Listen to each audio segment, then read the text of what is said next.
on the screen.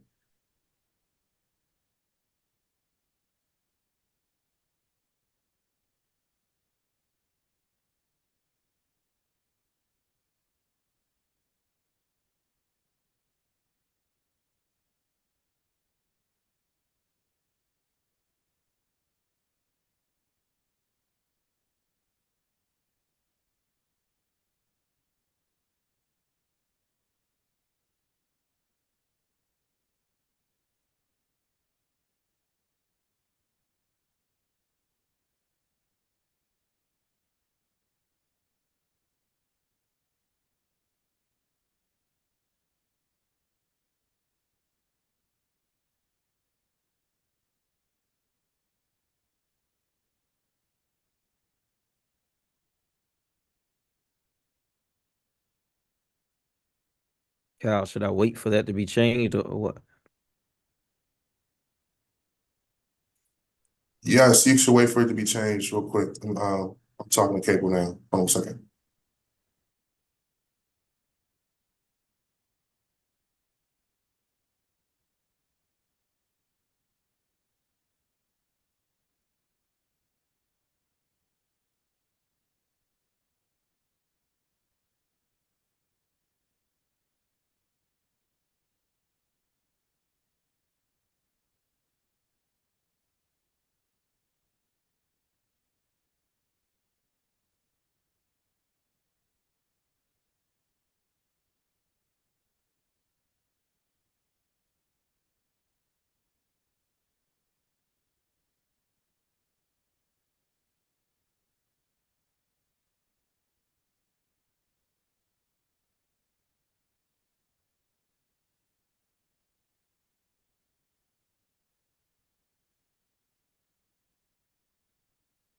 We are ready to go, council member.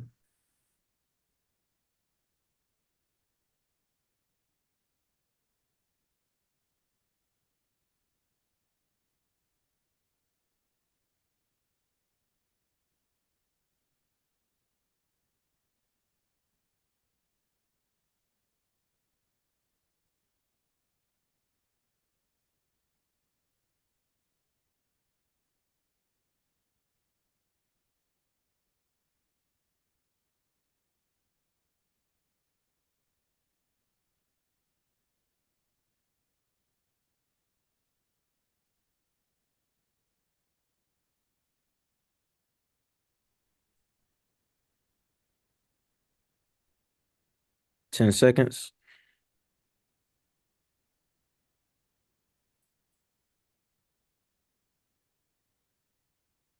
Good morning. I'm Trayon White, Senior, Board A Council Member and the Chair on the Committee on Recreation, Libraries, and Youth Affairs. Today is Wednesday, January the 31st, 2024. We are meeting remotely using the Zoom platform. The time is now 9:35 a.m. And I'm calling to order this public hearing on a performance oversight for the Mayor's Office of Caribbean Community Affairs and the Mayor's Office on Latino Affairs. Today's hearing will have both public and government witnesses. Effective May the 6th, 2020, the Council of District of Columbia enacted DC Law 23-87, mandating the establishment of the Office of Caribbean Affairs within the DC government's Mayor Office of Caribbean Affairs. Within the DC government. The Mayor's Office of Caribbean Affairs, often known as MOCA, is committed to promoting and engaging the district's Caribbean community, residents, faith leaders, and other business owners so they may have successfully integrated into civic, economic, and cultural life in the district. As the mayor's liaisons to the Caribbean diaspora in Washington, D.C., Mogan connects Caribbean residents and businesses with district agencies to foster efficient and effective partnerships, improve access to services, and help break down language and cultural barriers. MOCA seeks to engage the diverse culture of the Caribbean diaspora in the District of Columbia and works to empower residents through equipping them with the government resources and service they need also while providing them programmatic support to each facet of the community. Our next agency you will hear after MOCA will be MOLA. MOLA, since 1976, the Mayor's Office of Latino Affairs, also known as MOLA, has served the Latino community in the District of Columbia. The mission of MOLA is to improve the quality of life in the district's Latino residents and by addressing a broad range of social and economic needs through strategic management of public and private partnerships, expertise on policy, community relations, civic engagement, and community-based grants. Through outreach, MOLA focused on establishing partnerships, engaging residents in all 8 wards, and disseminating information to district Latino residents to increase their knowledge of access to vital programs and services available to them. We will be joined by public and government witnesses.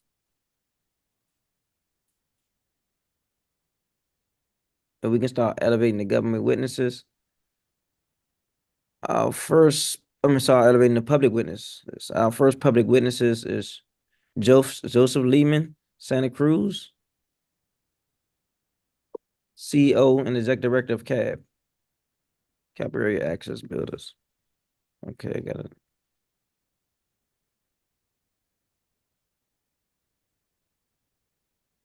Crystal Fleming, Managing Director of Kids in Need of Defense, KIND. Tatiana Herrera Ramirez, Director of Creative Writing and Arts in DC Scores.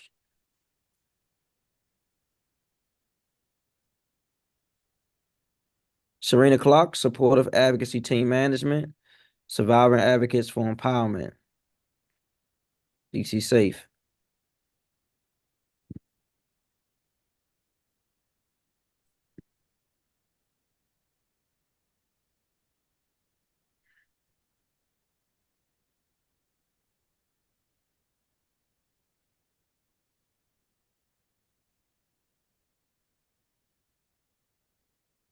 Okay.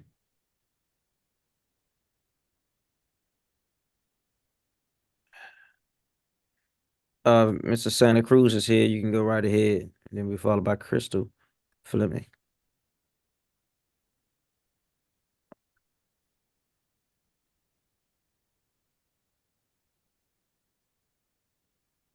Okay, I don't see Mr. Santa Cruz. We're gonna start with Miss Crystal Fleming. Good morning, Chairman White and council members. My name is Crystal Fleming, and I'm the Managing Director for our Washington, D.C. office at Kids in Need of Defense, also known as KIND, which provides free legal and social services for unaccompanied children and youth who arrive alone to the U.S. KIND has received IGLS funding since its inception in 2017. We respectfully request that the D.C. Council increase IGLS funding from $3.5 million to $7 million for fiscal year 2025, and that continue to provide multi-year contracts for organizations. Most unaccompanied children are released from federal custody to family members and sponsors in the community. Per capita, the DC metro area is one of the top 3 destinations receiving unaccompanied children in the US. In fiscal year 2023, DC received 342 unaccompanied children. IGLS provides one of the few funding sources to directly represent unaccompanied children over the age of 18 living in DC. IGLS funding allows us to provide critical services to older adolescent youth, like 19-year-old Pablo. Pablo's case came to KIND through a referral from Cardozo High School. Because Pablo was already 18 when he was referred to KIND, he would have previously been unable to access KIND services due to the DC court's jurisdictional limitations for custody cases.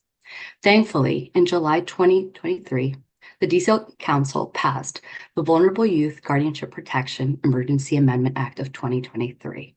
This temporary act establishes equal access to DC courts for all vulnerable youth and adolescent survivors of child abuse, neglect, or abandonment who are between the age of 18 and 21 to have a guardian appointed to them and thereby make them eligible for special immigrant juvenile status, commonly referred to as SIJS. With IGLS funding, KIND's attorney was able to file a guardianship petition to have Pablo's brother appointed as his guardian and submit his application for SIJS to USCIS. With his guardian support, Pablo has been able to access and receive therapeutic support to help alleviate the impact of past abandonment and neglect by his parents.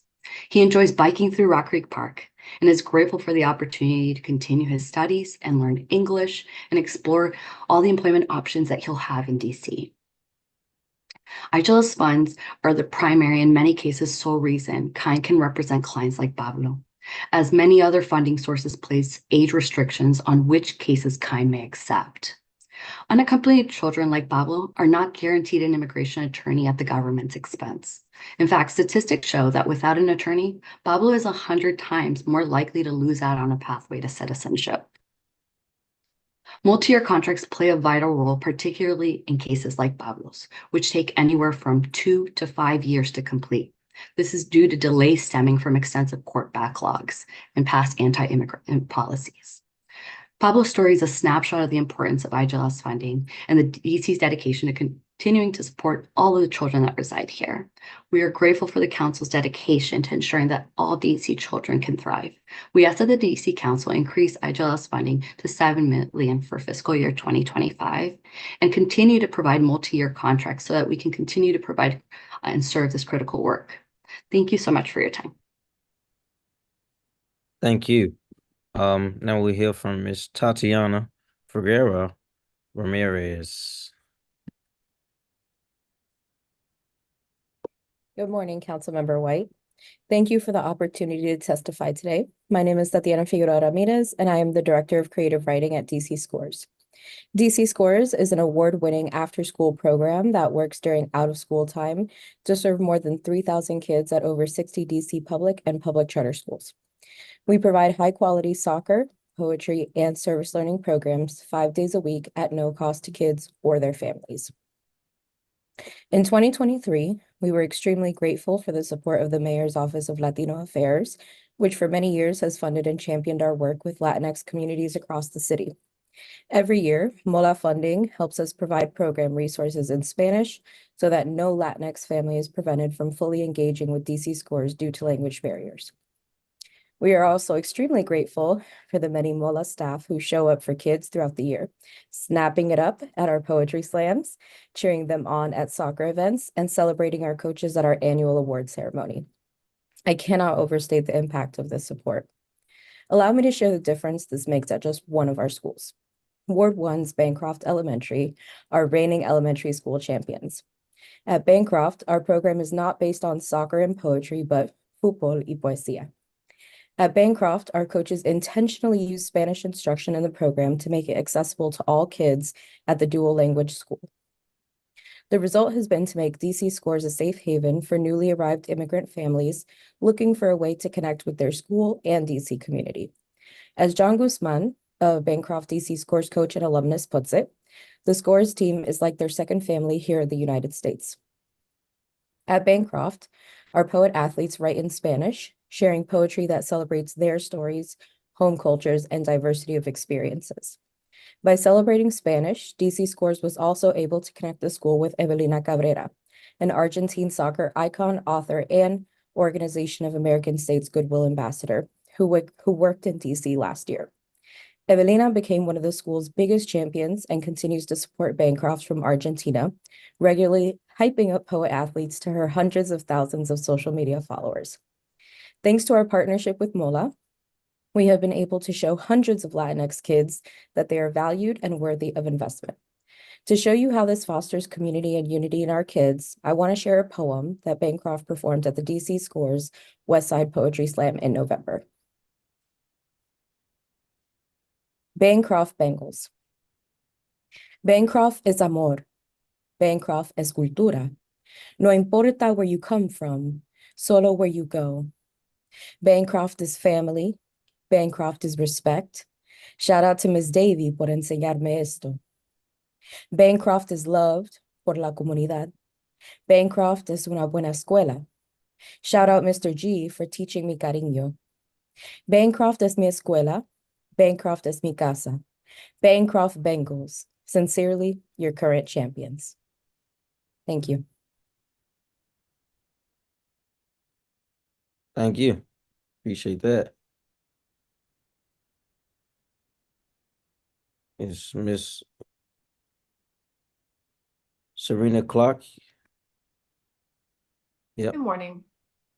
Good morning. Thank you, Chairperson White and esteemed members of the committee. I am Serena Clark, the Supportive Advocacy Team Manager at DC Safe. Since joining in 2022 as a bilingual advocate, I have witnessed the impact of our organization in the community. DC Safe is the only crisis intervention agency for domestic violence in Washington, D.C., operating our 24/7 crisis response line. Last year alone, we supported a record number of 12,328 district residents, with 255 clients identifying as Latino. For most of our clients, the crisis response line serves as the entry point to our services.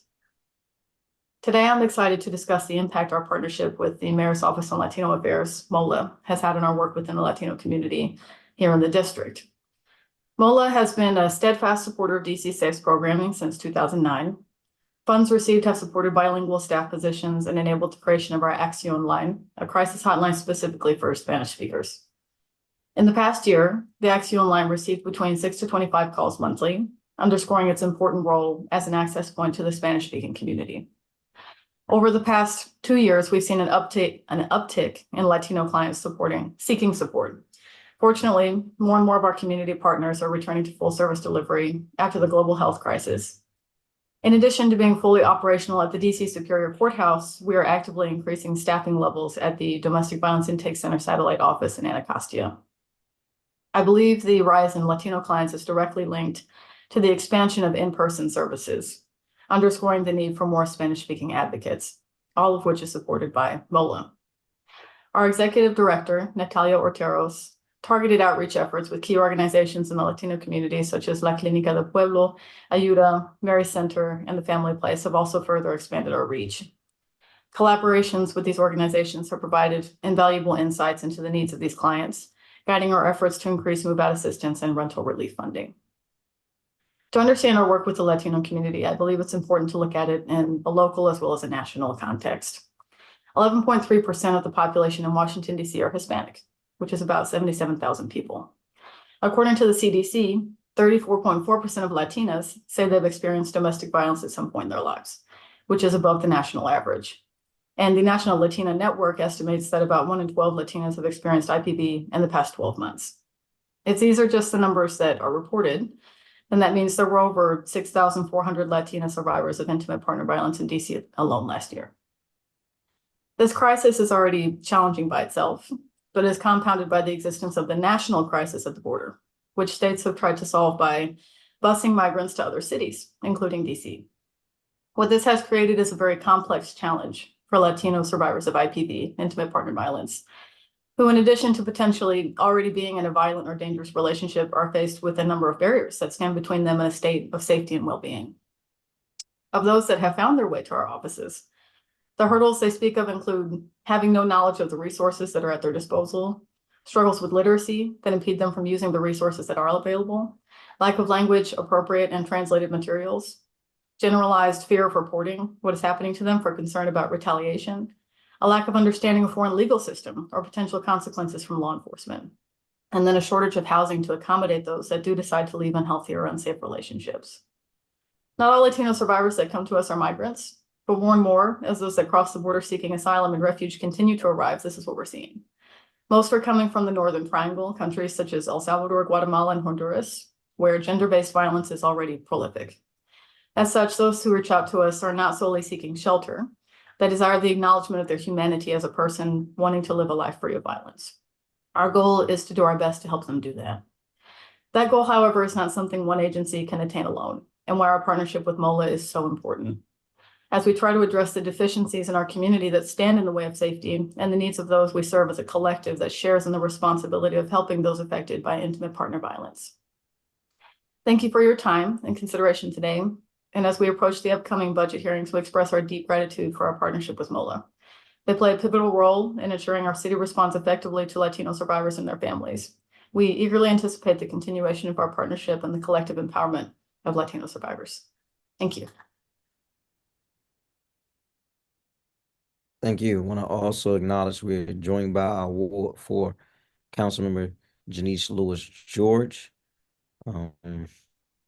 Councilwoman, if you have an opening statement, please let me know.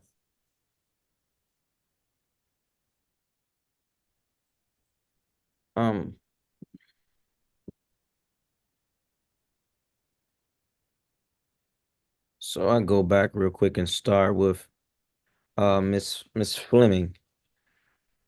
Miss Fleming, You talked about increasing the budget from 3.5 million to 7 million. Yes, Can that's you correct. can you explain to us what the other 3.5 million would do and what the impact will be specifically? Yes, absolutely, Councilmember. With the new passage of the Vulnerable Youth Guardianship Bill, this will allow us to serve many children that we previously were not able to serve in DC. The population is anywhere from the age of 18 to 21 who now have access to this immigration benefit because of the changes in our DC laws.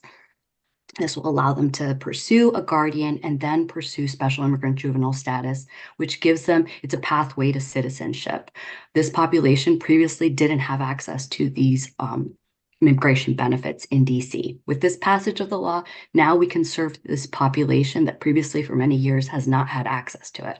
So with the additional increase of funding, we can continue to serve unaccompanied children who are under the age of 18, and then also now focus on a new population that previously didn't have access to these services inside of DC, because DC courts custody jurisdiction essentially was capped at 18. Now with the new law that you guys have allowed pass, this allows us to serve a new population. So that's why we were promoting the idea of increasing funding. And I hear you saying the new age is something that changed that's going to influence the ability to serve more. But what's the numbers from you working with what? How many numbers to increase to how many numbers? So right now, we are trying to identify essentially, previously all the local schools knew that we were only able to serve children up to the age of 18. So now what we are noticing from local schools is that with the new change of the laws, we're letting schools know that if they encounter any child over the age of 18 who is unaccompanied and abandoned or neglected by a parent or abused, we can step in and serve them. I don't have the exact figure of how many children, because right now we're essentially trying to locate them and provide them the help that they need. But at this Okay, so given time, can you get an idea how many you have served year to date? yes, as of Youth? right now, since the law went into effect in September, since that moment, we have been able to go ahead and serve 5 children that we've been able to file for the petitions in court. And then right now we have more than 15 other children that are waiting for us to go ahead and take on their case and serve them. However, because of the limited number of attorneys that we have, unfortunately, immediately I would want to do all of these cases in an instant, but it takes time and resources. It entails our attorneys filing a guardianship petition for the child so that they can have a family member be their guardian, and then doing the immigration process of representing them before USCIS for special immigrant juvenile status. And let me ask you this: do you find often that these young people have siblings, or just by themselves? Most of them are being reunited with family members or family friends. And in those positions, they've been abandoned by their parents and they need a guardian to step in and provide them the support as they transition to a life here in the United States. And tell me, how do they contact or connect with someone and to serve as a guardian role? How do you all help to facilitate that? So most of the children, after they cross our southern border, they are detected by our Customs and Border Protection. At that point, they are then transferred to an Office of Refugee Resettlement, which is part of the Department of Health and Human Services. Department of Health and Human Services at that point tries to identify a family member or family friend who is located in the US who can be the child's sponsor. At that moment, once they identify a family member or family friend, that family member must go through an extensive background process to be able to be cleared and become the child's sponsor. So there might be, for example, an aunt in DC who's willing to be the child's sponsor. And while the Department of Health and Human Services will then go ahead and release the child to the aunt who lives in DC. At that point, Let me ask you this: what happens in a situation where the relative or someone you guys find is not in DC but elsewhere? What happens? unfortunately, if the family, there are many children that are released to Maryland and Virginia. Unfortunately, due to our funding, it's very limited to only serving children that are residents of DC. So if we do find a child who lives in Virginia, we refer them to our kind office in Virginia, and likewise for Maryland. Yeah, I guess I'm asking what happens if the relative is and the child is one place and the relative is another place. So most of the children they can't just be released to go on by themselves. They have to be released to a family member or a family friend who has gone through the background process. So most of the time, the children will arrive to DC and live with that family member. At some point, some children do get separated from their sponsor and have to sometimes find a new family member or family friend to take them for them to live with here in DC. Okay. Okay. And how many staff do you have assigned to work with these now 5 children, but the 15 still waiting? So right now we have approximately 5 attorneys, staff attorneys, and then we have additional management team. In total, it's 8 attorneys in our office who And what serve. other functions outside of this work? Is this what other attorneys used for in other situations? The other population that we focus is on children who are also unaccompanied under the age of 18. Those children are also we are focusing on who've crossed our southern borders by themselves without a parent or caretaker. So And how those many are of those cases do you have? more than 200 cases of unaccompanied children that are in that population.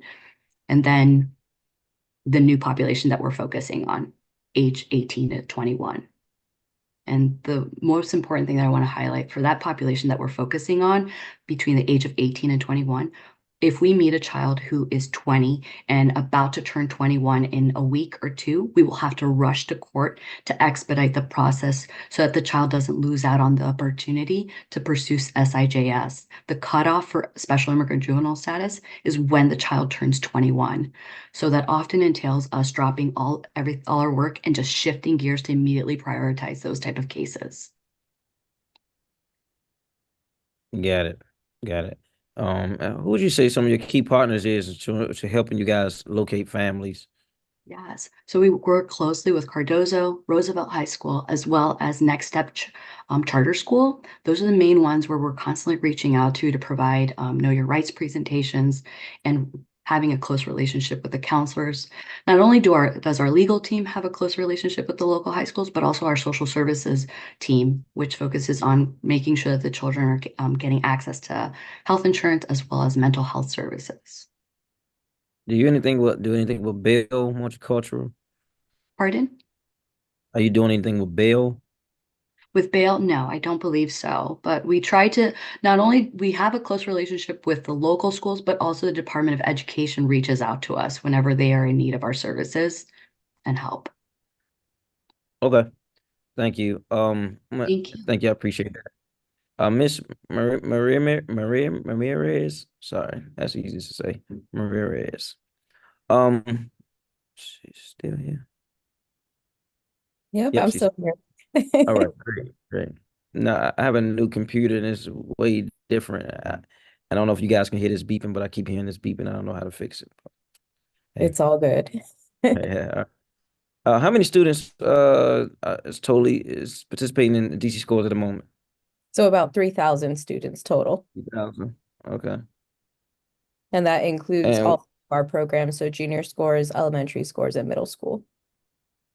and what part of the city are you in?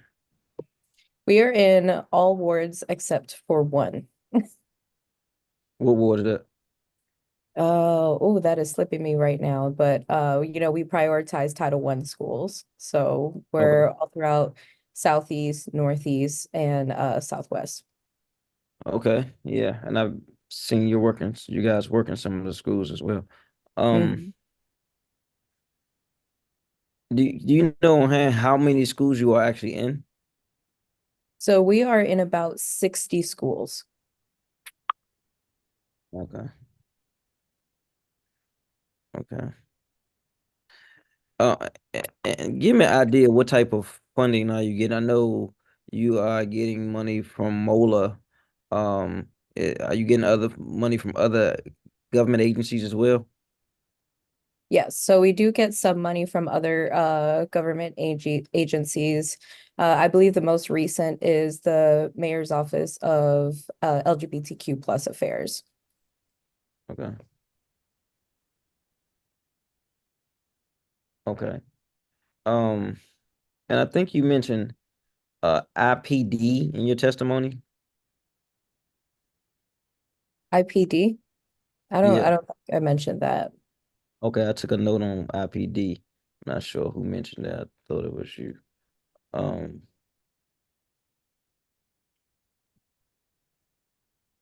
Tell me a little bit about what DC Scores is doing with the 3,000 young people on a daily basis. Yep. So on a daily basis, we have after school programming. So we primarily contract out teachers who are in the schools to serve as our coaches who are leading our programming. So we train them at the beginning of the season. So we have a fall and spring season. And then we also train them throughout the season just to make sure that they are ready and prepared to implement our curriculum and all of our resources. So after school, they have soccer programming and writing programming. So in the fall, the writing focuses on poetry.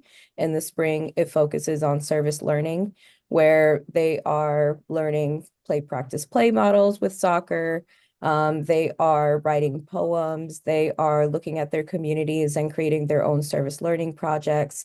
And then we also have weekly game days.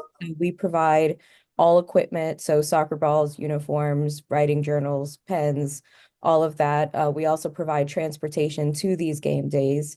So we're busing schools all over the city Wednesday, Thursday, and Friday, which is primarily when we do our game days. And then at the end of the season, we have some culminating events. So in the fall, on the writing side, we have our poetry slams. We have West Side Elementary, East Side Elementary, and one middle school. And then we also have some soccer events like Capital Cup Championship and Jamboree and Fall Frenzies, which are kind of like extended game days and field days. So those are community events that we do. And then we do some Thank you. summer programming as well. All right. I know at one point you all had players from DC United doing some work with the kids. Is that still ongoing? Yes, so we are the official community partners of DC United and the Washington Spirit. So we have some players and some folks from their office side who visit the schools regularly, do events with us regularly. One of our newest initiatives that we do with DC United is Kids Day. So there's a select game in May where we get as many of our kids as possible to their game free of charge. So it's just a big community event with them. Okay. And at one point, I remember you all were working with the Boys and Girls Club of Greater Washington. Is that still active? No, that is no longer active. Okay. And you mentioned summer programming. Is that in conjunction with Department of Employment Services summer youth program? Yes. And we also And have partnered with DCPS in the past. okay. What do you do with that in the summer? What does the summer program look like? So when we've partnered with DCPS, we are one of their after school partners. So we'll do their after school afternoon programming. So after lunch, it's a combination of soccer and STEAM curriculum. So soccer is similar to what we do in our regular programming, and STEAM, we do incorporate writing, but we also incorporate other, science, technology, engineering and math and arts activities. We've also done field trips in the past to places like Planet Word, the Smithsonian. We bring in guest speakers. So last summer we worked with the embassies of Australia and New Zealand to do an event with them. We've worked with professional poets to come in as guests. And then we have worked with SYEPs to serve as some of our camp counselors for that. All right. Thank you for that. I appreciate your testimony today. Thank you. Thank you. And all your work and your staff is every day serving the young people of our city. I appreciate it. Miss Clark. Hello. Hey. I think I was the one that you wrote the 3 letters for. Oh, It's IPD. actually Yeah, I didn't. What's the IPD? it's actually IPV. V is in Victor, and it stands for Intimate Partner Violence. IPDV? IPV, Intimate Partner IPV? Violence. Okay. Intimate partner. Tell me what that is. Intimate partner violence is violence between 2 parties that have had an intimate relationship at some point. Got it. And I heard you in your testimony talking about you're finding this more often now with some our incoming population. And how do they contact you guys? Because I heard you say there's language and literacy barriers to reading the information. So what do you do to intervene and get them the information they need? So the bulk of our referrals actually come from MPD. The way it works is when there's a call, they call us if it's related to domestic or intimate partner violence.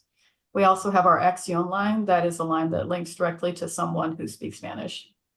And then in our courthouse, so if they get when we get a referral either from MPD, we also get referrals from other agencies, for example, social workers and hospitals, if they deem that domestic violence or intimate partner violence is involved, and they are Spanish speaking, we can connect them to either someone on our staff who speaks Spanish, or we also use interpreters. The courthouse is also fully staffed with interpreters as well. And so we have all of our program materials are in both English and Spanish. And how many staff do you have currently? I want to say it's a little over 40, 42. My team has 5 advocates at the moment. Okay.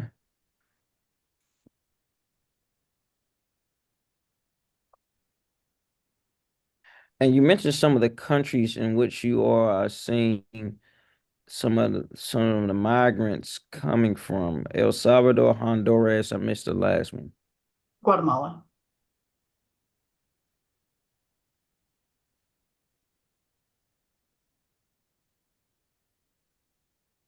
I heard Miss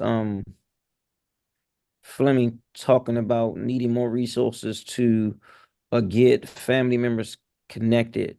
Are you seeing that in your work as well? Correct. We especially because migration poses significant legal challenges to, like she mentioned, pathways to citizenship. And that is actually very relevant to our work. Domestic violence and specifically intimate partner violence can provide pathways to citizenship, but we need funding and we need legal teams to be able to assist them with that. And that's been a significant challenge with people coming in who are crossing the border and then being bused to DC. And where do you think, where do you see most of your clients living throughout the district? So we don't track necessarily where they're living. Unfortunately, whenever specifically our migrant population tend to be coming from shelters or living out of cars, or they're experiencing homelessness of some kind. So they're transient sometimes. Yeah. And I'm hearing because as I think about what you're saying about the intimate partnership violence, I would assume they are in close proximity somewhere. I didn't know if it was a particular place where most are gathering, living, staying, or in transition from. Just trying to get an idea where you're getting most of your cases from. So anytime someone calls 911 for an incident, we get connected to them through NPD. So wherever the incident happens, whether it's at a home, on the street, at a park, that's how we get connected to them. And Or if they go to the they're hospital. letting MPD know that they are Latino. How it triggers you guys from any other domestic violence type of situation. Say that again. Are the MPD asking them, are they Latino? Are they Spanish speaking? How is it triggered to get to you guys out of any other domestic violence situation? We actually receive all domestic violence calls, regardless of Okay. what race or ethnicity the person is. We just filter that information, the ethnic information, by what they self-identify. All right. And how do you determine if they're intimate partners? The relationship that they disclose between the person, that could be they have a child in common, they're dating, it could be stalking with the intent to have a romantic relationship with that person. It could be an ex. So there are a number of ways to determine what the relationship is with that person. At one point, you guys used to house people for 30 days. Do you all still do that? We just opened a new shelter recently, and we house people for 15 days, and then we try to connect them to longer term services. So we're just the crisis portion of that. Right. And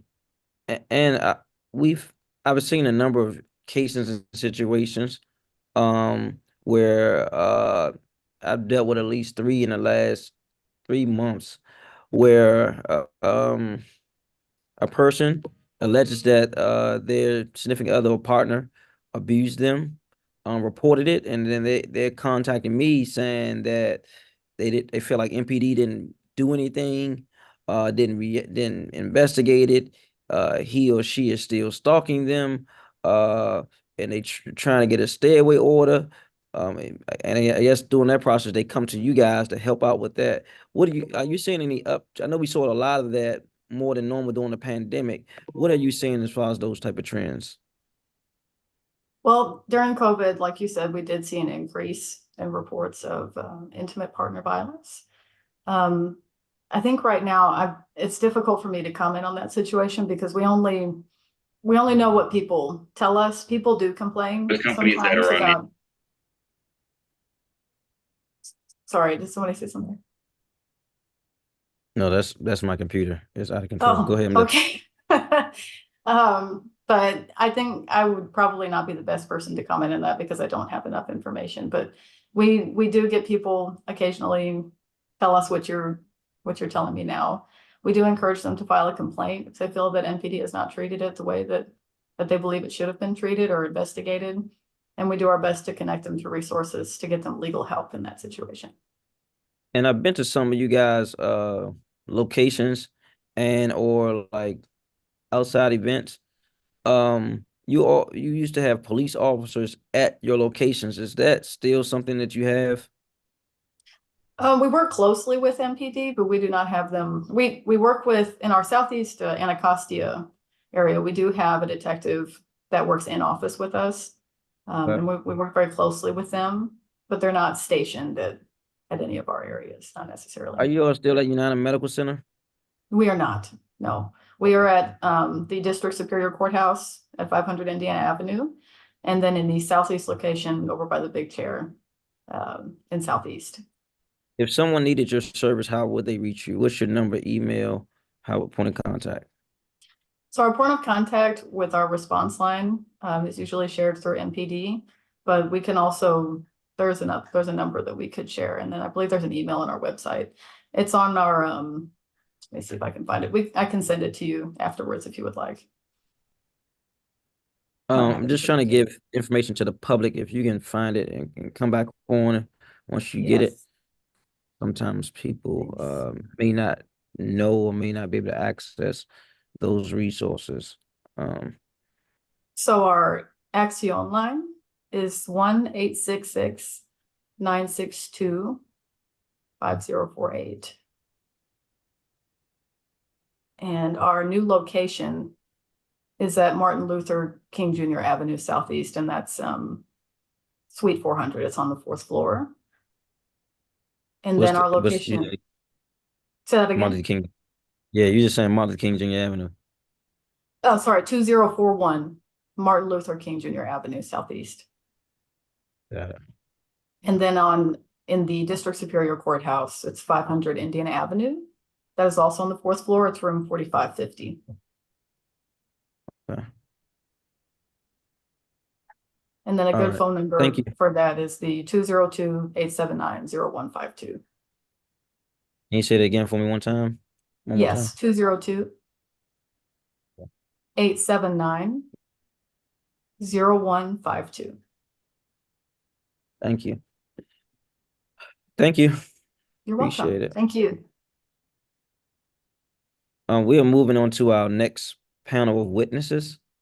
We have Irfana Anwar from Ayuda, Arlene Galvin Mariotti, Ayuda, Blanca Agudelo, Latino Student Fund, Egger, Grijava,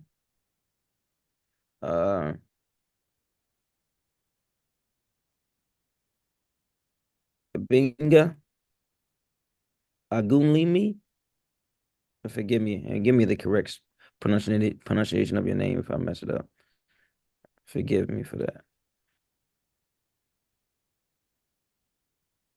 All right, I see some have already started coming on. Councilmember Janice Lewis George, did you have any comment or question? If not, let me go right on to the next panel. No, thank you. I don't have questions for this particular panel, but I will have questions for government witnesses for both Office of Latino Affairs and Caribbean Affairs. Thank you so much.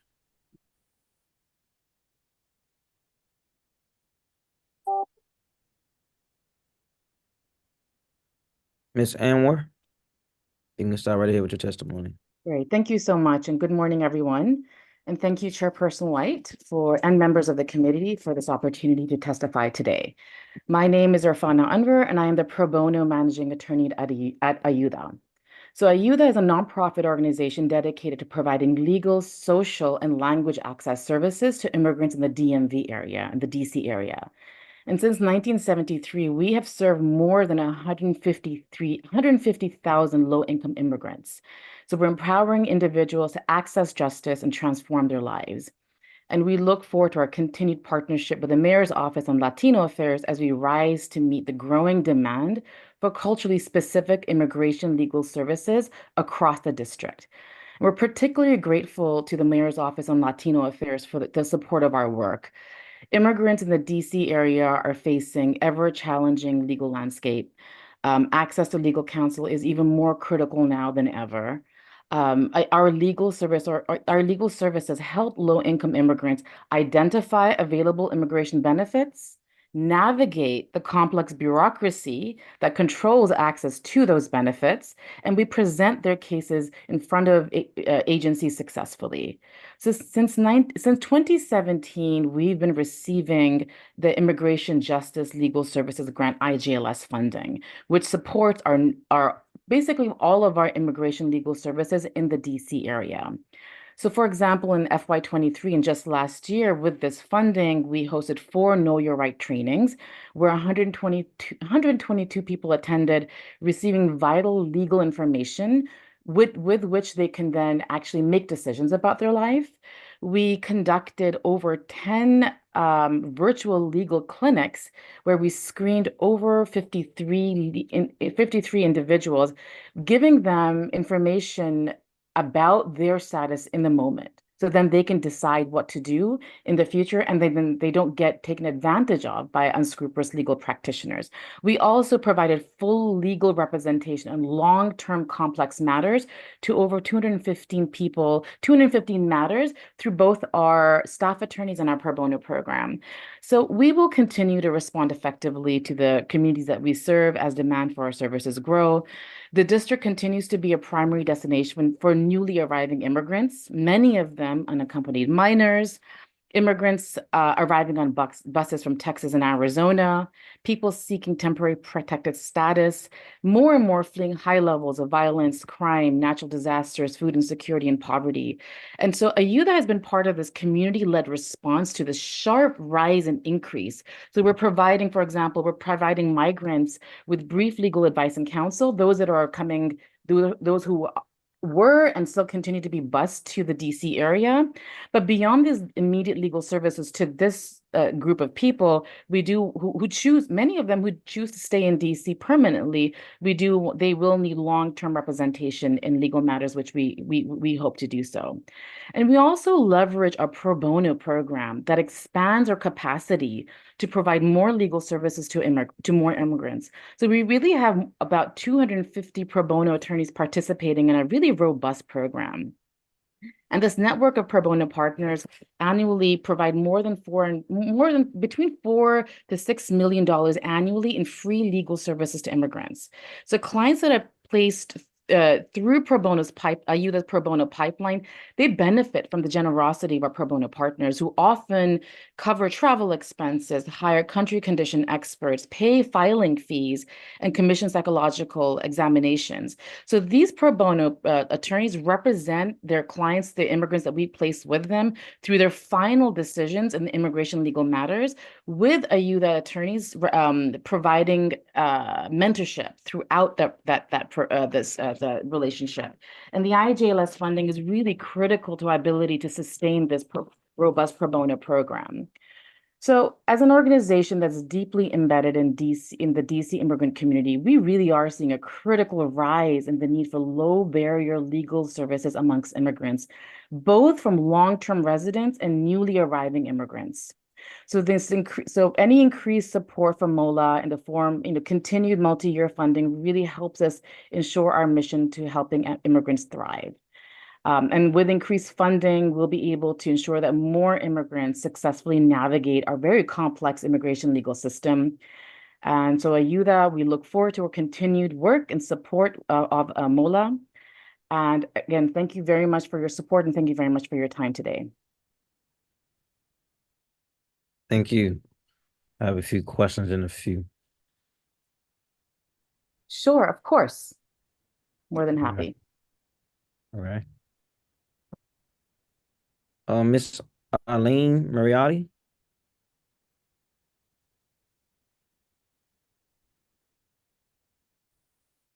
Hello, good morning. Y buenos días a todos. I'm Arlene Galvin Mariotti, Senior Language Access Coordinator at Ayuda. Ayuda appreciates the opportunity to testify before the committee regarding the Mayor's Office on Latino Affairs. We are grateful to MOLA for the continued support of our work through the Immigrant Justice Legal Services Grant, also known as IJLS. As immigrant residents of the district learn to navigate the legal landscape, access to language access services is more critical than ever. Since 2020, Ayuda's Interpreter Bank has received IJLS funding, which supports the Community Legal Interpreter Bank, henceforth called CLIB. In FY23, with IJLS funding, CLIB provided local specially trained interpreters on 266 occasions and translated 138 documents. This language access data does not capture the full need. Some requests of legal access assistance from IJLS grantees must be declined or paid for by other funding sources. Ayuda is committed to ensuring our organization can continue to respond effectively as the communities we serve grows and as demand for our services continues to grow. As previously mentioned, the district continues to be a primary destination for newly arriving immigrants, many of them unaccompanied minors, immigrants seeking TPS, immigrants seeking fleeing violence, and more. Ayuda has been a part of the community-led response to this humanitarian crisis, providing migrants with legal counsel, social services, and language access. The need for these services continues to increase, outpacing the financial resources and staff capacity of area nonprofits. Newly arriving migrants often face language barriers and receive little guidance from government authorities, resulting in ongoing miscommunication or misinformation. Lack of knowledge and conflicting information around immigration procedures can negatively affect the outcomes of immigrants' cases. Legal advice is needed to help immigrants increase their understanding of and navigate the complex bureaucracy of the immigration system. As the demand for expert legal counsel grows, so does the need for professional interpretation and translation services. As an organization deeply embedded in the DC Latino community, we are seeing a critical rise in the need for low barrier legal and language access services among immigrants. Increased support from MOLA to address this need is vital. With increased funding, CLIB will continue to break down language barriers for more immigrants. Ayuda looks forward to the continued partnership and support of MOLA to help immigrants access justice and therefore access more opportunities, safety, and stability for themselves and for their families. Gracias y buen día. Yes. De nada. Brushing up on my Spanish. Now we hear from uh, Blanca Agudelo. Good There we morning. go. Hi, good Morning. morning, Chairperson White and members of the committee. My name is Blanca Agudelo, and I am representing the Latino Student Fund. I respectfully submit this testimony to the City Council on behalf of the Mayor's Office on Latino Affairs. The Latino Student Fund was founded in 1994 to address disparities in access to education for Hispanic students in Washington, D.C., and has since served more than 4,000 youth across its programs. The mission of the LSF is to provide opportunities for a strong academic foundation for underserved students and their families to promote higher education and professional leadership.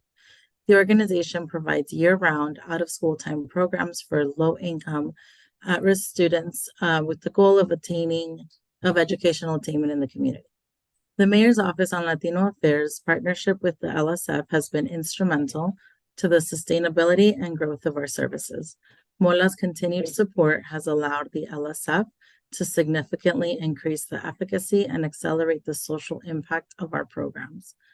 The Latino Student Fund has 30 years of experience providing culturally and linguistically appropriate educational out-of-school time programs and informational outreach services for students and families in the metropolitan DC area. With the support of the Mayor's Office on Latino Affairs, the Teguio program supports 9th and 10th grade recent arrivals to the United States and prepares them to be successful in high school and beyond. The Listo and Listo Rápido programs provide underprivileged 11th and 12th grade students the tools and resources necessary to not only achieve but thrive in higher education. We invite community leaders to speak with our students about everything from financial skills to time management to eating well in college. We take our students on trips to visit college campuses and work with them on choosing the right schools for them. The LSF programs provide a crucial service to students whose families may not have the knowledge to support their students through these complicated and life-changing journeys. MOLA helps the LSF work toward achieving the dream of providing all students with the resources and opportunities they deserve. Mayor's Office on Latino Affairs has allowed the LSF to continue expanding and modifying its program offerings to meet the changing needs of our target audience. Hispanic students have the highest school dropout rates and lowest college matriculation rates of any demographic group in the U.S., according to the National Center of Education Statistics. By committing to the LSF, MOLA helps reduce this alarming statistic. MOLA's support has helped ensure equal access to educational opportunities for DC Latino students and equip them with the tools they need to thrive in the U.S.'s educational system. The approximately 120 high school students participating in the LSF's post-secondary success programs are one step closer to higher education. Christian, a high school senior, joined our programs as a recent arrival after being separated from his parents at the border. Despite working 2 jobs throughout high school, he made a tremendous effort to attend our Listo Rápido program this past summer. He spoke and presented during one of our career days, and he gained a new perspective for his future. Against all odds, he has been accepted to UDC and will be studying computer science. For the first time, Christian sees a hopeful future ahead. The LSF was founded upon the vision of equal access to education, and beyond that, academic excellence, higher education, and professional leadership for youth. We depend on the generosity of institutions like MOLA, who demand that vision be actualized. We are honored to be a part of MOLA's legacy and grateful to them for investing in our work and thus investing in the future of Latino youth. Thank you. Thank you.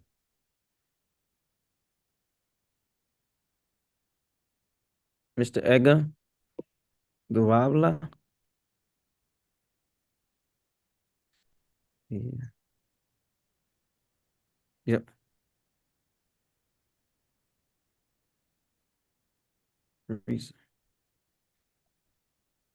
I can see you, but I can't hear you.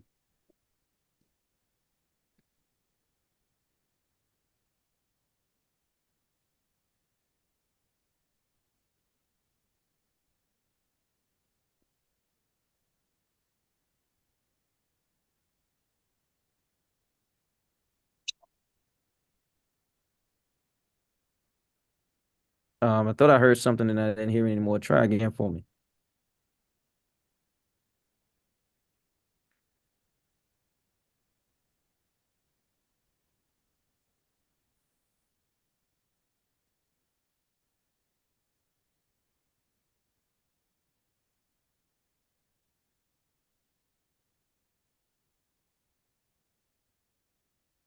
Nope, I can see you trying to talk. I see it's off mute. Um, Try to figure it out. I'm gonna come back to you, okay? All right.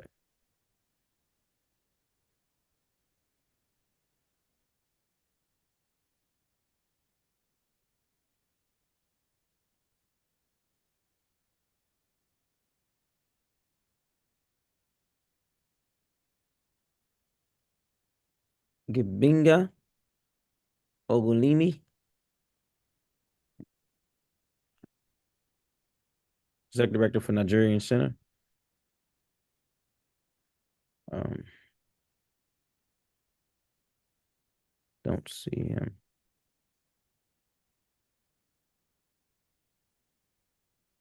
While we're waiting, we're gonna activate Mr. Joseph Lehman Santa Cruz.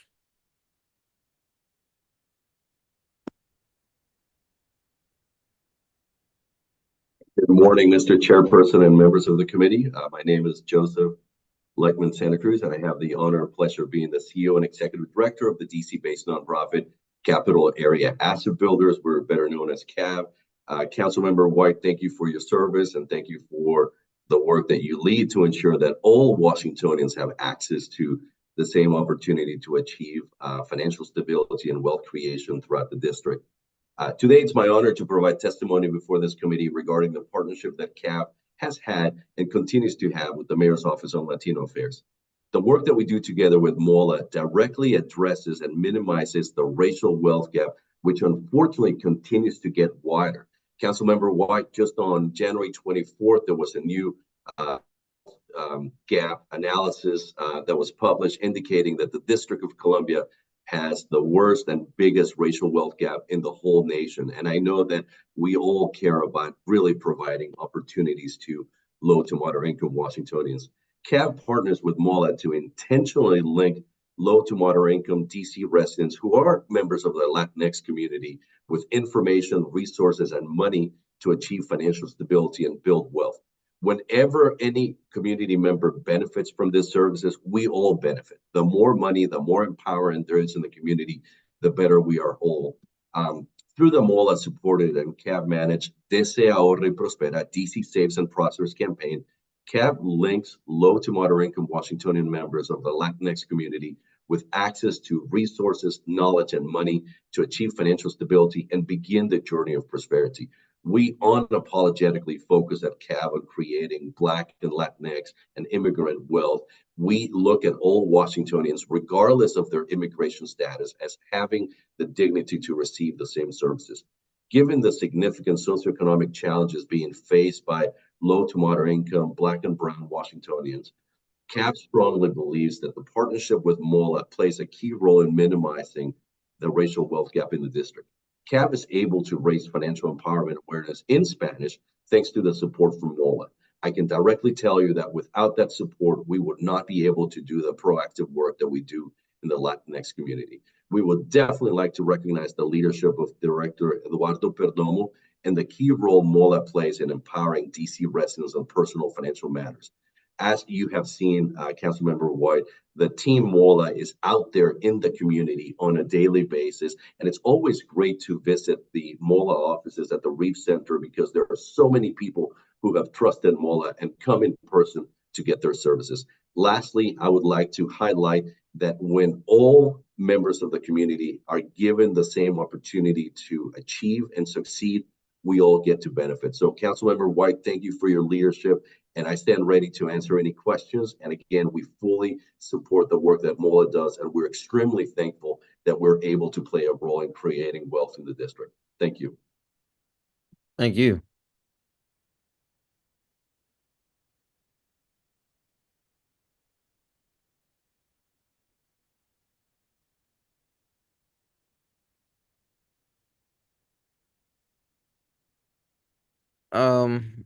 Mr. Egbert, are you back on and ready?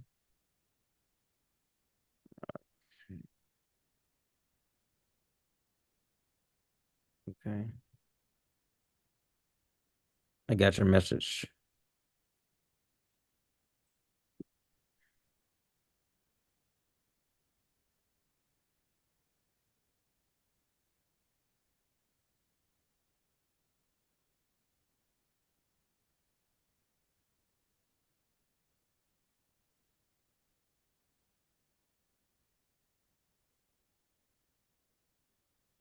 All right, we'll start with our questions to the current panelists, and we'll try to work you back in, Mr. Gurwala.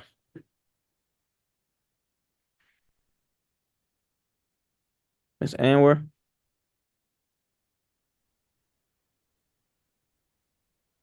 Yes, hello, Chairperson White. I'm more than happy to answer any questions that you have. Yes, thank you.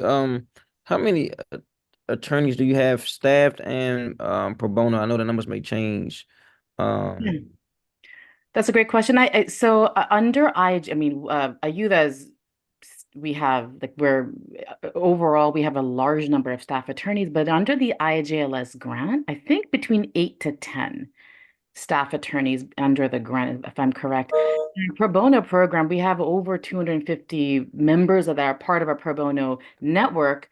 But like I know this last year, pro bonos, they handled over 36 matters with the funding. And our staff attorneys, we handled over 179 matters. So we're looking at anywhere between 215 to 240 matters that were handled with the funding in FY23, for example. All right, and you are pretty much getting a lot of work done. I heard you say you all the cost may realistically between 4 to 6 million.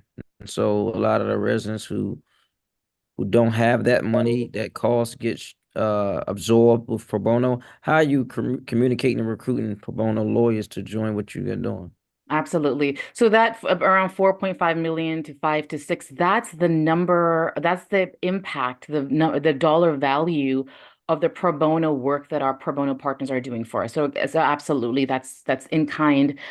We just throughout the big part of my job as a pro bono managing attorney is making relationships and maintaining relationships with these big law firms all across the DC area, all of them who have pro bono programs. So even big organizations like Verizon and others that have in-house legal programming, they have attorneys who want to do this work.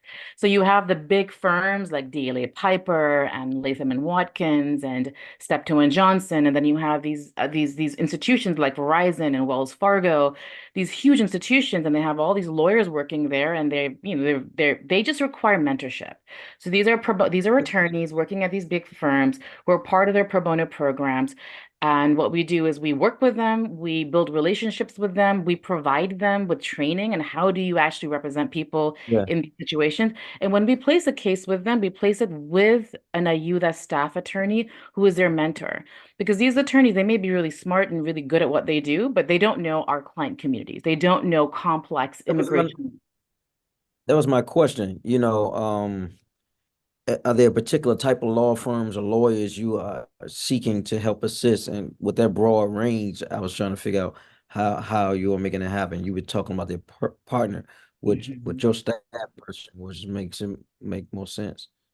So it's all with mentorship. So all the funding that we get when we invest in our pro bono program, every case that we place is placed with an Ayuda mentor, and an Ayuda staff attorney that has deep and extensive experience in practice immigration law. So each person from these firms or these major organizations has that. So they know what the law, so they have a mentor to talk about strategy and how do you actually represent people who've been through, this persecution in their home countries, who are victims of domestic violence, who are being bused from various places. So they're not left alone to represent these clients in these really complex matters. But what they do for us is they help us maximize. So we have a staff attorney and our staff attorneys can only do so much. So when we partner our staff attorneys with pro bono attorneys throughout the DC area at these firms, and we mentor them, we can have such a larger impact. And the IJLS funding really, it goes to sustaining this program. Yeah, thank you. And being right here in the nation's capital, you have a great advantage with Congress here. Do you all do any advocacy work or work with any Congress members to help with the transitioning, helping people integrate into the community here in the district? We have a very sort of a newer advocacy program, and most of our efforts it goes into direct representation, and we do try to do advocacy. We're part of a lot of coalitions. We work with Garesen and with a lot of other immigrant-led organizations to do some advocacy, but most of our work, I'll be honest, is in direct representation. Okay. And what's some of your typical cases? Yeah, we do, most of our direct representation, whether that's our staff attorneys or our pro bonos, we're doing long-term complex care such as asylum, victims of trafficking, victims of violence that are eligible for some form of relief. We work with victims of domestic violence. We work with a large number of children. We have a children's program where we're looking at the special immigrant juvenile justice status. So representing children who have been abandoned or neglected or abused by their parents. So really mainly all forms of humanitarian-based immigration law and also some family-based immigration law. So reuniting family members, doing family-based petitions so family members can be reunited.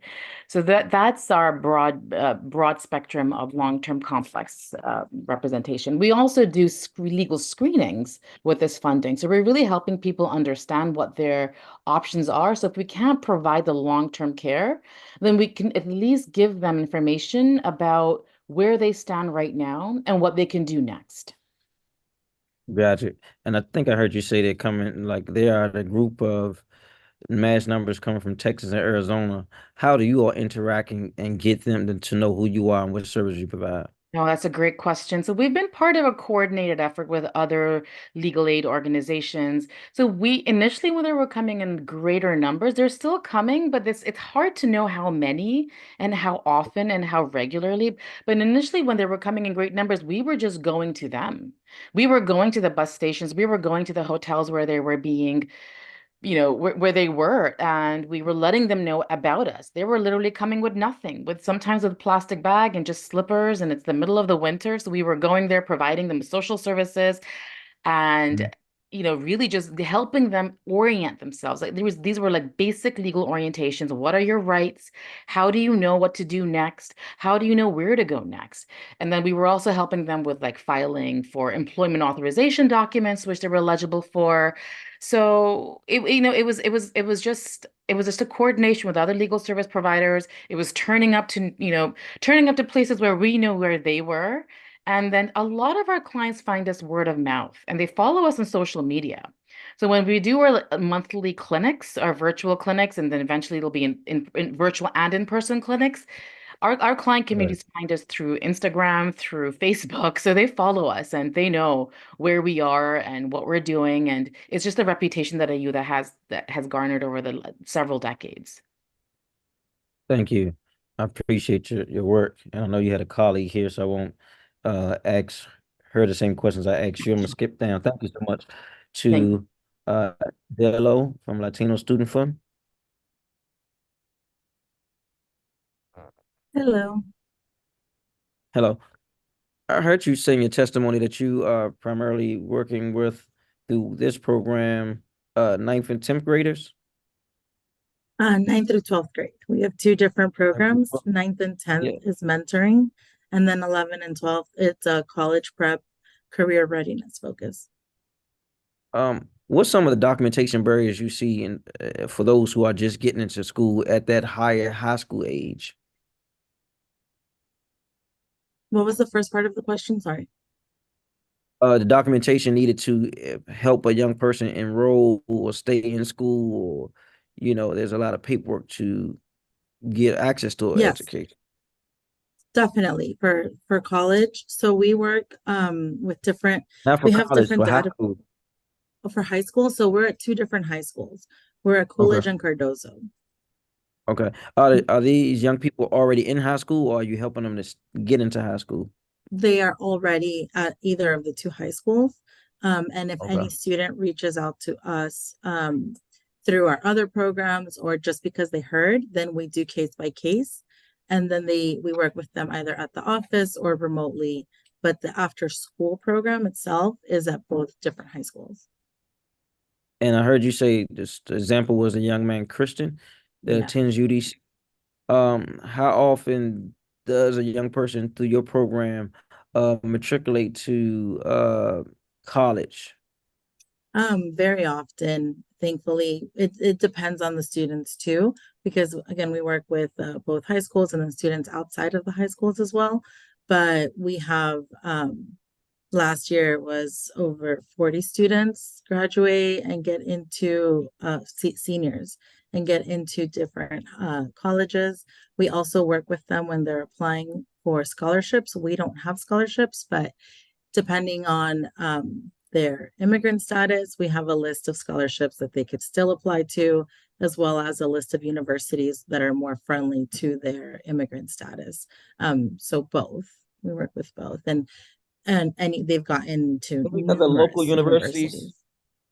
Any other local universities you all work with here? Yes, we have students that have been accepted into American University, Catholic University, George Mason, George Washington, Marymount, University of Maryland. We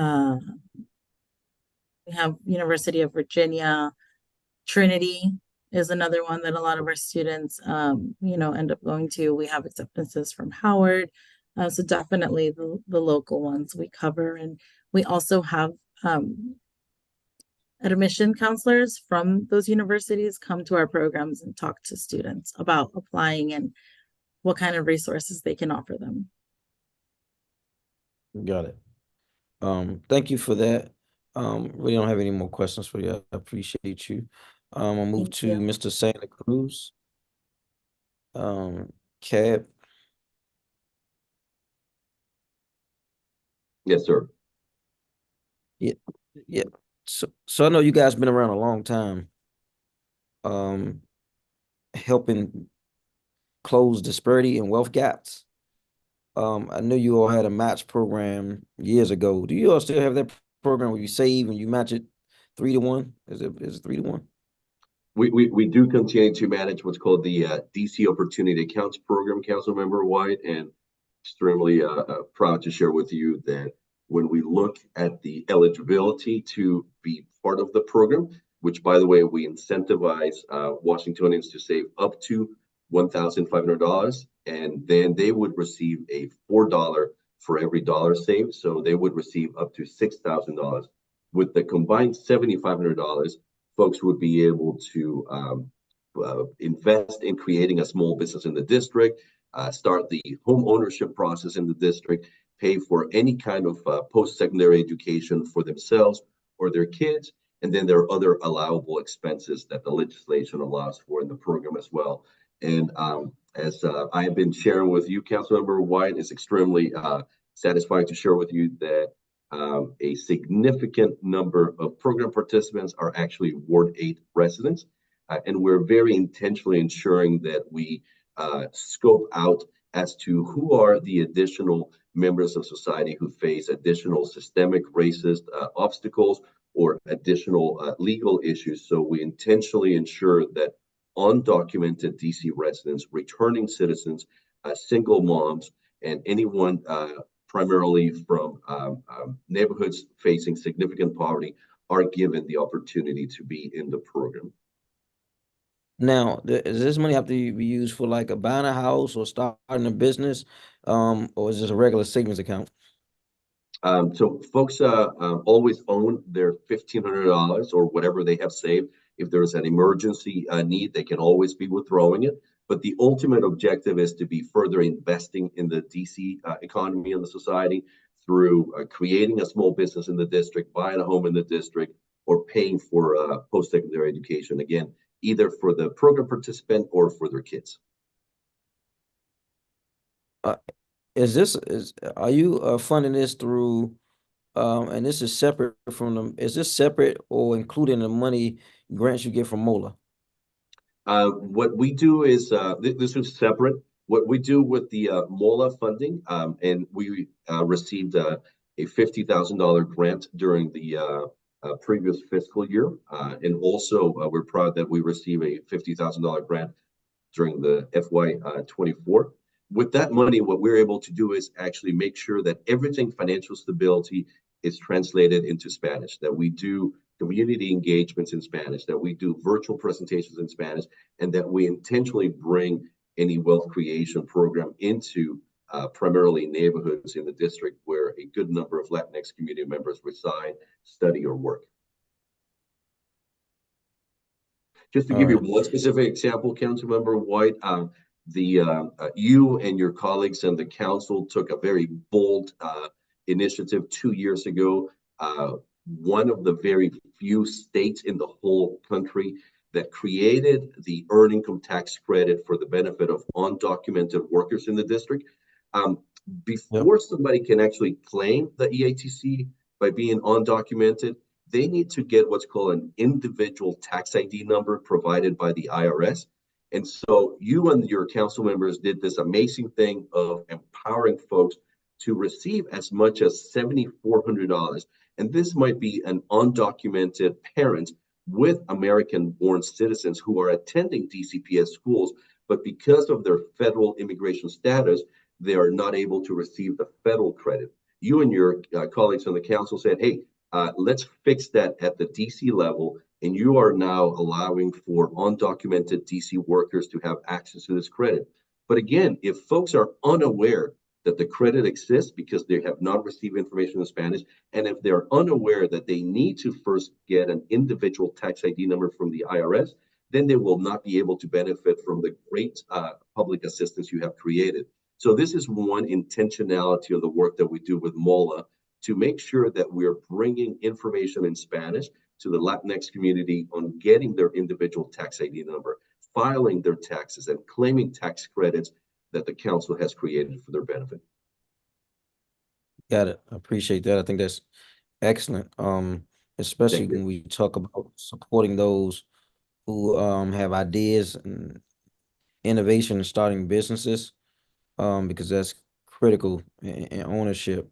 Because typically go to work and you paying all these other people and no long-term assets to pass on or build wealth and value on. So I appreciate the work you got. In fact, I was in one of you guys' programs in my late teens, I believe. And then you all had Bite Back at some point connected with you guys. Yes, we did. Yeah, I believe it was in Ward 5. I was going to the programs there several times throughout the month. Yep. So appreciate the work you guys are doing. Keep up the great work. Look forward to continue support. Thank you, sir. No problem. Looking for Mr. Edgar Guevalva.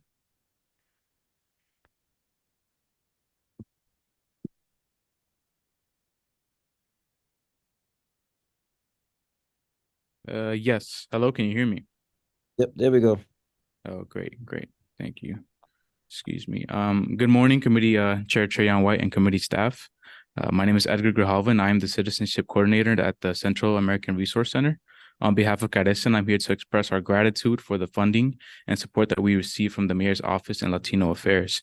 Since 1981, Carecen's mission has been to foster the comprehensive development of Latino community by providing direct services, while promoting grassroots empowerment, civic engagement, and human rights advocacy.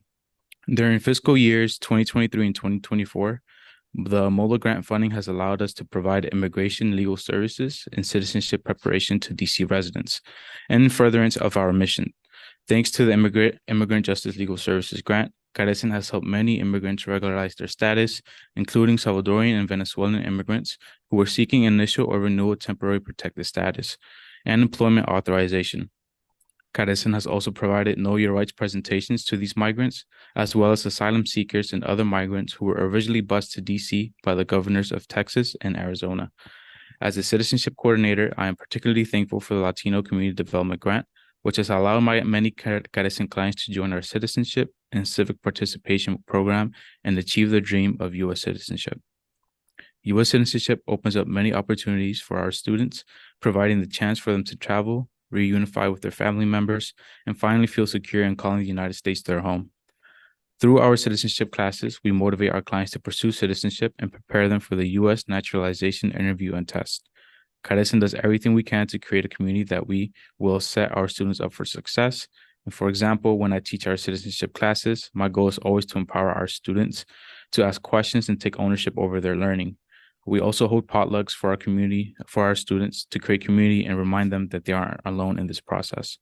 Thankfully, almost all of our students have successfully navigated the immigration system with the help of our legal team and passed the interview and test. It is truly inspiring to watch our students work so hard and ultimately become U.S. citizens. In December 2023, we saw the successful naturalization of one of Caresen's most special clients, who has been receiving Caresen services for over 15 years. He obtained humanitarian visa that is given to victims of violent crimes and helped law enforcement know a U.S. visa after a brutal attack left on him in a coma for many months. It took 12 years to finally reunite with his wife and children through the family petition and consular process, but unfortunately, his wife ultimately left him, and he was absolutely devastated. He found great comfort, though, in finally achieving the only secure status after taking his oath for citizenship. And there was not a dry eye in the room, including the USCIS officials who knew about his long and difficult journey. And thanks to the Latino Community Development Grant, Caresen has also helped our students build more engaged in our community. We will continue to empower naturalized clients to access full civic participation, and we will ensure that our newest citizens are represented in our democracy as we approach the 2024 presidential election. The support that Caresen has received from the mayor's office and Latino affairs has been critical to our outgoing success in serving DC residents. Nevertheless, for every client that we accept, there are many more that we must turn away due to lack of capacity. And so we hope that you will consider increasing the funding available for providing services to DC residents, so that we can expand our programs and continue to support our clients for the years to come. Thank you. Thank you. I appreciate you, man. How old are you, sir? I am 23. 23. Okay. That's great. You talked a little bit about these U.S. citizenship classes. Walk me through how one engages the Caresen to get into that class and how much time it takes to complete the class to be ready to take the test for citizenship. Right. So what we do is we have an outreach team that helps us put out the word about our classes. Typically, our classes range from 12 weeks to 15 weeks, but each student may take one class per week, which is 2 hours. We offer classes within the weekdays of Tuesday and Wednesday. On weekends, we offer Saturday classes. So in the afternoon on Wednesdays, we have from 6 to 8 p.m., Saturdays from 10 a.m. to 12 p.m., and 1 p.m. to 3 p.m. The way we help them engage is we have a certain curriculum set for them and our instructors to follow, so that our students are able to look over the material and study, and not just memorize material, but actually learn the material and know exactly what it is that they're learning. Currently, we've had our program has grown a lot from the past year. Previous years, our highest numbers have been 56, but now currently we've had 90 students. So it's almost doubled. And we are looking to expand more of that and hoping that we can, hoping that we can expand it more for our students and add more classes for them as well. Okay. Do you all serve anyone outside of the students? Outside of the students, let's say if they don't want to take the classes we have legal brief services here at Caresen. We have legal services to help with TPS renewals, residency renewals as well. We do help also complete the citizenship application form, the N400. Okay. What is TPS? TPS is a temporary protected status that migrants can receive. It's I'm not too familiar with it, so I can't give you like the best answer, solid question, the solid answer as to. I can go into seems detail like about this one. It seems like the acronym speaks to what it does, temporary protective status. Yes. I got it. I want to acknowledge you. You're a young man, seem very focused, and not just helping yourself, but also working, helping other people who going through life challenges. That's not always easy for a young man to be that focused, especially in your early 20s. And so I want to thank you for the work you're doing in the organization. They come here to the hearing organization almost every year to testify about the work you guys are doing. We look forward to supporting you. As I heard you talk about giving an increase in budget, I think you give a positive voice to what we want to see our young people doing in our communities. But we do get the budget from the mayor as a balanced budget. In order for us to move money somewhere else, we have to take it from somewhere else. We are going through some anticipating some financial struggles in this upcoming budget. So we just got to work through it as we go through it, getting people back to work and building our economy back up coming out of the pandemic. But I want to thank you for your testimony. I'm glad your volume was able to work so we can hear that powerful voice of advocacy you're giving to the organizations and those who need your voice the most. Thank you. No, thank you very much, Mr. Trayon White, for your time, and thank you everyone else for your patience. I really appreciate it. No problem. Thank you.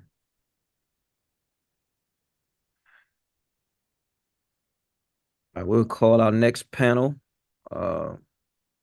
Maria Patricia Corrales, Fiesta DC. Daniela Huerta Garcia, DC Volunteers Lawyers Project. Pedro Lima, National Hispanic Council on Aging.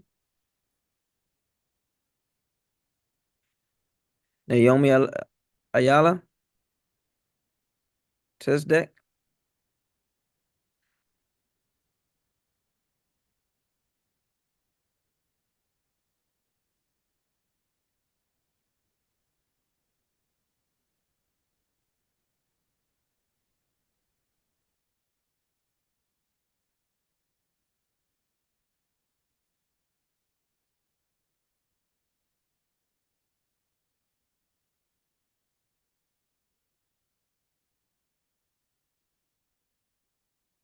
Okay.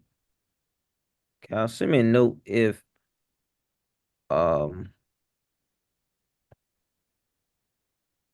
Miss Maria is here. I don't see her in the panel.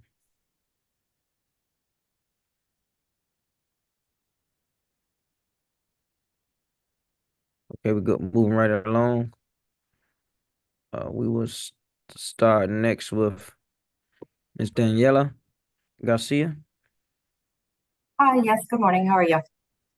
Well, and yourself. Go right ahead. Good, thank you. Dear Chairperson White and all the council members, thank you for the opportunity to testify in support of the immigrant communities that make the District of Columbia their home. My name is Daniela Huerta Garcia, Managing Attorney of the Immigration Practice of the DC Volunteer Lawyers Project. I appear today to thank the Council, the Mayor's Office, and the Mayor's Office on Latino Affairs for their continued support of the DC Volunteer Lawyers Project immigration program. The mission of the DC Volunteer Lawyers Project is to advocate for domestic violence, at-risk children, and other vulnerable individuals through comprehensive pro bono legal services, to empower victims with knowledge, resources, and ongoing support, and to broaden our impact by engaging, training, and supporting a strong and diverse network of volunteer lawyers and community volunteers. In the U.S. immigration system, people are forced to face detention and deportation in civil immigration court with no right to counsel in their immigration hearings. Applying for other kinds of immigration relief, such as U visa, VAWA, and SIJS, is just as complex as for survivors of domestic violence, gender-based violence, and vulnerable children are often deprived from the most basic resources, such as safety and shelter, while at the same time having to worry about not landing in removal proceedings and securing immigration relief. For many, they have to do this not only in a language that they don't speak or is not their first language. Given the complexities of immigration law, immigrants without lawyers will likely lose their cases regardless of the merits. This is where DCVLP comes in. DCVLP is the only nonprofit organization based in Washington, D.C., focused on providing free legal services to survivors of domestic violence, survivors of gender-based violence, and vulnerable children. We provide services to low-income D.C. residents absolutely free of charge.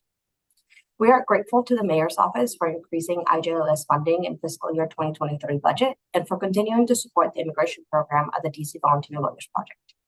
Thanks to support from the Council and the Mayor's Office, the budget increase for IJLS funding allowed us to serve 340 DC residents in 2023 for limited 1-hour legal immigration consults and fully represent 165 immigration cases. This is compared to 279 and 149 respectively in the previous year. Because we have been fortunate to receive IJLS funding, DC residents are not forced to navigate the complex immigration system alone. Even through the COVID-19 pandemic, which hit only 5 months after the founding of DCVLP's immigration practice, DCVLP has continued to zealously serve clients, adapting to virtual consultations and representation. In only 4 short years, the immigration practice at DCVLP has been able to secure SIJS for 10 individuals, asylum for 14 individuals, work permits for 70 individuals, and VAWA relief for 3 individuals. All thanks to the continued support from the Council and the Mayor's Office through IJLS funding. Thank you also to continued and increased funding, we are able to provide legal advice at 5 immigration clinics that occur every week and 2 others that occur once a month. Our immigration clinics continue to experience high demand, with our latest locations at Children's Shaw and AIDS Healthcare Center in Capitol Hill, providing up to 6 immigration consults every week. DCVLP also provides a weekly immigration clinic at other AIDS Healthcare Center and other Children's National locations in the district, as well as 2 monthly clinics, one via phone in order to expand access to clients, and another for migrants currently living at DHS shelters in Washington, D.C. DCVLP also provides legal consultations and brief legal services at our weekly clinic at the Mount Pleasant Neighborhood Library. The demand for clinics has expanded as clients communicate about our quality services through word of mouth. Through our clinics, we provide legal advice to visitors, and we also assist visitors in updating their address with immigration agencies and courts, filing pro se motions to change venue or consolidate cases with family members, filing FOIA requests, Freedom of Information Act requests, and filing pro se work authorization applications. These are only a few of the numerous examples of the ways in which DCVLP has advocated for our immigrant neighbors in the last few years. Thank you once again to the District of Columbia, including the Mayor and the Mayor's Office for Latino Affairs, for providing the financial support to provide legal services for those who are part of one of the most vulnerable populations in our state. Thank you once more, Chairperson White and the rest of the Council, for your commitment to our immigrant neighbors and for letting me speak today. I am happy to answer any questions. Thank you.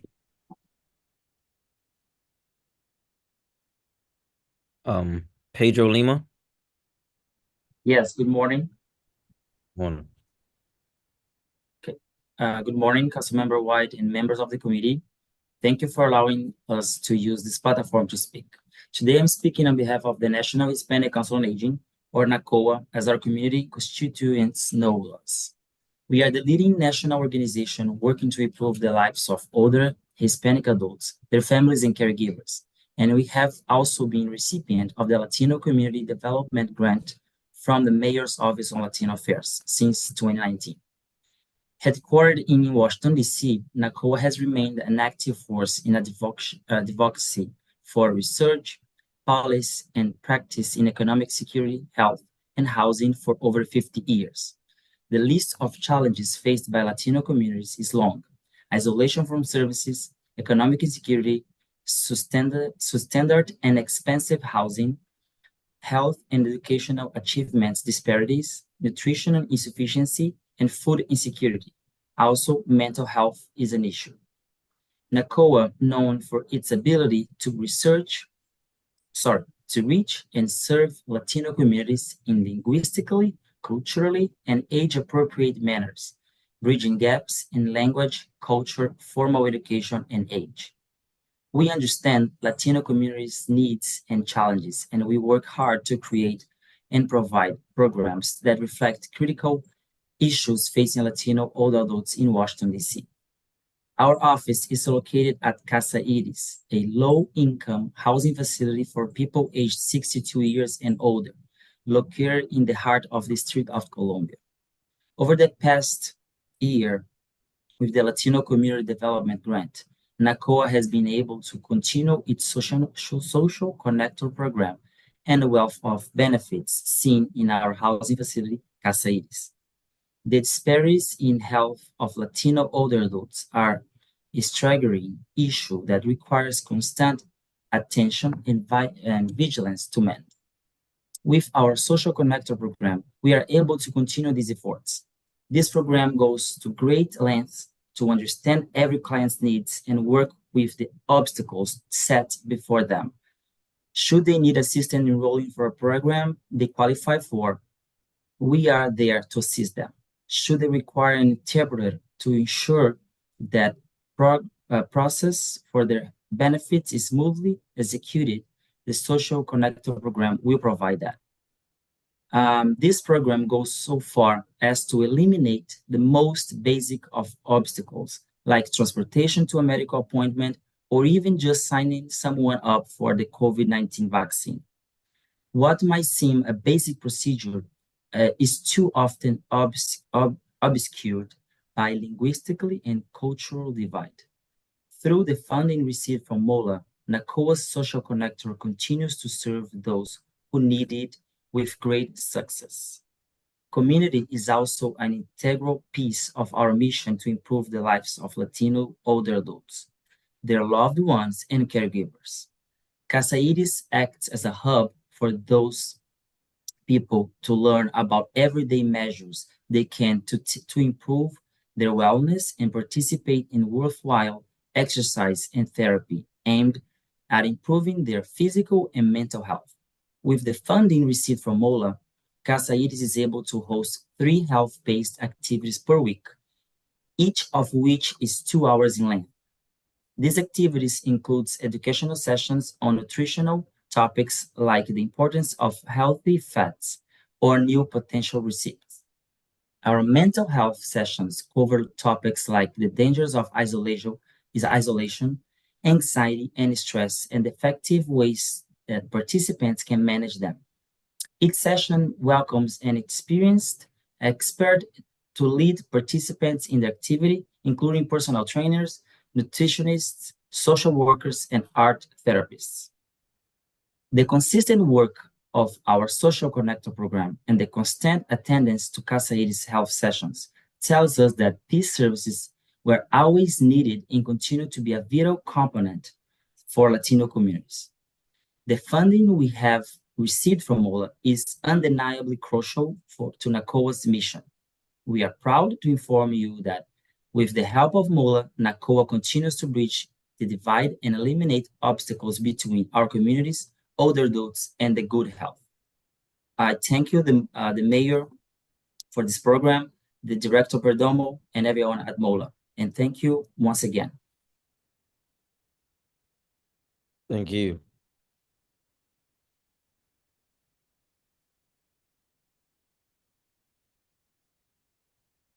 Miss Naomi Ayala.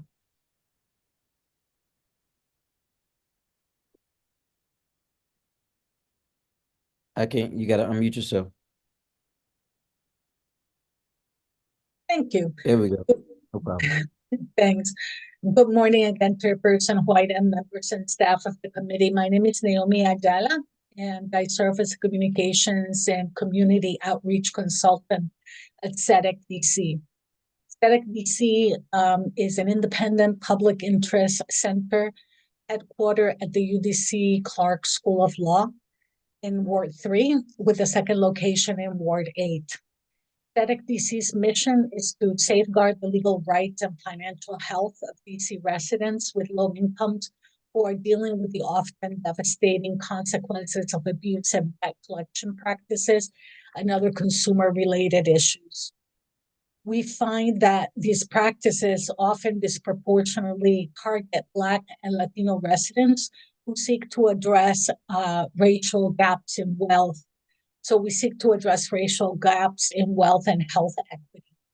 Our strategic approach is 3-pronged. 1, we provide free direct services, including legal advice and representation, as well as financial counseling. 2, we create systemic change through coalition advocacy. And 3, we deliver bilingual community education and outreach. The Mayor's Office on Latino Affairs helps to make our work possible.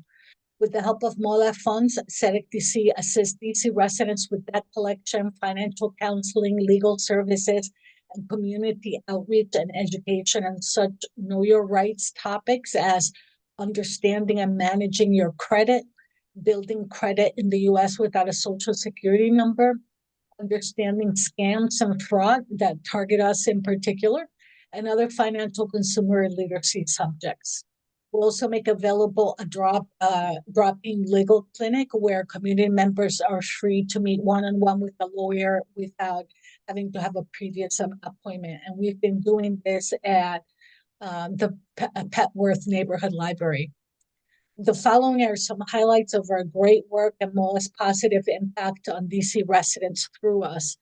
To date, we have surpassed our annual direct legal services goal by providing pro bono services to 70 Latino Spanish-speaking DC residents, provided financial counseling services to 29 individuals, presented 10 financial consumer literacy workshops reaching 123 community members, and disseminated information at tabling, outreach, and food distribution locations, reaching 1,165 residents. MOLA grant funds make it possible for SEDEC DC to serve clients like Mrs. P and Mr. T. Mrs. P, a Spanish-only speaking resident of Ward 8, was being sued by a local credit union for defaulting on a loan due to complications from COVID-19. A SEDEC DC attorney represented Mrs. P and shared initially that her Social Security income was judgment-proof, bringing peace of mind to the client. Our attorney then worked with the creditor to dismiss the case based on Mrs. P's hardships. The client saved more than $2,800. Mr. T, a Ward 4 resident, was referred to SEDEC by a family member for assistance with managing his debt, credit report and score, and legal aid for disability assistance. Visually impaired, all of which have resulted in financial challenges for him. SEDEC DC's financial counselor assisted Mr. T in obtaining his credit report, organizing his credit card debts from the lowest to the highest balance, and discuss his credit card interest rates with him, setting up an effective action plan to pay off his credit card debt. Then a SEDEC DC attorney met with Mr. T for a consultation regarding his qualifications for SSDI benefits or SSI payments to help him increase his income. After he completes his disability assistance applications, we plan to refer him to our partner organization, Working Credit, for their Spanish language credit building workshops. SEDEC DC is honored by its long-term relationship with MOLA and grateful that through this partnership, we're able to meet the Spanish-speaking community's need for language-appropriate and culturally relevant, high-quality legal and financial counseling services. Thank you for your support. Thank you.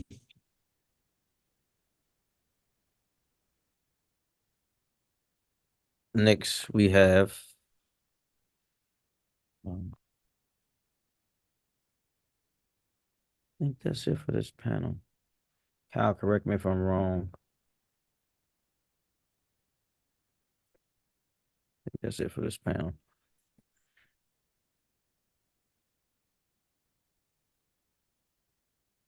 Yeah, because we was missing one.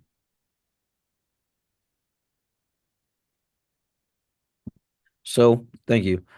Go back to Pedro Lima. Yes.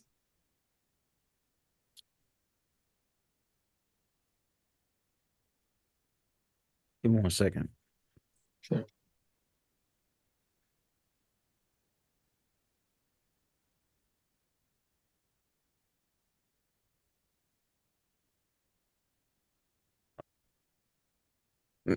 Miss Danuela Garcia. Hi, yes, I'm here. Yeah. Good.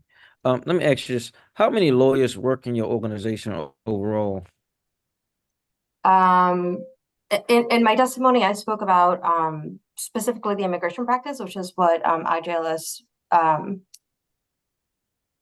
what the grant is working towards, excuse me. And so within the immigration practice, we have 6 attorneys. And then within the larger organization, I believe we are now up to about 28 or 30 attorneys. Okay. What percentage would you say of your organization is funded through MOLA? Through MOLA, the immigration program is funded a very high percentage by the IJLS grant. I would have to get back to you on the specific number of that, but the program itself, just to be completely transparent, funds me, who is the manager of the practice, and then also funds the majority of our program. Okay. What about any of the any of the legal team? Me, I'm an attorney, and it funds me. Okay. So, and you said of that is 6 of you guys funded through this? Is that accurate to say? There are 6 attorneys in the immigration practice, including me. And I know for sure that IJLS funds me. I would have to get back to you about the funding of the other attorneys. Oh, okay. All right. What do you think, in addition to, can be done legislatively in the district to assist your clients with some of their ongoing issues? Sure. Something that we have been working on at DCVLP through some policy efforts specifically related to immigration have to do with this ID situation that we have here in the district. Even with the limited purpose IDs that we have available, for example, for folks that have been undocumented, the residency requirement for that, which requires folks to be here for 6 months, is a huge issue for migrants who have just arrived in the city, who have been bussed over here and have been living in shelters and maybe are trying to move out. It's really difficult, for example, to rent an apartment or enroll kids in school, enroll in healthcare, etc., if you don't have access to an ID. And if you've only been here, those folks are usually not here to comply with that 6-month requirement. So legislatively, policy-wise, that would be something reducing the 6 months or taking it away would make a huge difference for our clients in getting established and getting that economic and financial stability and housing stability that they need for themselves and their children. Got it. And what would you say will be a solution to that? I know one of the suggestions you said removing it, but is there a medium time you're trying to reduce it to at all? Yeah, that's a good question. I would say that right now, the folks that are in shelters are usually have to move out within 30 days. So I think reducing it to somewhere around maybe 15 or 30 days before they need to make that jump, right? Before they need to find an apartment and rent and all of that stuff, it would be 30 days or less. Basically, that would be an acceptable reduction so that they can, again, achieve that economic stability. I'm noticing on 2nd and D, there's a number of Latino, mostly males there at that shelter. Do you know what happens to them after the 30 days or where they typically go? What's the process with that? Yeah, I think they become reliant on a lot of the nonprofit organizations that we have here in the district for trying to find housing or group home, or some of them move out of the district. They end up living in, homes with maybe like 10, 15 others. We have mostly actually been dealing with the families and what happens to them. There are a couple of more specifically for DCVLP. We work with survivors of domestic violence. So there are shelters specific for DV survivors, which is usually where families end up, whether they want to or not. As you might know, right, shelters are not usually, sometimes they're not the preferred option for everybody who needs them. Yeah. And do you know if there are some language barriers at the shelter in your experience? Yes, I think, again, nonprofit organizations come in to try to get rid of those barriers, but we do see that there's a lot of lack of education. And I don't mean that, sort of like a K through 12 for a college. I mean, just for sort of general immigration understanding. And sometimes it's that information is not available in their language. And sometimes it is that there's no attorneys present to be able to explain to them what is happening in their case, or even very basic how the immigration agencies work, right? There's a lot of confusion between what is court and what is the immigration agency and what is border patrol, right? What are all of these agencies and how they work together, and what is owed to whom, right? Like when do you have an ICE check-in and when do you have a court date, and how are those different, and how does it affect if you go to one and not the other? And that's really where DCVLP comes into in those clinics that I was talking about, where we offer essentially for clients to sit down for 1 hour to speak to an attorney and get oriented about their immigration case. Gotcha. Thank you. I appreciate that helpful information. Thank you. And in the legislative things you have, I would like my staff, Mr. Yeldell, to look into that, see how we can be helpful. Great. Thank you so much. I appreciate that. No problem. Mr. Pedro Lima, I'm sorry, I'm back to you. I was jumping around a little bit. Apologize. Do you all primarily work with just senior citizens? Yes. Our work is focused on seniors. What age qualify you as a senior in your program? So the building that we have right now, the Casa Iris, it's 62 and over. However, we do serve 55 and plus for that specific program that we call Social Connector. Everybody's 55 and over that. We do not stop services. However, our mission is to serve older adults, families, and caregivers. So sometimes I may be providing services to someone younger than that. However, the focus would be the older adult. So if someone is coming here to us to get assistance in something related to the older adult or their families, we would provide the same type of services as well. Yeah. So in your testimony, you started listing some of the barriers those residents are experiencing, from housing to expensive food insecurities, mental health. You went down the list, which I know that is real and what's happening in our community every day. I was riding in the car, I guess, during the Christmas holiday with two seniors, and I know we were talking, and one of them was receiving $32 a month in SNAP, and the other one was receiving $34 a month in SNAP. And I was at Kramer Middle School on Friday, and I was doing some literacy classes with them, and I was astonished to learn that the average person in that room that was adult was spending about $1,000 a month on groceries. So there is a disconnect between what we see families needing versus what they really need just to be stable. And sometimes, as you know, as a professional working with this population, they have to choose between paying the extra money for their medicine or their food, right? And so we are eager to figure out how we and we just increased the amount on SNAP benefits, which is nothing compared to what the actual need is, you know.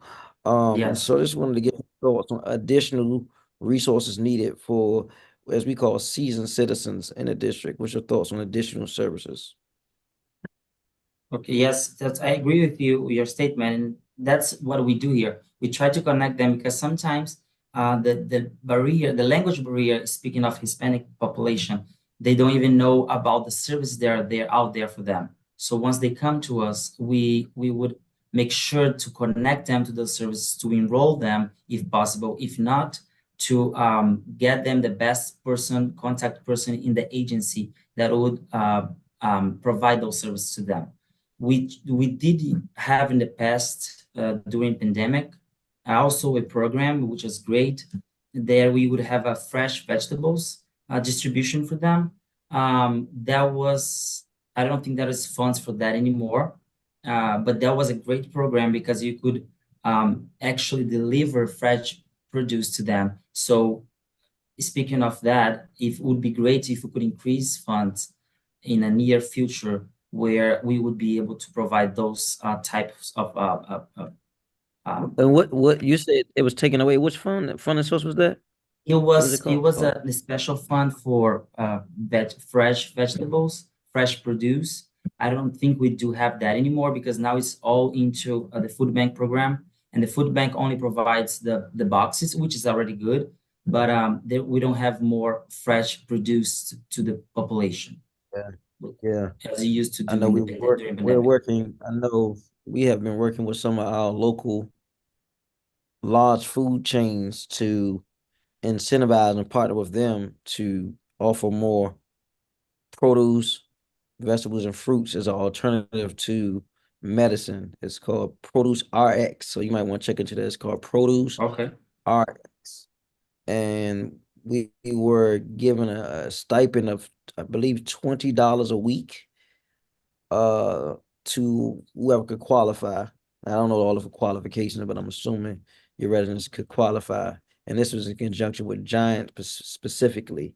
So that may be something you might want to look into. Yeah. Great. Thanks for the So information. Yep. So NACOA provides mental health services. Is that accurate to say? Yes. In what capacity?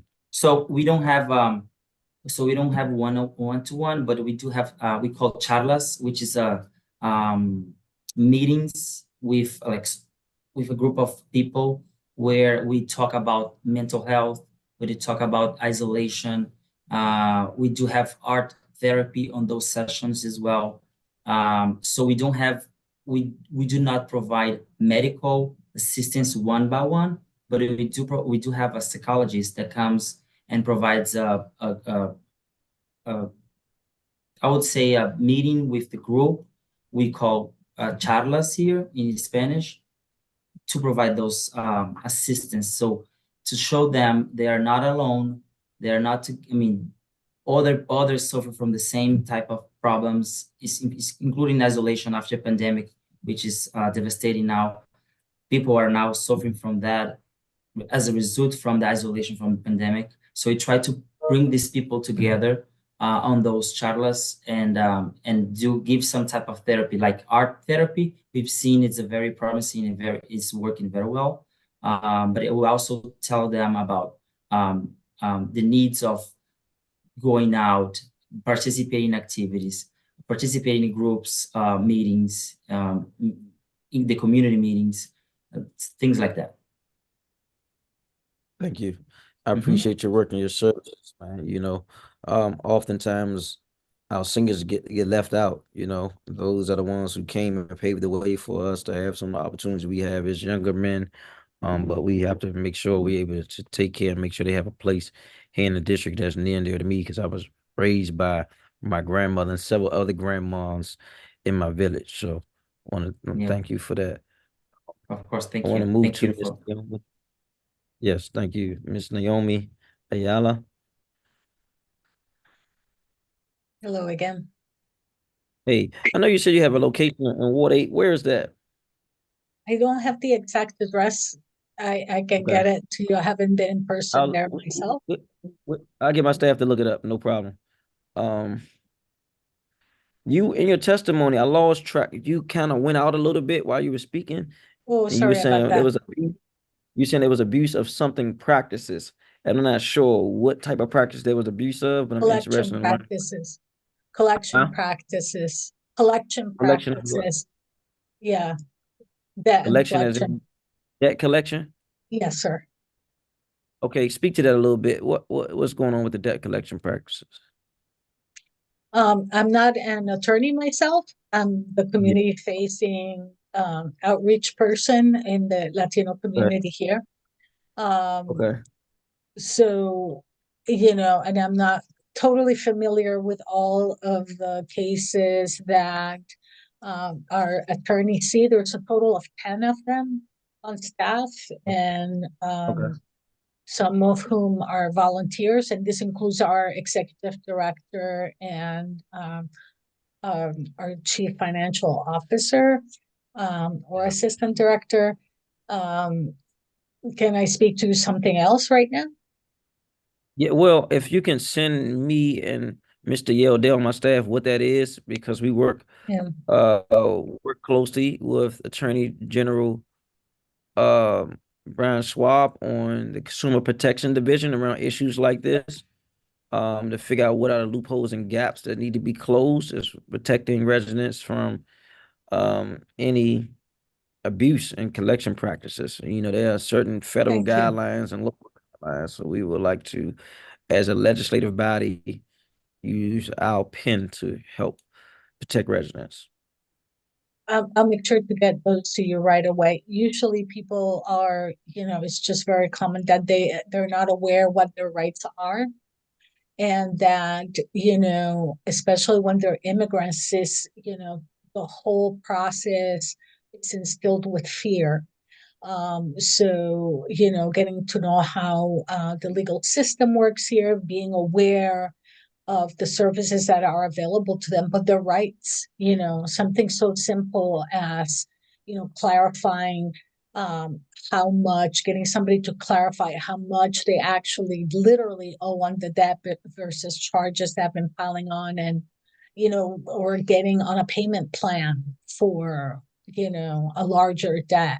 So I'll make sure to get that information to you, but yeah, we also have, it's difficult for them to tell when somebody's pursuing them as part of a scam or fraud, and trying to get their money. So we see cases like that, and we do education work like that, especially in the Latino senior community. We partner with Vida Senior Centers in Ward 1 Okay. to provide education on this front. I'm A happy lot to of the see that you scams target exceeded- elders. Okay. I'm happy to see that you exceeded your goals. I think I heard you say you reached over 1,175 individuals with your programs and services. Yes, providing outreach materials too, and we have exceeded our goal of meeting 70 people so far, meeting the needs of 70 people so far. Okay, and I heard you say that you all provided financial services to at least 29 individuals. What type of financial services do you offer? Financial counseling services. So, how can you build credit, managing your credit, understanding your credit score, understanding your credit report. We do this, individually one-on-one, and we also offer workshops to the community. Most recently at Mount Pleasant Neighborhood Library. We've also done it in the past at Petworth Neighborhood Library. Got it. Okay. All right. Well, thank you for your testimony today. We're going to Thank move you, to our sir. next. Thank you. So,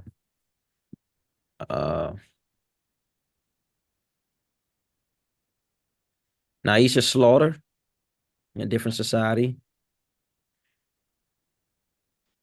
Karen De La Chow, legal counsel for the elderly. Roger Angulo, Vida Senior Citizen Center. Simon Lando, Open Goal Project.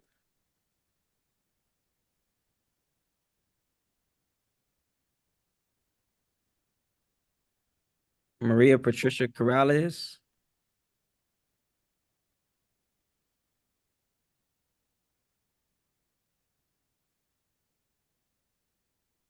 And Rebecca Medrano.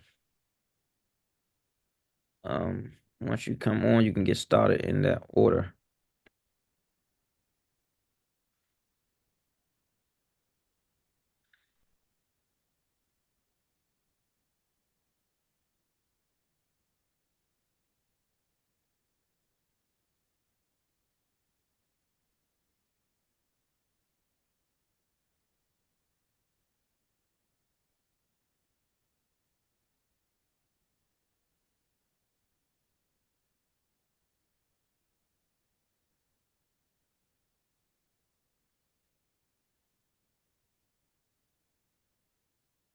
Okay.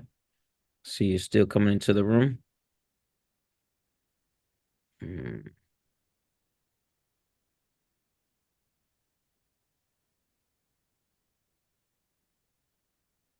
Is Naisha Slaughter here? If you are here and you don't hear me call your name or you're having trouble getting in, please comment in the chat so my staff can elevate you. We're gonna move to Karen De La Chow.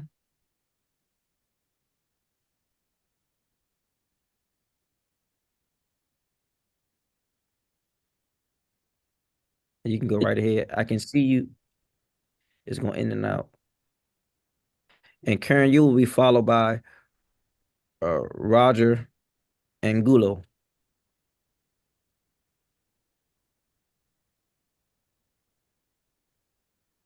I can't hear you, but I can see you.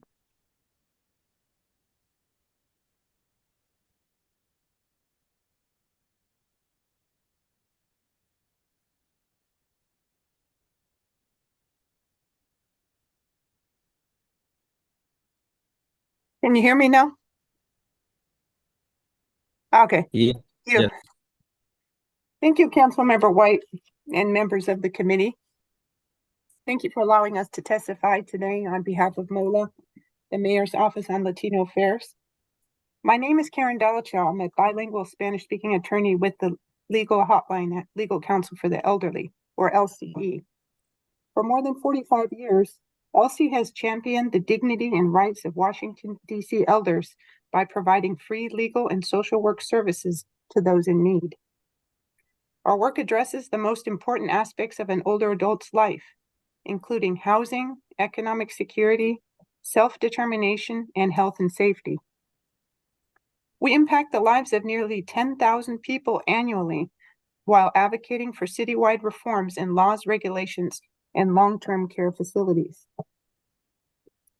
For more than 10 years, LCE has partnered with the Mayor's Office on Latino Affairs to serve DC's Latino elders. Through Protegiendo a Nuestros Abuelitos, DC's Latino Elder Justice Project, MOLA provides funds for bilingual staff of LCE to deliver essential services to our older Latino neighbors.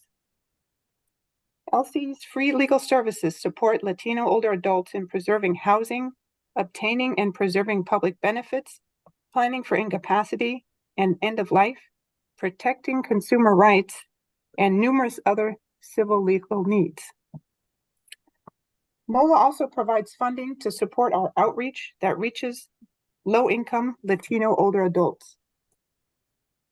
As an example, LCE recently noticed a troubling pattern. Several Latino clients were unjustifiably denied their Social Security benefits by the Social Security Administration. These clients have temporary protective status, also known as TPS, and are lawfully present in the United States. They're entitled to collect Social Security based on their work history and Social Security contributions, like any other older worker. However, Social Security canceled these clients' benefits, wrongly concluding that these individuals are not lawfully in the United States. LCE attorneys from across practice areas have worked with clients to restore their benefits by communicating or filing an appeal with Social Security. Another example where we helped our Latino clients. We assisted a client who had called our hotline for help regarding their SNAP benefits, also known as Supplemental Nutrition Assistance Program. They had been cut for 6 months for no valid reason. The client could not reach anyone in the government who could reinstate his benefits. When he contacted us, I immediately called the Economic Security Administration and spoke with several representatives. About a week later, the client's SNAP benefits of $380 per month were reinstated, and he received $800 in back SNAP benefits. In yet another case, a Latina client called our legal hotline for help. Her apartment had many housing code violations and a terrible smell that came from the toilet. The landlord was not moving and making the repairs. I advised the client to call the housing inspector and put pressure on the landlord to make the repairs. The client followed my advice, and the landlord is finally making the repairs. Finally, during a call with one of our Latina older adults, I noticed that our Spanish-speaking client was paying for monthly Medicare premiums when her income was very low. I told her about the Qualified Medicare Beneficiary Program, also known as QMB, and urged her to call the State Health Insurance Assistance Program, also known as SHIP, to apply. The client followed this advice and now has QMB coverage. She is glad she no longer has to pay the over $150 monthly Medicare premium. There are many other low-income Latino elders who have benefited from MOLA's community support, and we are grateful to be their partner. Thank you for your time. I'm happy to answer any questions.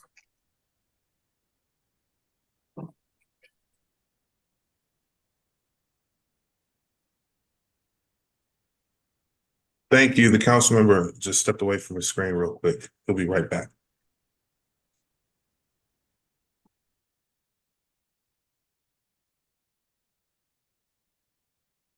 Thank you.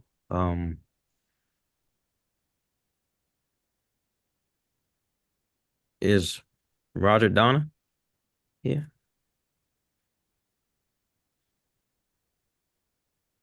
I thought I saw it.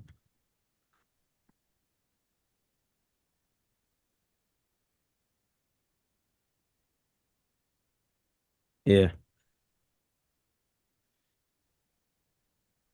Mr. Donna, if you can unmute yourself.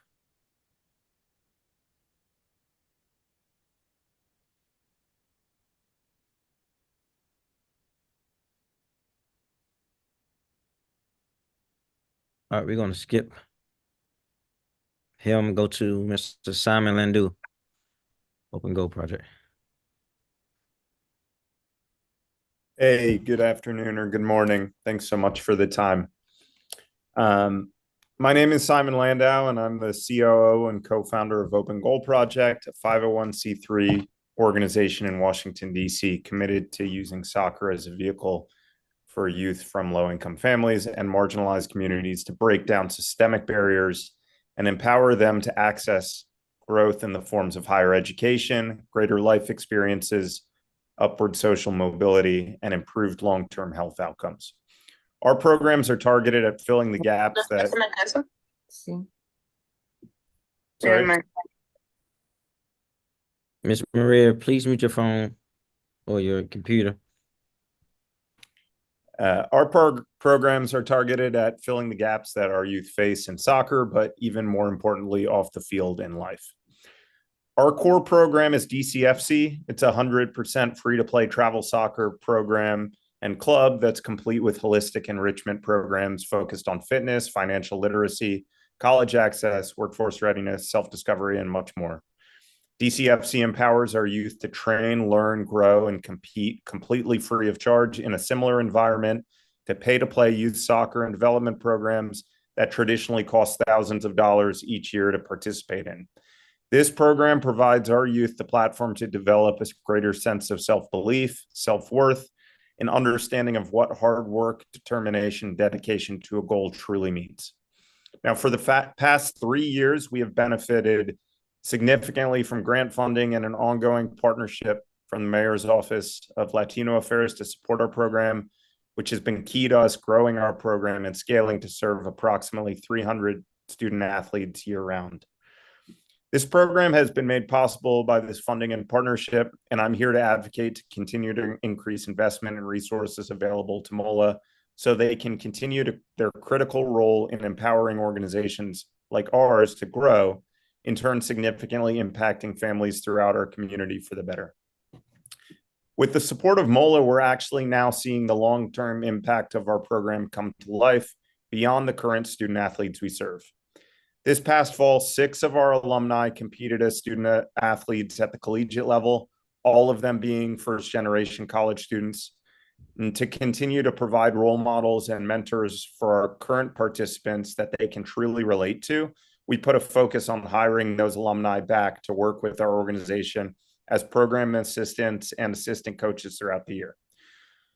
One of those program alumni who played this past fall at the collegiate level is now a junior coach with us, and his name is Axel Chicas, who is currently in the midst of his freshman year as a student athlete playing soccer at Howard University. Axel was going to try to hop on today. He was running a little late from training, but he provided testimony to the impact that our program is having on him, both as a student athlete and as a young adult. Quote, Open Goal Project has allowed me to create a loving community around me with soccer. Playing soccer at a high level required a financial burden that my family and my parents simply couldn't support throughout my childhood.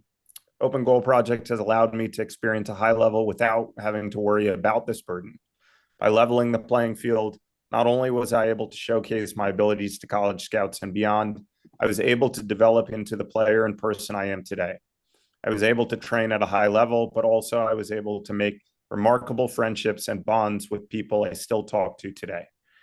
In order to prepare me to play at a high level, Open Goal also opened doors to quality training, workouts, and even held camps and clinics, which allowed me to develop my skills as a player. But they also created their own club, DCFC. And through this club, I am now able to give back to my community by coaching kids who don't have access to pricey club programs, but have access to DCFC.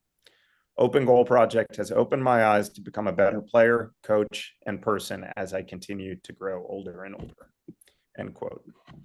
Now, as a nationally recognized youth soccer and sport for development organization, leading the fight for racial and social equity in U.S. youth soccer space, our organization in this specific program is crucial to the lives of the youth and families we serve, and we simply could not do it without MOLA's support.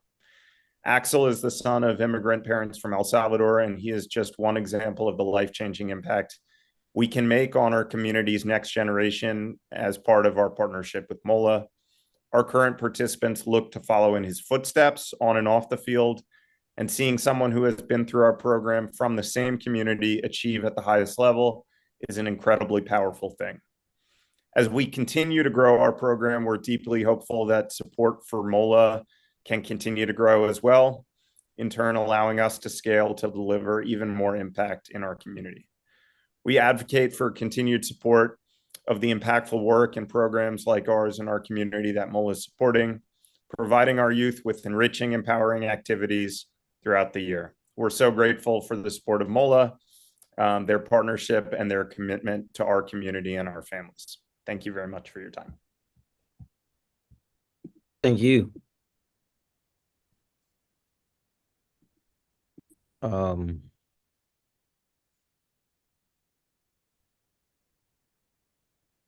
Maria Corrales. Good morning, sir. How are you? I'm well. And yourself? Fine, thank you. Again, my name is Maria Patricia Corrales, and I'm honored to stand before the Committee of Recreation, Libraries, and Youth Affairs, alone chairperson or a council member Tyrone White Sr. I would like to express my sincere gratitude for the opportunity to address you today during the performance hearing for the Mayor's Office on Latino Affairs. I commend the committee of their dedication to our community, and I extend my appreciation to Chairperson Tyrone White for the leadership in fostering platforms to open dialogue and community engagement. Mayor's Office of the Latino Affairs plays a sincere role of advocating for the needs and concerns of the Latino community in DC. Through our various initiatives and programs, MOLA has been instrumental in promoting inclusivity, culture, and understanding, and overall welfare of the Latino residents. I would like to highlight the significant impact of the Mayor's Office on Latino Affairs has had in empowering the Latino community, from promoting educational opportunities to facilitating access to all resources. Their efforts contribute to the well-being of countless individual families, including myself, and their help have created bridges to become one whole thing, the all community, or what it's called the old generation and the new generation through programs. MOLA has helped tremendously in promoting our history, culture, traditions, and supporting us with their own time of being a partner to all of our events. MOLA is the face of the mayor's agenda, which is to create a city for all of us, a capital where all of us will feel home. As a concerned member of the community, I urge the committee to continue supporting their initiative and endeavors of the Mayor's Office of Community Affairs. It is through this sustainability of collaboration and commitment to the Latino community that we can ensure the success and inclusivity of their diversity population. Again, thank you for the opportunity to speak with you today, and hopefully the Committee on Recreation, Libraries, and Youth will continue investing in the Mayor's Office of the Community Affairs and their progress as their initiatives, which is all of us. Thank you, Council Member. Thank you so much. Appreciate your testimony today. Now we will hear from Rebecca Madrino.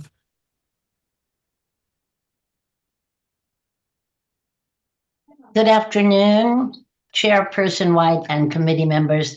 Thank you so much for the opportunity to testify on behalf of the Mayor's Office on Latino Affairs today.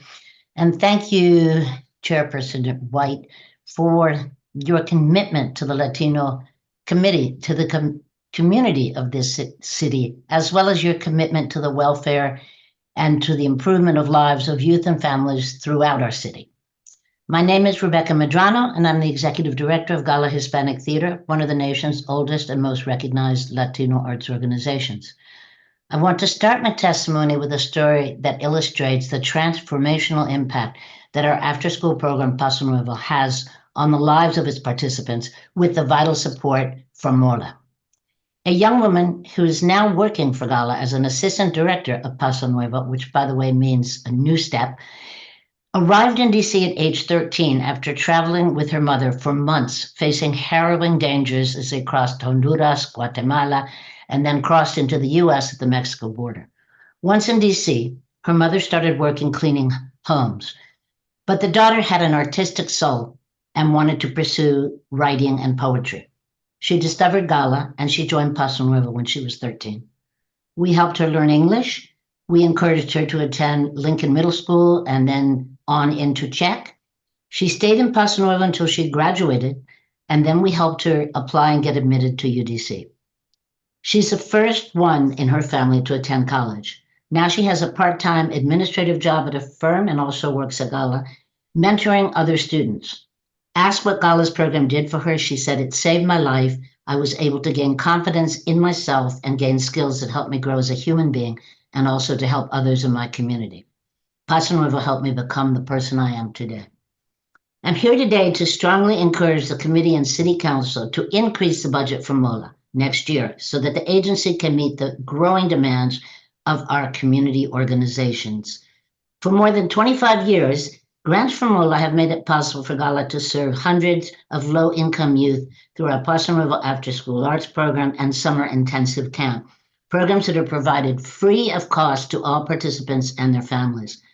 Paso Nuevo provides a safe and creative environment in which Latinx, Afro-Latino, and Black youth can explore their identities, express their concerns and hopes, and while at the same time acquire valuable skills in communication, literacy, and more recently, technical skills that encourage them to stay in school, improve their academic performance, and make them more competitive in the job market.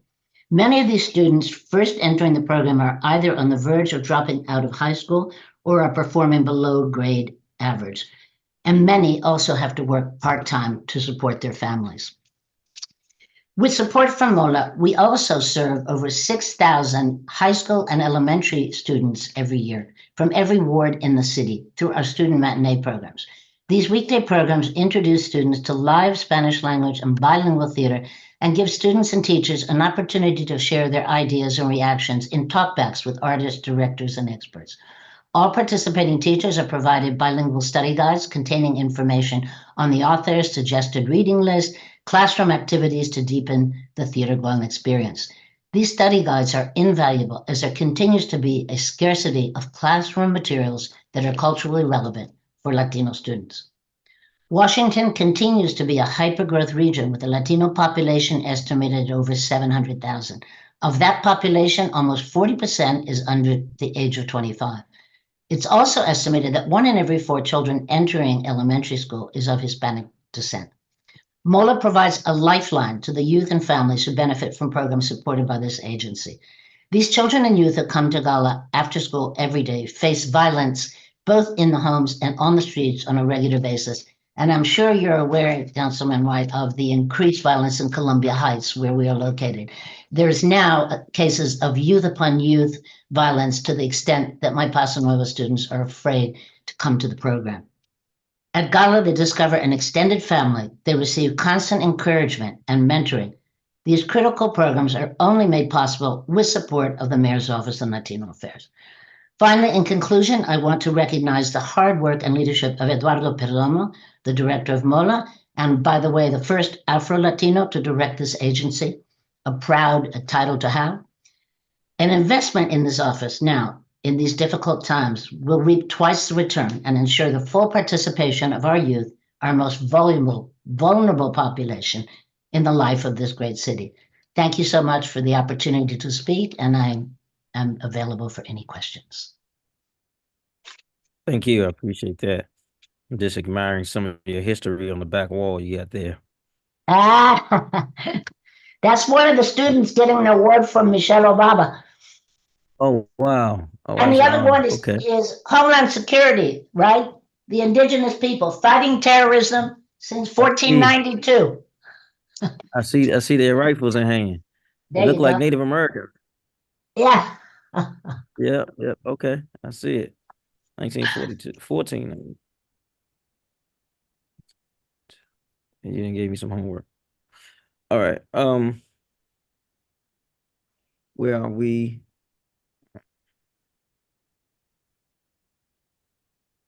I'm gonna go to Roger.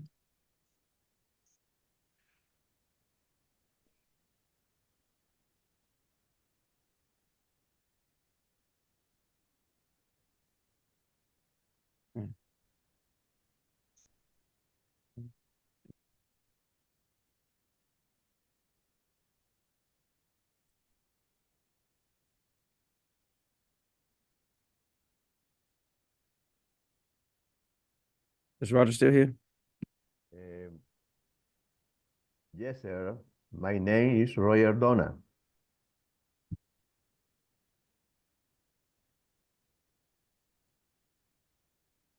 Go ahead, sir. Sorry, doctor, speak in English. I not speak English. Hello, can you hear us? Yeah, we can hear both of you guys. Yep. Are you able to help him in any way? Let me see if we got an interpreter here as well.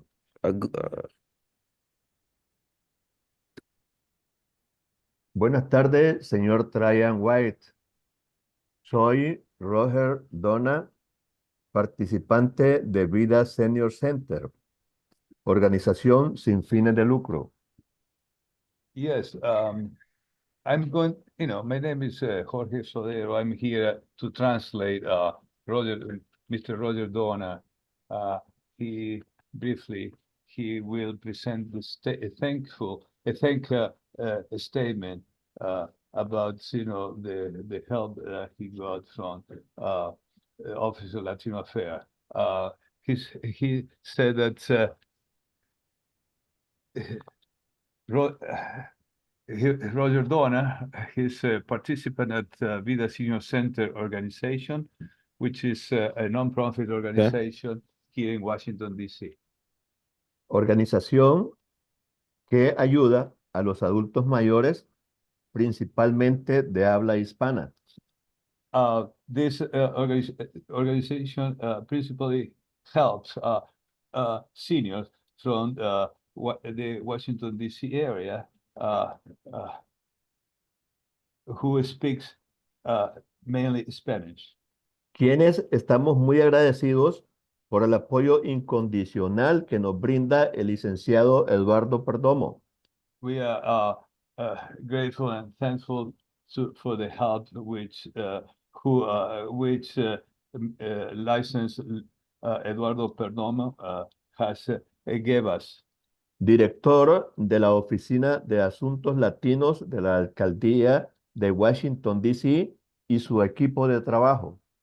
This is the director of the Mayor Office of Latino Affairs at the Washington, D.C. and his teamwork. Work team. Esa presentación la hago como el rey de Vida Senior Center. This presentation I'm doing as a king at Vida Senior Center. Asimismo, presento mi testimonio personal In addition, I present my personal testimony y muestra de agradecimiento al licenciado Perdomo y su equipo de trabajo to thank License Eduardo Perdomo for his great work. Ya que por su medio obtuve el seguro médico por asuntos especiales. Because of his action, Roger Dona was able to get medical insurance for his medical condition that he was suffering. Para la atención al cáncer o tumor de Mechin y la parálisis facial que me aquejaba. His medical problem was a tumor in his maxillar, which produced peripheral nerve palsy.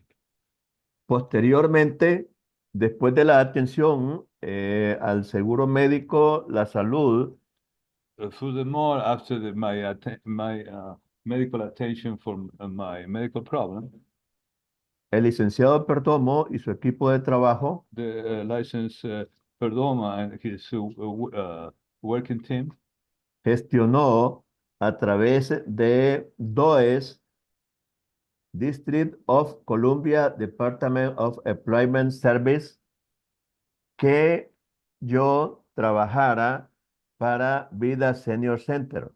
He was also very helpful for his support that Mr. Dona is actually working at Vida Senior Center. Y de tal manera que han hecho esa ayuda directa a mi persona. Because of this action that helped directly to my person. Soy testigo de que ellos de forma incondicional ayudan. He has witnessed that the Mayor Office of Latino Affairs unconditionally helped him to go through all his problems. A quien se presenta en la Oficina de Asuntos Latinos de la Alcaldía de Washington, D.C. y su equipo de trabajo están dispuestos a apoyarlos. Mainly, this is telling us that the Office of Latino Affairs is unconditionally open and for help to the community. Muy agradecido, licenciado Trevor White. Thank you very much, Trevor White. Gracias, man. I appreciate you testifying. Yes, thank you. I appreciate you interpreting.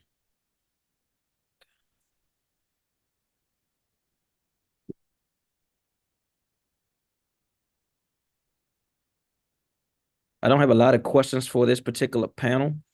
I did want to make a few comments to Mr. Simon Liddell. I just want to know from you, what's the ages and gender of the youth in your program? Yeah, thanks so much. I think this is a really important point is as we continue to grow, the desire and the need for our program is pretty wide. So not only at this point do we serve youth from about 6 to 18 with year-round programming, we are also continuing to expand. In this past fall, piloted kind of a young alumni group of young men and who are between 18 and 24 who are playing. But on the 6 to 18 range, we sort of have at this point 5 girls teams and 7 boys teams. So the percentage, if we're going to break down by percentage, it's still about 65% boys. Let me ask you this. Yeah. Are you in a partnership with DPR? Just a lot of teams that require, I guess, space and to play and practice. That is a great question. So over the years, we've developed a really strong relationship with DPR. We do work directly with them to secure facilities.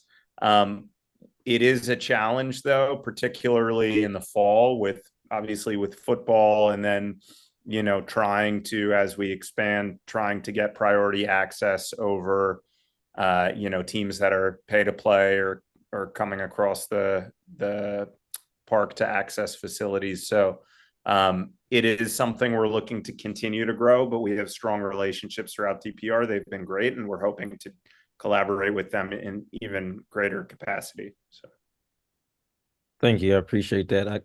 I'm going to skip around a little bit. Ms. Corrales, I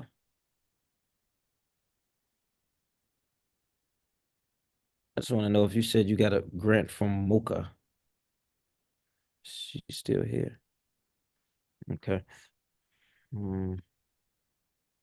Okay. All right.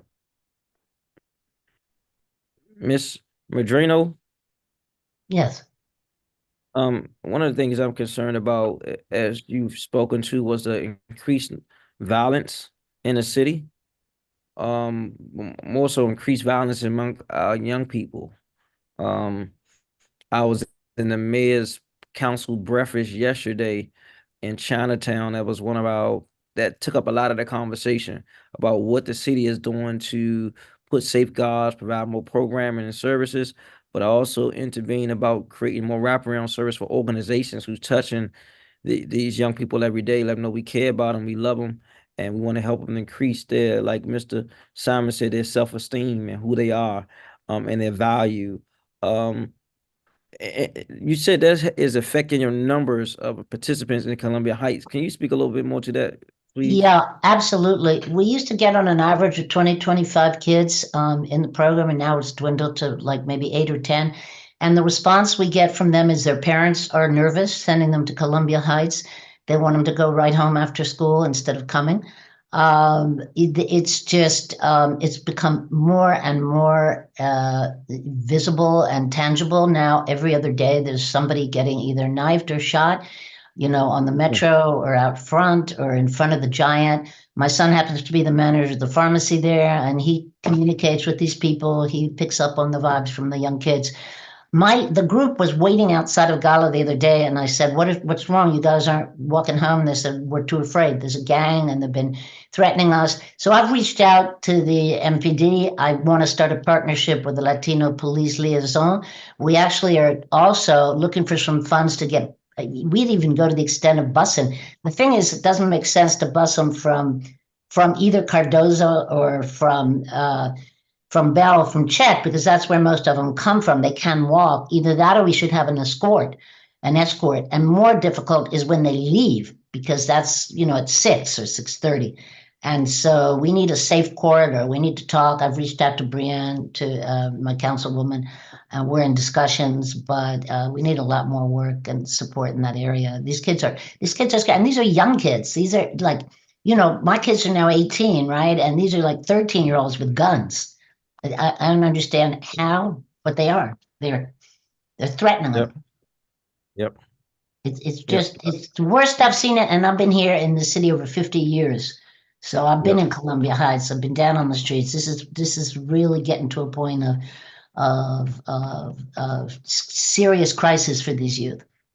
Yes, absolutely. I left my well, let's see. If you have any suggestions, I'd be happy to meet with you, Councilmember White, and your colleagues. We can get a group of us together because it's affecting, what's the other agency? I left my cell in the chat for you. If you can text me, we will reach out. I have a number of relationships in that area, which I think they could be helpful for you there. So I got text it. me. We're gonna figure out, because we gotta create safe space where our kids can go to get wraparound service, love, and care. Up against some time constraints with this, so I'm gonna move right along. Thank you. Thank you so much. Mr. Thank you. Good to see you. Thank you for all you're doing to support this. Absolutely. Yes, ma'am.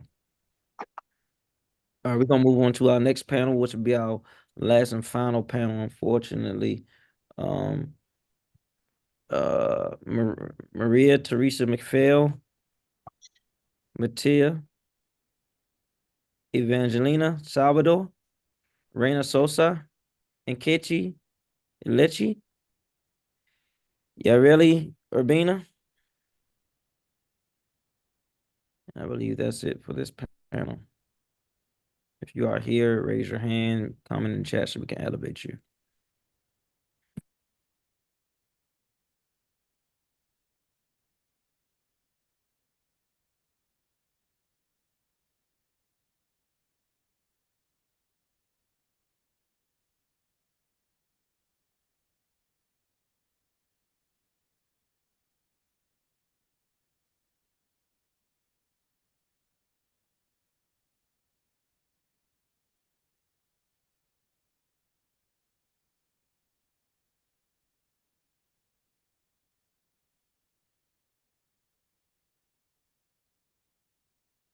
Miss Teresa McPhail, you can go right ahead. Thank you so much.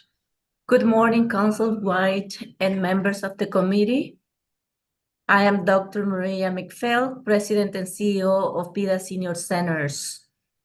I am grateful for the opportunity to testify in front of this committee on behalf of the Mayor's Office on Latino Affairs and their long-lasting support MOLA provides to our seniors community. For over 5 decades, Vida Senior Centers serve Hispanic and other low-income seniors across the 8 wards of the city, with physical presence in 2 locations, one in Ward 1 and one in Ward 4. MOLA has always believed in Vida's mission and the important work we do to deliver while maintaining and improving the quality of life of our seniors. Our elderly population has so many needs. They lack crucial services to improve the social determinant of health, such as mental health, food security, housing, employment, which MOLA is bringing support for in some occasions. All present struggling for them while they try to age in place. All of these issues present difficult and challenges for them. Being a multicultural and multilingual organization, Vida has the privilege of serving around 1,000 unduplicated customers or clients across the 8 wards of the city, free of charge. Vida has the pride on delivering food security, health promotion, medication management, chronic disease and prevention and management, fall risk prevention, and more, as well as mental and behavioral health, nutrition, education and counseling, social services, and recreation and socialization activities. This last item enables interaction with other seniors of like background, culture, and languages. Vida becomes the critical lifeline for clients to successfully navigate services and help them to remain part of the community where they feel that they really belong. The Mayor's Office on Latino Affairs are pillars in supporting Vida seniors in areas such as mental health through our recurrent $50,000 grant to strengthening Vida seniors' mental health capacity. This is such a crucial support for us. Thanks to this grant, our seniors have access to mental health resources when they need it. We would like to urge the authorities to enable MOLA to increase the amount designated for this purpose to Vida. Now Vida needs sufficient funds to hire a full-time credentialed bilingual clinical mental health social worker to take care of our seniors who require crisis interventions before they get referred to a specialty facility. With the current funds, we can only hire a part-time professional to deliver this critical service, for which we are still very grateful for. Additionally, for a couple of years, MOLA has supported Vida with a special project designating support of $10,000 a year to improve seniors' mental health and self-esteem by funding free haircuts on a monthly basis for the duration of 6 months. An average of 25 seniors per month are able to visit a local small business to have their hair done and receive other beauty services, making them feel well taken care of and motivated.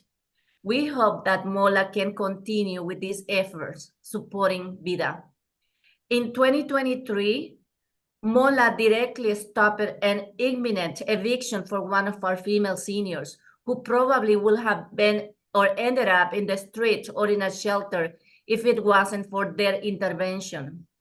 For fiscal year 2024, through MOLA, VIDA initiated a partnership with the Senior Community Service Employment Program and hosted the first seniors as volunteer in one of our locations to support the organization on simple tasks.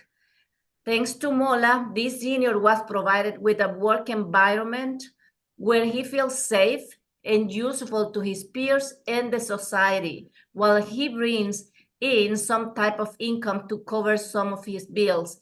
This is Roy Ordona, the person that was testifying a moment ago.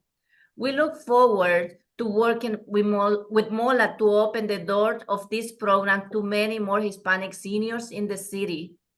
While the overall support from MOLA is so important for VIDA, we look forward to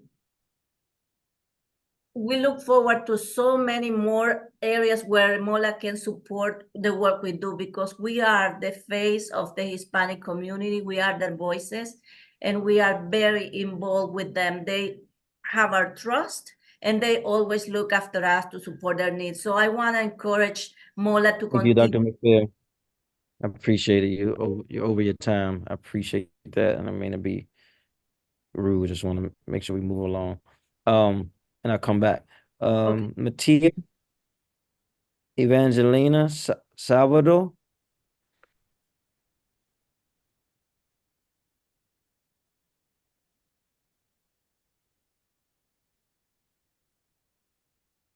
I see you are here, but I don't see you on the screen.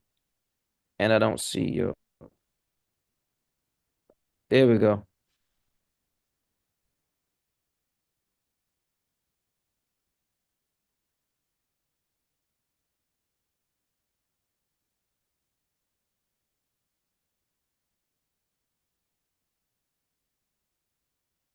If you can unmute and you can go right ahead.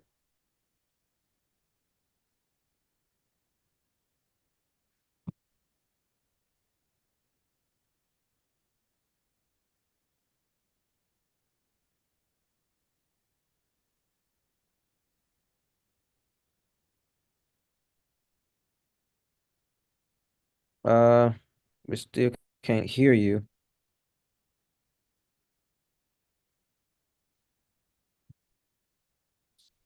She must have logged out and logged back in. So we're going to Miss Reina Sosa.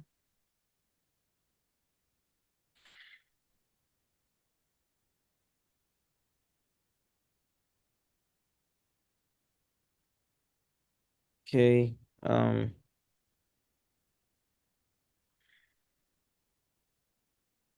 Nkechi Lechi.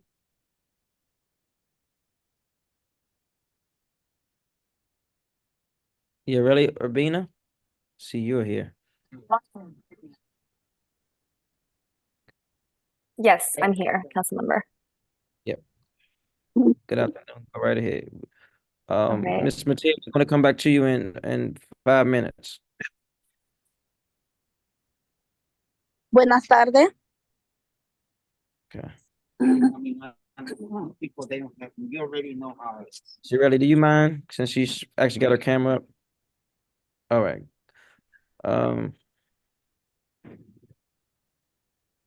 Buenas tardes. Buenos días. Buenos días. Habla Matea Salvador. No habla español. We need to get an interpreter. Hold on. Okay.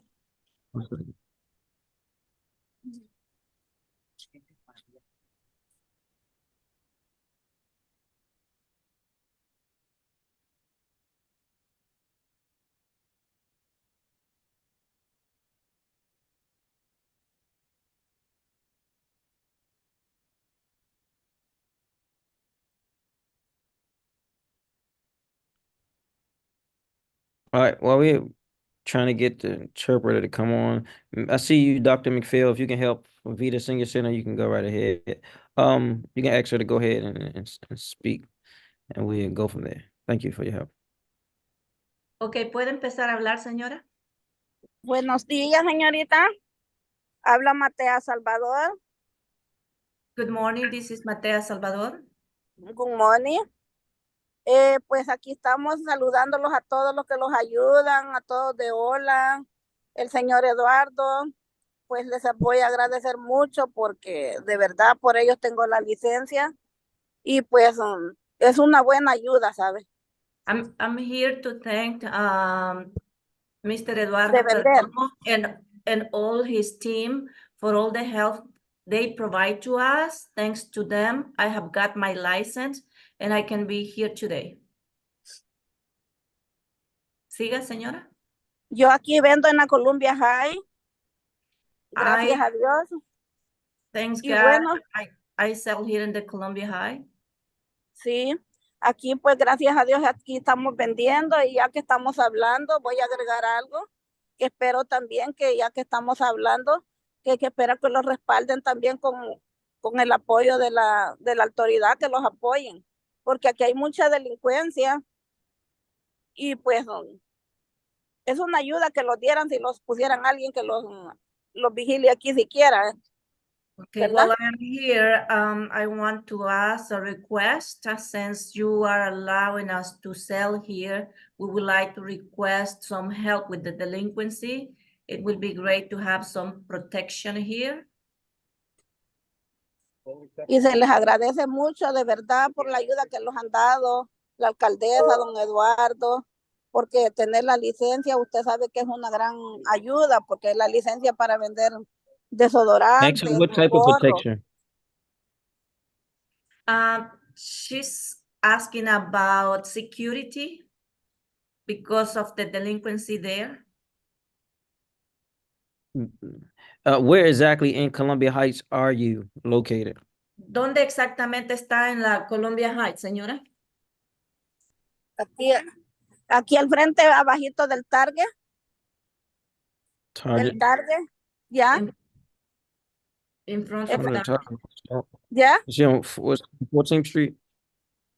¿Ya? ¿Qué calle? ¿En qué calle está, dice? La 14. La 14 y la Columbia High, aquí por el Target. 14 and Columbia Heights. Yeah. Okay. Well, I don't know what security's role is with the mall, but we can alert MPD and the commander there. Dice que no sabe qué seguridad puede brindar, pero que puede alertar a la policía para que esté más cerca de ustedes. Por favor, se lo vamos a agradecer mucho porque usted sabe que uno, pues, yo sé que no pueden hacer tanto por nosotros, pero la cuestión de nosotros es que le pedimos ayuda y como les estaba diciendo, se le agradece mucho lo que han hecho por nosotros.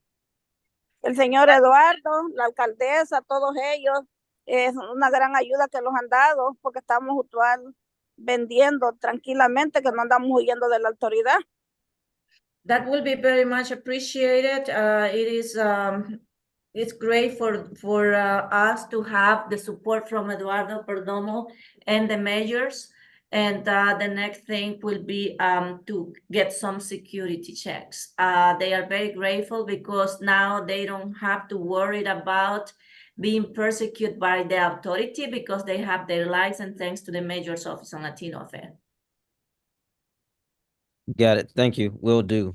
I don't know who the commander is there, but I'll reach out to the chief and she can direct me.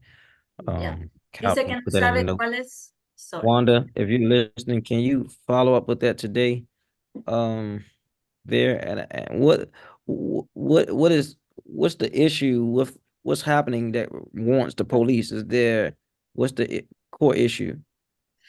Señora, que sí, ¿qué es lo que está, señora, que sí, qué es lo que está sucediendo ahorita? ¿Cuál es el problema principal por lo que se requiere presencia policial? No se puede poner.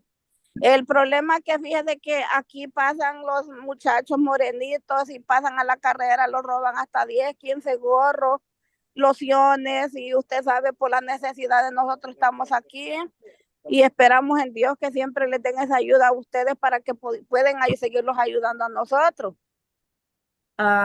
So Council Member White, what she's saying is that the situation there is that some young people are going there to their business and run and steal hats and perfumes from their tables while they are there. They just run and take things and run away. Okay, can you let her know that I left my staff number, cell phone in the chat for her so we can Okay. gather more information? Sí, señora Matea, dice el cónsul White que haya dejado en el chat de esta reunión del número de contacto de su staff para que la puedan contactar a usted y puedan platicar más. Por favor, sí. Y como le digo, nosotros necesitamos estas ayudas que están dando y que pues, esperamos en Dios que nunca las corten las ayudas porque cualquier cosa uno necesita del gobierno, ¿me entiende? Y se lo vamos a agradecer mucho. Okay, yeah, she will be very much appreciated with that, and also that continue receiving the help she's getting right now. Okay, and I'm just very interested, and this is not a question, but I'm interested to learn what other organizations are working with those young people who may be doing those type of things so we can redirect them. Because, you know, I don't know what their age is, but there has to be some accountability, of course, but there also has to be some intervention and redirection with some positive intervention for those young people doing that. Because I mean, you know. Okay, so él está diciendo de que le gustaría saber las edades de estas personas porque hay que tomar responsabilidad por lo que está sucediendo, pero que también que hay que ver qué tipo de intervenciones se hace para ayudar a estos jóvenes que están haciendo delincuencia ahí y que le gustaría más o menos saber la edad que estos niños tienen. En la edad de los niños hay muchachos de 14, 15, 20 años hasta gente mayor. Aquí es parejo, porque, y mire, y otra cosa, nosotros lo roban, a nosotros nadie lo recupera eso. Nosotros salimos perdidos, pero como tenemos necesidad, estamos aquí vendiendo. Y queremos que también, como le digo, les pedimos apoyo a ustedes. Okay, this she said that the age, for what she can see, goes from 15-year-old to elder people, like adults. And the problem that she sees is that nobody is being accountable for their loss. They continue going there to sell and keep their business going because they need, because of the necessity that exists, but that nobody's supporting the loss that they are getting through these situations. Yeah, because that's a big loss. You're selling those individual items and people taking multiple items, your profit margin. Yeah, I get it. All right, I got to move on to Miss Urelli. Miss Urelli Urbina, if you can come on and give your testimony. Thank you for your patience. Of course. Good afternoon, Councilmember White. Thank you for allowing me the opportunity to testify on behalf of the immigrant communities that proudly call the District of Columbia their home. My name is Urelli Urbina, and I am a managing paralegal for the Direct Representation Program at the Capital Area Immigrants' Rights Coalition, also known as CARE Coalition. CARE Coalition is a DC-based nonprofit that provides legal services primarily to detained immigrants facing imminent deportation. And today I'd like to share with you some of the work that we have been able to accomplish thanks to IJLS funding. First, I want to share with you a brief contract update. This past fiscal year, CARE Coalition has provided full legal representation to 25 DC residents, exceeding our contract obligation of 18. We've also been able to conduct 49 legal screenings and consultations, exceeding our contract obligation of 35. I'd like to highlight the following story as just one example of the many DC residents CARE Coalition has assisted by providing critical legal services with IJLS funding. In 2023, we worked towards the successful release of Andres, who was detained for over a year and held at a detention facility over 8 hours away from his friends and family. Andres and his family could not afford an attorney, and so he was relegated to fighting his immigration case completely alone.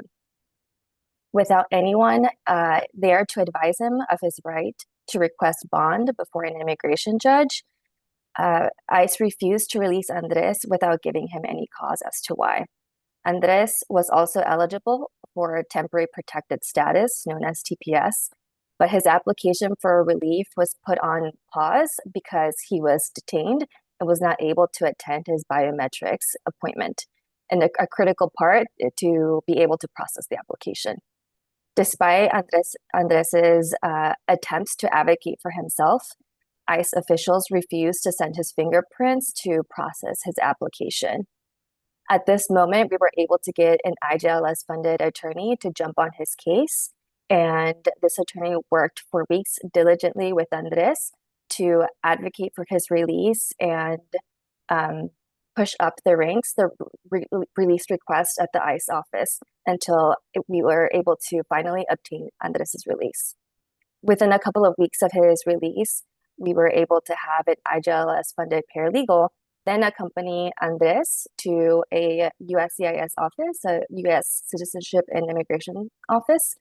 And then the paralegal then advocated yet again for the biometrics to be completed. Today, I'm happy to share that Andres is now living with his family in DC, and his TPS application is finally being processed. This is an example that shows why funding for detained immigrants is so critical. Furthermore, under the existing U.S. immigration system, immigrants facing removal proceedings don't have the right to government-appointed attorneys. This means that anyone facing an immigration judge who can't afford an attorney must bear the consequence of potential deportation without having any kind of legal support. In fact, if it were not for programs like this and funding like IJLS, 70% of immigrants would go unrepresented in their legal proceedings. Those that don't have any legal representation must tell their story in a legally sufficient manner, where they have to do the work that an attorney typically does, like identifying witnesses, cross-examining witnesses, filing evidence, translating documents, and so much more. All of this is an enormous challenge for anyone who didn't go to law school. And on top of that, most of these immigrants are doing this work in a language that they don't speak or that isn't their native language.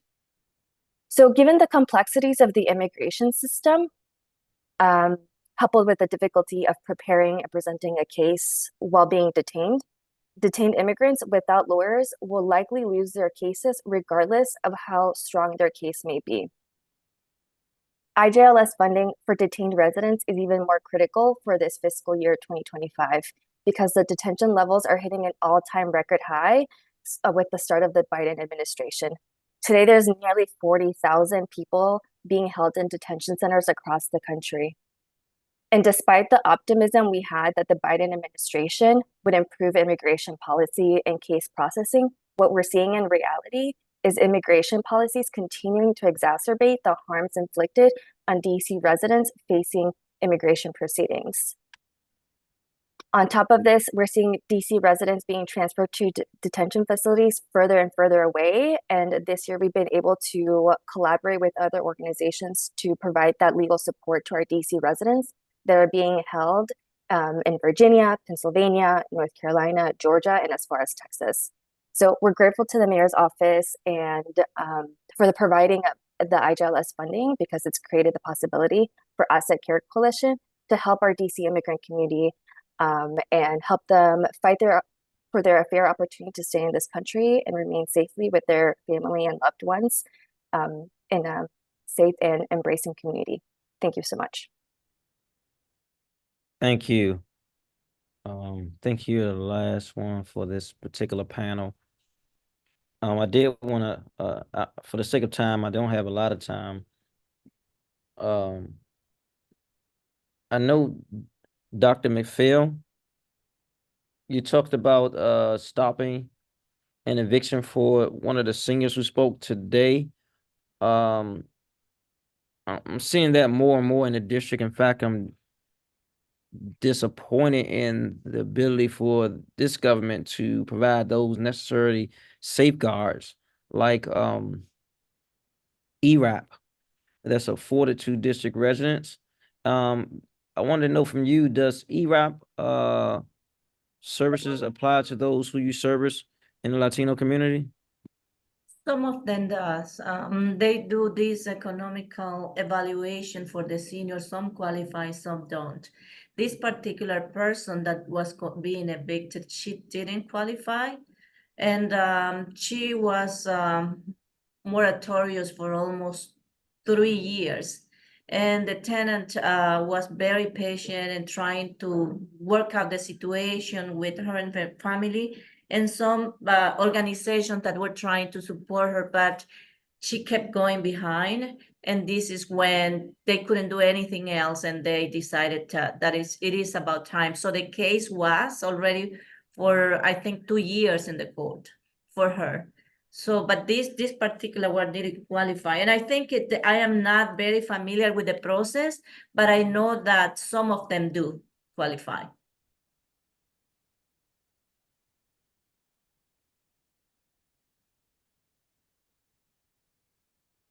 You're muted. Thank you. There we go. I thought I'd be an expert by now, but nope.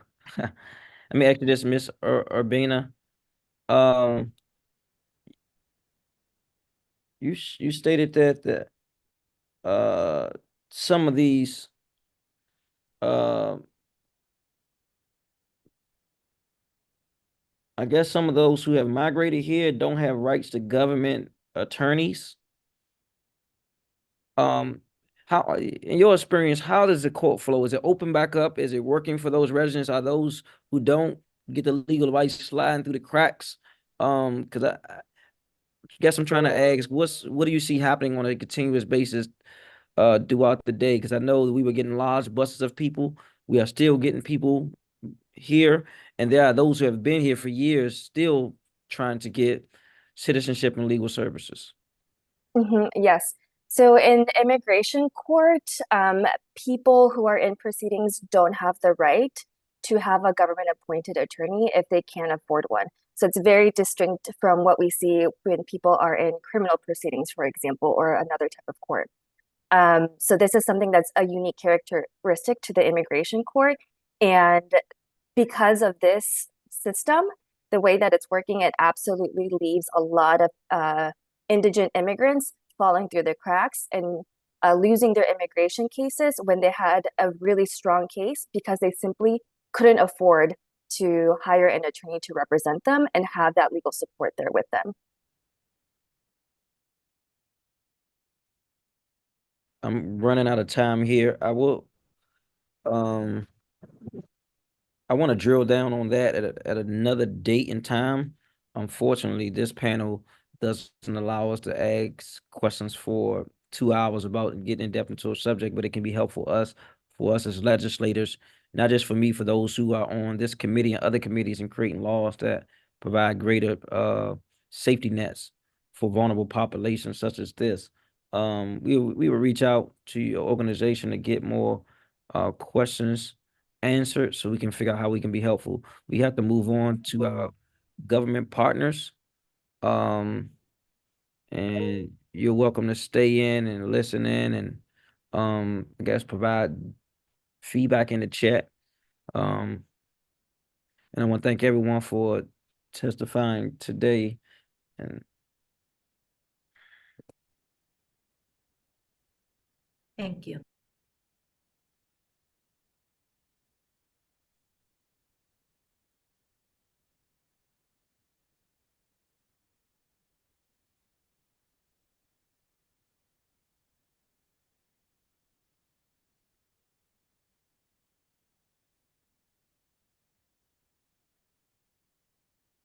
all right, we'll call our first government witness.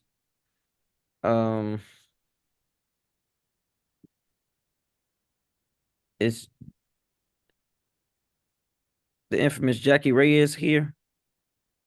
Or is there someone taking her place today as the government witness?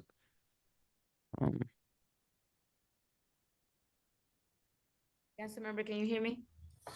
There she is. Yep, I can hear you and I can see you. It is the practice of this office to swear Can you in hear me all. now? Yep, I can hear you. Can you hear me? Okay, give me 1 second, council member. Can you hear me now? Yep, I can hear you.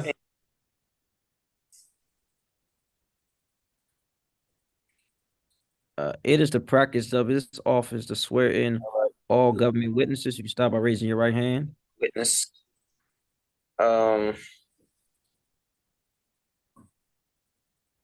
You It's- swear or affirm that the testimony you're about to give today is the truth and nothing but the truth. Jackie Reyes here? Or is there someone taking her place today as the government witness? Director, I'm filling in for Director Snyder, who's having an emergency. There she is. Okay. Yeah, I can hear you and I can see you. It is the practice of this office to swear in all. Yep, I can hear you. Can you hear me? Yes. Okay, give me 1 second, council member. There's Can you hear me now? Yep, I can hear you. Jackie, do you have two computers It is the there? Because I practice hear of double the voice. office to swear in It's crazy, all double government voice. witnesses. You can start by raising your right hand. Witness.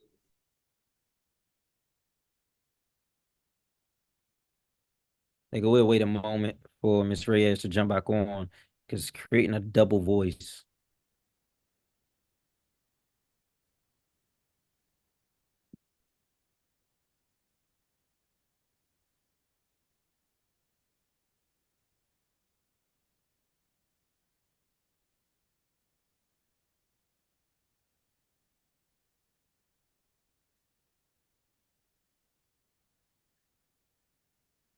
I take it she's gonna log out and log back in.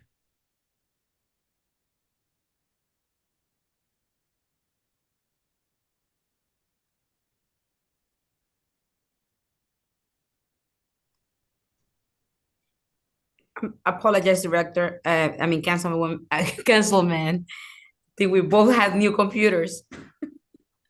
You know about my yeah. It's a hot mess. It's probably me, actually. It's brand new. Do you swear or affirm on the penalty of perjury that the testimony you're about to give today is the truth? Yes, I do. Okay, you can go right ahead with your opening statement.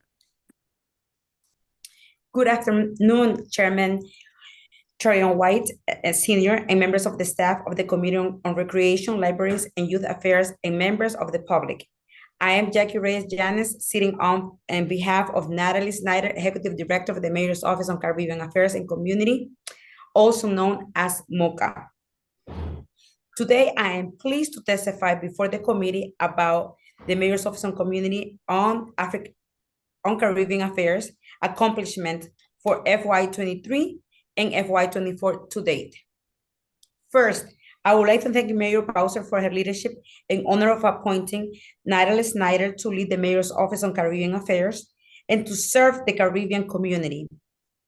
The Office on Caribbean Affairs celebrated 1 year anniversary on June 1st, 2023.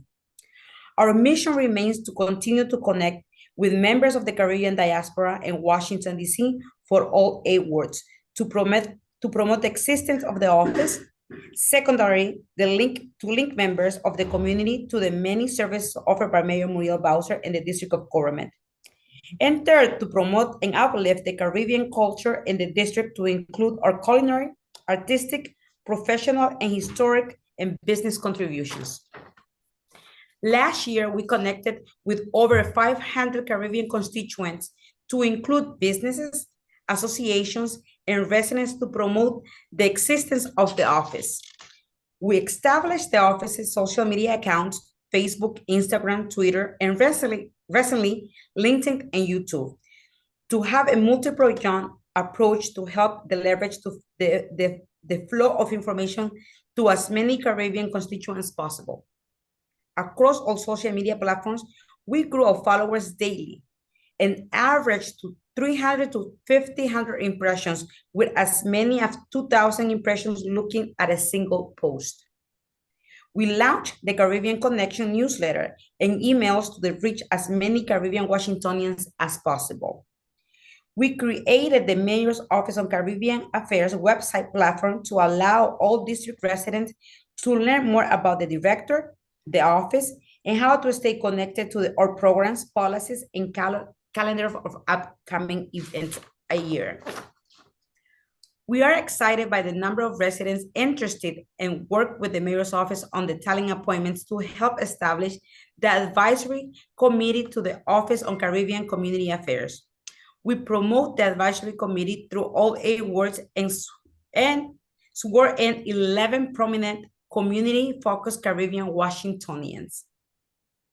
With over 500 Caribbean connections made, we continue to build a strong relationship in strategic partnership with several associations, embassies, places of worship, student organizations, and cultural nonprofits such as the Jamaican National Association of the Washington, D.C. metropolitan area, the Haitian Ladies Network, at the University of the District of Columbia Caribbean Student Associations.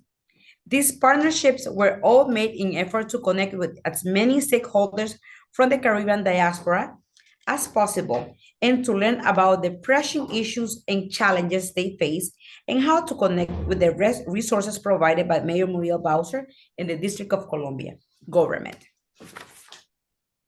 The office also met with the Advisory Neighbors Commissions, commissioners, and attended Open Street DC in Ward 7, 5, 4, and 3 to help spread the word about the existence of the Mayor's Office on Caribbean Community Affairs. The current community outreach and engagement efforts are laying a strong foundation that will turn into a build trust, visibility within the Caribbean community. The Mayor's Office on Caribbean Affairs is committed to support Mayor Muriel Bowser's priority, especially as they relate to public safety, the economic development. We want to make sure that district residents and business owners are aware of our resources and opportunities to stay and build a future here in the District of Columbia. The Mayor's Office on Community Affairs have promoted and linked over 100 Caribbean residents and businesses owners to resources including Mayor Muriel Bowser's FY24 Green Book to connect Caribbean and small businesses to government and spending plan. The Mayor's Office on Women's Policy and Initiative, obviously DC Ladies Night, a networking event that connected Caribbean women with DC agencies and learn about grants and programs. The Mayor's Office on African American Affairs to promote Caribbean Black-owned restaurants due to the DMV Black Restaurant Week. Serve DC, Safeway's Feast of Sharing to share resources such as a free food and clothing during the winter holiday season on Caribbean restaurants. DEMPET, a special events relief fund to help plan outdoor events that celebrate DC Caribbean culture. Connecting the Caribbean community to resources help the community not only that live but thrive here in DC. The Mayor's Office on Caribbean Affairs works tirelessly to promote and uplift our cultural contributions as they relate to the Caribbean cuisine. Artistic, professional, businesses, and nonprofit contributors that make up the fabric of our wonderful city. The district is home to members of the Caribbean diaspora hailing from at least 33 Caribbean island nations. To help share our diversity and culture, the Mayor's Office on Caribbean Affairs attended and promoted several Caribbean island nations' independence celebrations, highlighted the entrepreneurship and artistic, including but not limited to, promote our culinary abilities. Mocha hosted a Caribbean Restaurant Week, the first one, toward the highlighted over 30 plus Caribbean restaurants in Washington, D.C. Promoted in artistic abilities, we attended and promoted several small local businesses owners, including popular Caribbean musical groups, Imagine Band, and members of the DC Caribbean Carnival. To promote authors in the Caribbean heritage, Mocha created a visual tour of the Caribbean via accessing free public libraries and all 8 wards. To small businesses and nonprofits, Mocha have collaborated with groups including East of the River Steel Band, the Caribbean BR Renegades, and to teach history and how to play the Trinidad and Tobago steel pan, the only acoustic instrument invented in the 20th century. In FY 24, MOCACA will continue in our outreach engagement efforts to hear directly from Caribbean constituents, and will continue to process of working with Caribbean stakeholders such as the Institute Caribbean Studies to conduct a research on best practices and methods to complete a state of Caribbeans in the district. In closing, we will continue to have the opportunity to lead the Mayor's Office on Caribbean Affairs, and grateful to Mayor Bowser and DC Council and the advocates that have placed trust in this office. Chairman White and committee members, thank you for this opportunity to testify today. I look forward to answering your questions.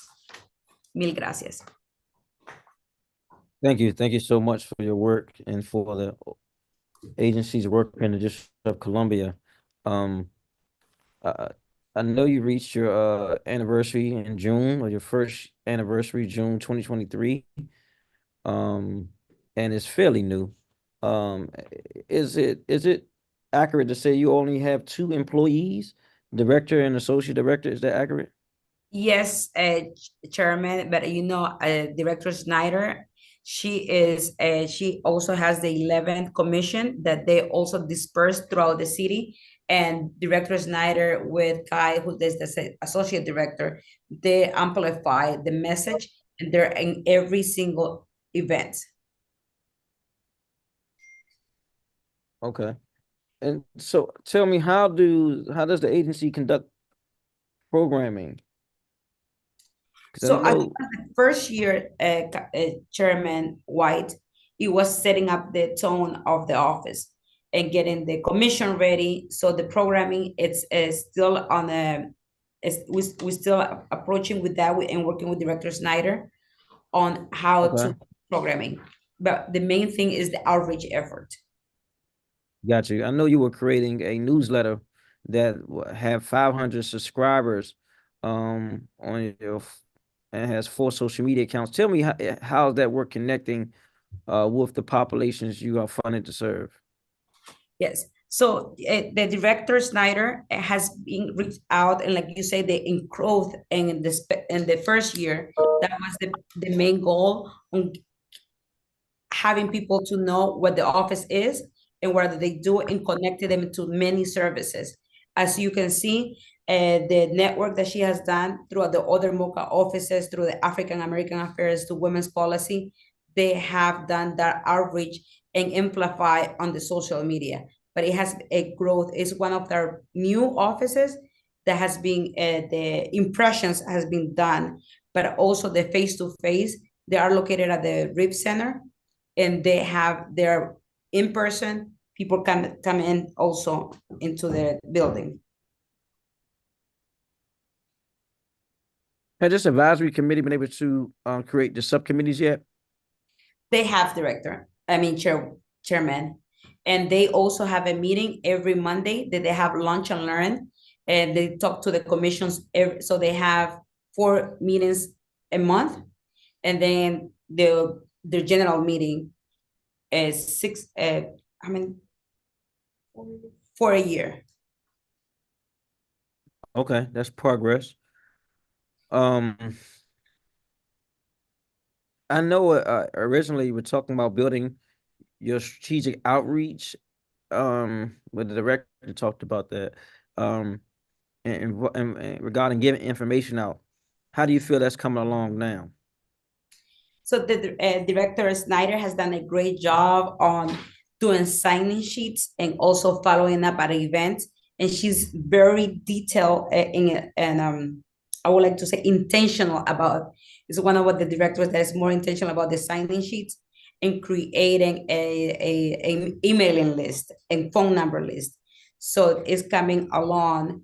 And as you know, as you heard in the testimony, she is putting the business and the public safety. She's very well organized on that method on reaching out intentionally. Okay, and I heard one of the people that was testifying today mentioned MOCA, and I had a question for her, but she logged off. I didn't know if she was just acknowledging the work you guys were doing or getting a grant from you guys, because I don't believe you guys give out grants yet, correct?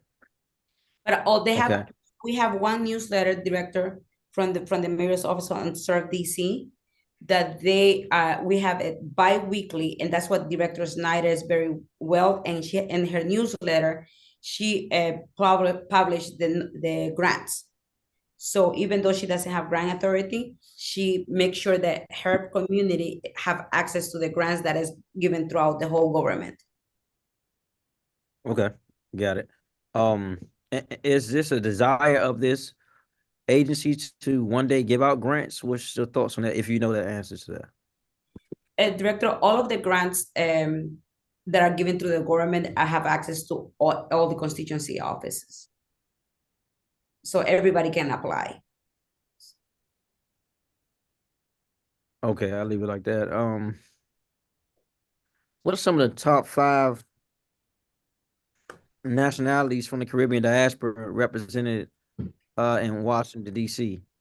The first one will be Jamaica, Trinidad and Tobago, Guyana from South America, not island. The Virgin Islands. Virgin Islands, okay.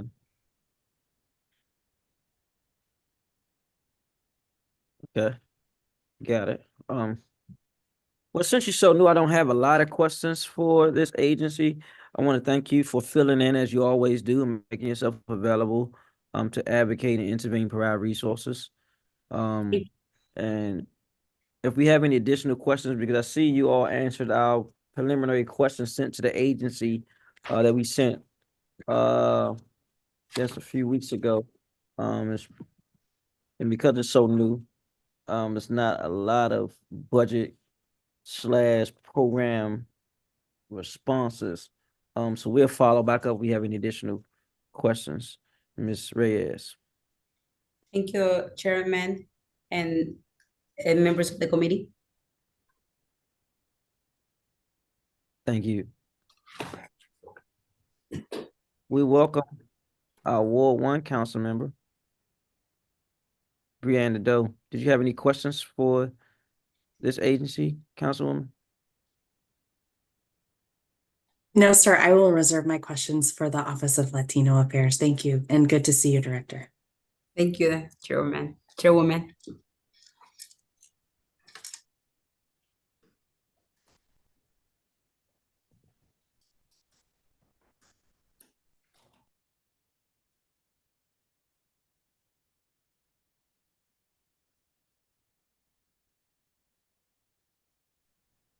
Thank you for your patience. Now we'll hear from the Director of the Office of Latino Affairs, Eduardo Perdomo.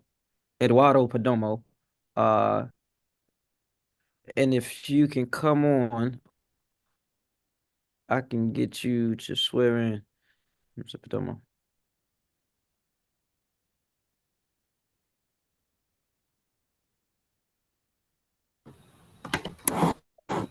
Welcome back. Thank you very much, Mr. Chairman and Councilmember Vianado. Thank you for the opportunity. Thank you. It's the practice of this office to swear in all government witnesses. If you can start by raising your right hand.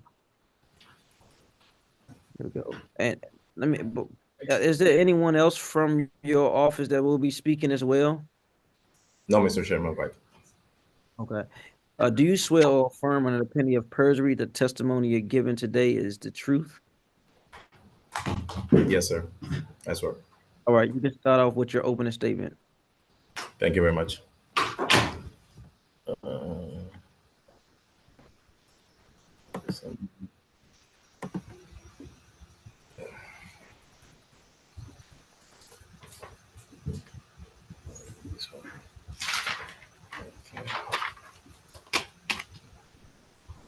Good afternoon, buenos días, buenas tardes, Chairman Thurman White, Councilmember Vianado, and members of the committee.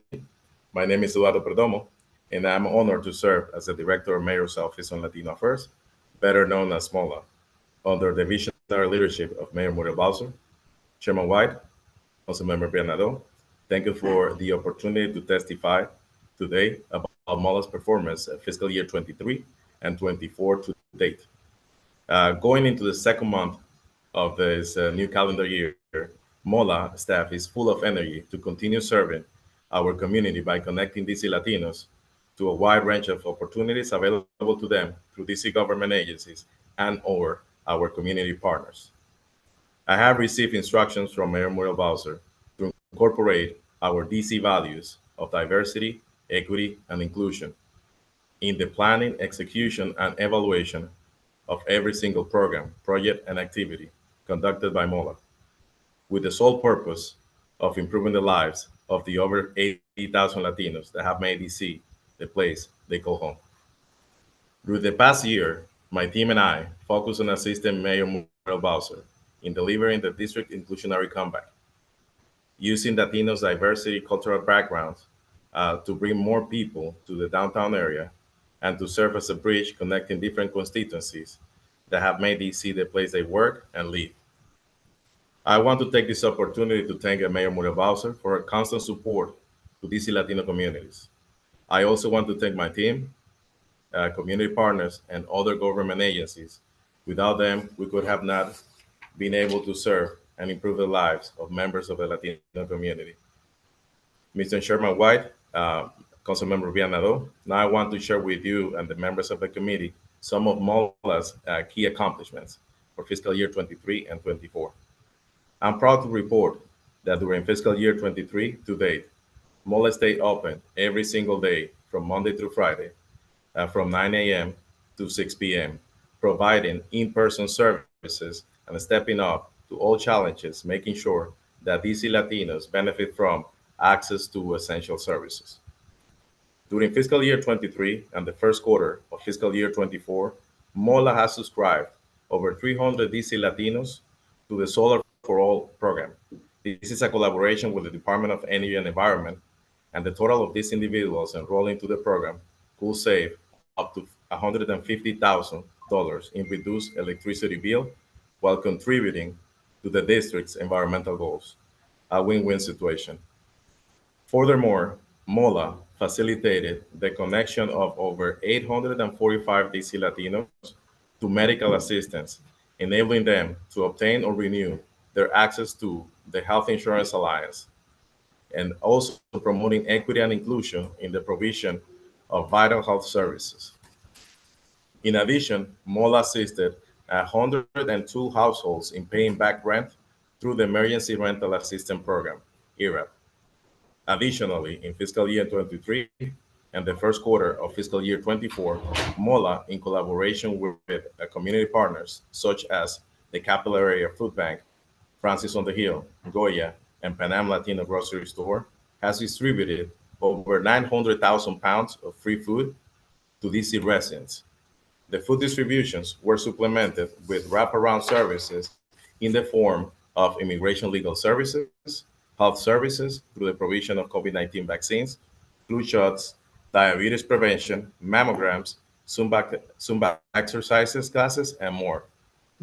In the process of making sure that every DC Latino gets a fair shot, MOLA partnered with the Department of Employment Services to implement the Summer Youth Employment Program in fiscal year 23 and plans to continue the program in fiscal year 24.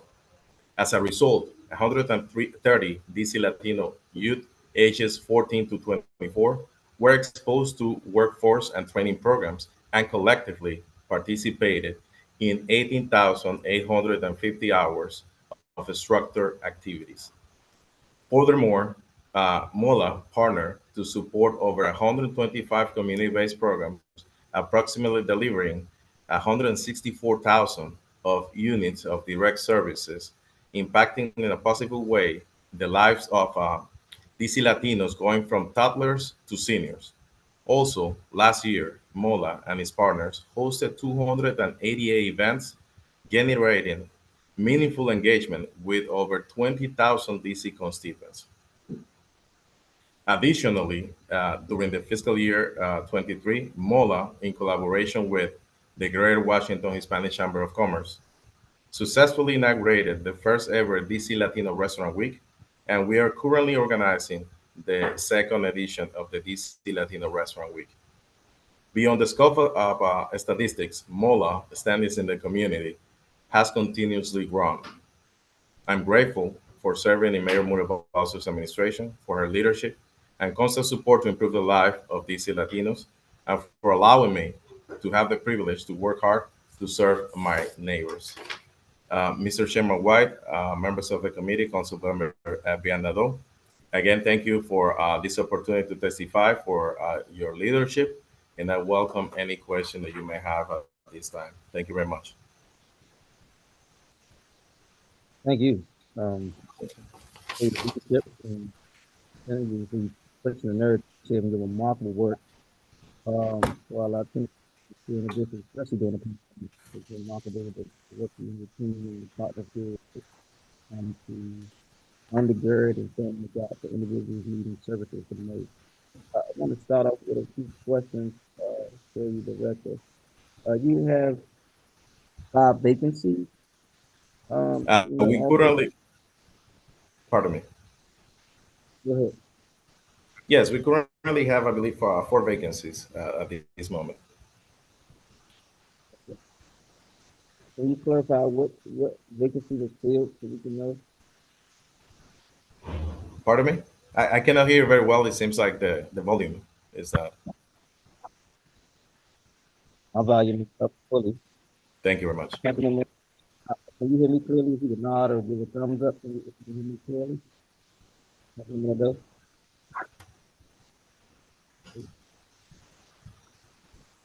For some reason, Mr. Sherman, the volume of your mic or something is a little lower, so I'm not able to listen very well. My apologies. Check 1, 2. Is that better? Check 1, 2. Yes, now. Can you let me know what of the 5 vacancies that you filled that was unfilled before? There was 5 in the question that you sent. So we do have the public information officer position open, language access and monitor and manager, and outreach specialist. And then the remaining of the positions that we have at MOLA have been filled, including a staff assistant. Okay. Yes. Go ahead, finish. Staff assistant, director of operations, grants manager, and monitor as well.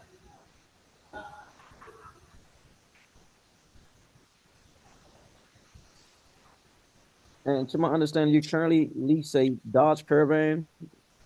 You still have that? What's the status of that? Yes, we still handle the Dodge Caravan for outreach purposes. Got it. You had approximately 136 youth participants in SYEP in the past summer. Was this a decrease or increase in the previous years, especially those years coming out of the pandemic? It's a similar number. We usually have additional youth that participate every year. I mean, around the same number of youth that participate every single year in the Summer Youth Employment Program, which we conduct with our community partners. Last year, I believe it was 9 of them, and they were conducting activities in a safe and friendly environment in the areas of arts and humanities, workforce development, training programs to improve their ability to develop career readiness for their future. And more importantly, to gain exposure to things that otherwise they wouldn't be able to do. These programs, the Summer Youth, is one of its kind in the nation because it's aiming to assist recently arrived undocumented immigrant ages 14 to 24 that otherwise wouldn't be able to have the same opportunities as their peers in the Mayor Berry Summer Youth Employment Program.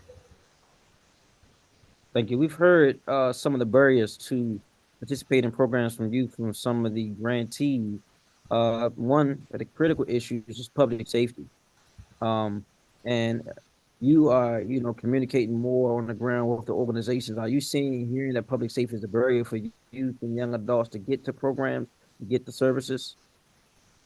One of the things that we try to do at MOLA is to enhance the ability to connect our constituents to the widest range of services that they might be entitled to. And to organizations that we collaborate with, the things that we do is to also connect them with services such as the Safe Passage, which is one of the services that they can get access to ensure that our young people are able to transition or going from point A to point B in a safe way. We are also trying with our community partners to keep our young people as busy as possible and structure activities that they can improve their lives. We have soccer leagues in Columbia Heights, two of them, with over 600 youth ages 12 to 19 every year participate in collaboration with Columbia Heights Educational Campus, as well as University of the District of Columbia. So we are looking for many ways to try to preserve the security of our young folks while we connect them to services to improve the quality of life.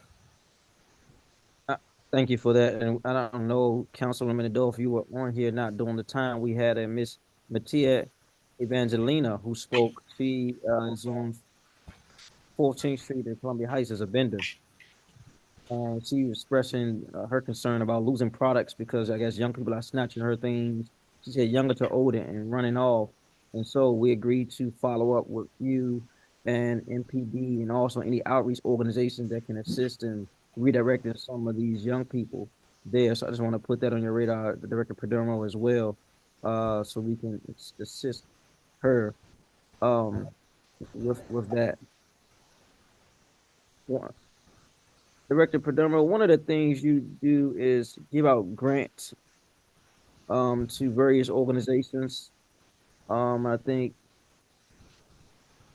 it was 89. You gave out 89 community-based grants this fiscal year and 123 community-based grants in FY23. Yes, I believe that's correct so far. Can you walk the committee through the process of how you communicate with the residents and organizations to get those grants out to the community? Yeah, sure. Thank you for the question. One of the ways that the Mayor's Office on Latino Affairs engage with the members of the community looking to receive financial support is through our community grants. We host at Mayor's Office on Latino Affairs at least three buckets: is immigrant justice, the community programs, and then the summer youth. For every program, we issue a request for application. First, a notice of availability of the funding, then a request for application, and after that, everything is posted in the clearinghouse, in also the funding alert that we have with our sister agency, Serve DC.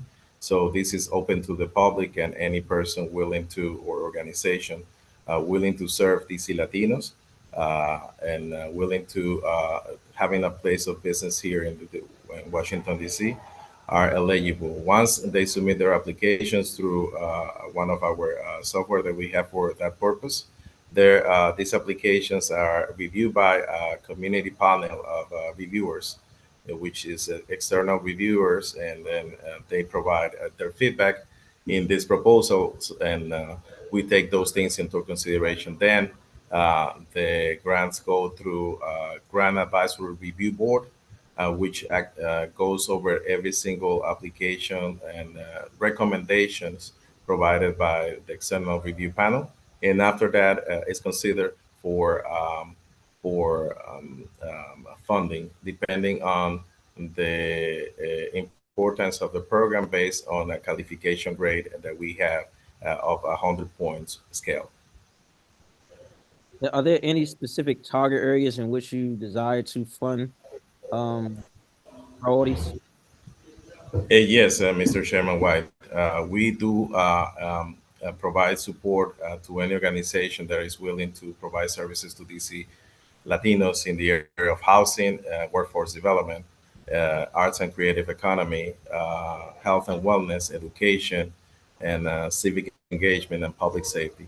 So we're currently working very close with our community partners in making sure that our young folks, the young people of Washington, D.C., stay busy, to keep them busy in structure with the structure activities, keep them busy with by exposing them to things that will improve their lives and good role models that they could see in this kind of interactions with other people. So we are helping them in connecting with, as you heard before, our partners in Gala Theater through the Paso Nuevo program, which is helping young folks to stay busy and active and express their uh, their worldviews through the arts and creative economy and acting classes and production classes.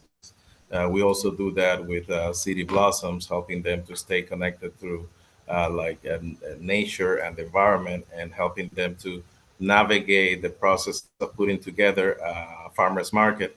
So we also have after school programs where they can get access to one-on-one tutoring classes. So we are putting so much effort into making sure that our young residents stay connected to their communities and to their neighbors. I get the record. Running out of time for this round. One last final question. About how much is given on average to each of the grantees, if there's a range? In average, like through the community grants, the applications can go up to $50,000, and also depending on the program, we can go over that amount.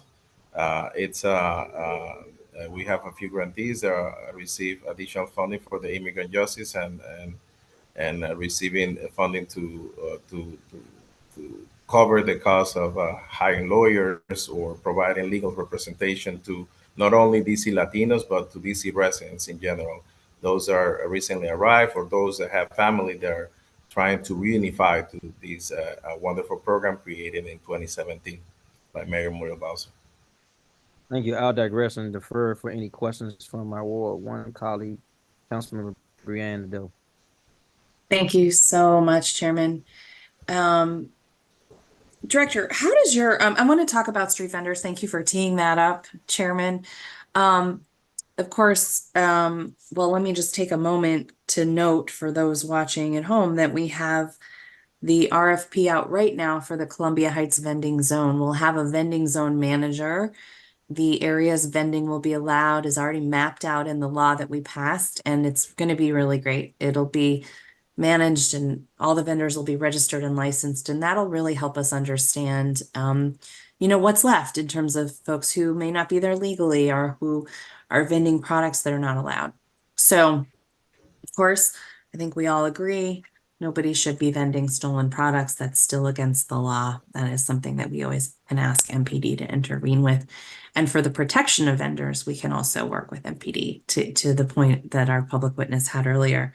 So, Director, how does your office conduct outreach so vendors are aware of new vending laws and regulations? Do you work with the LCP on that? Yes, thank you for your question, and thank you also for your support in this process of making sure that every single DC resident gets the opportunity to making a living in a dignified way. We recently talked to our friends from Office of Planning in the process of implementing the study that you just mentioned, and we're more than happy to collaborate in the process of making sure that it's inclusive and builds equity in our community. The way that we, Councilmember Vianado, engage with the members of our community, we're very hands-on. We are always, because we're neighbors at the end of the day. It's people that I see every single day on my path from my house to the office and on the way back. So I'm in daily engagement with them as well as my team. We do conduct outreach efforts by going directly into the Columbia Heights area specifically because of the concentration of DC Latinos. We provide flyers and we do flyering process to let people know about the upcoming events. We speak their language. We talk to them in Spanish and walk them through the process of obtaining licenses. And we, in collaboration with the LCP specifically, and other sister agencies in the MOCA under the MOCA umbrella, we have conducted, I believe, over 9 community workshops to inform our community members willing to become or already being street vendors how to get a license, how to be in compliance in the process of selling in the streets. And we do this in multiple language, providing simultaneous interpretation.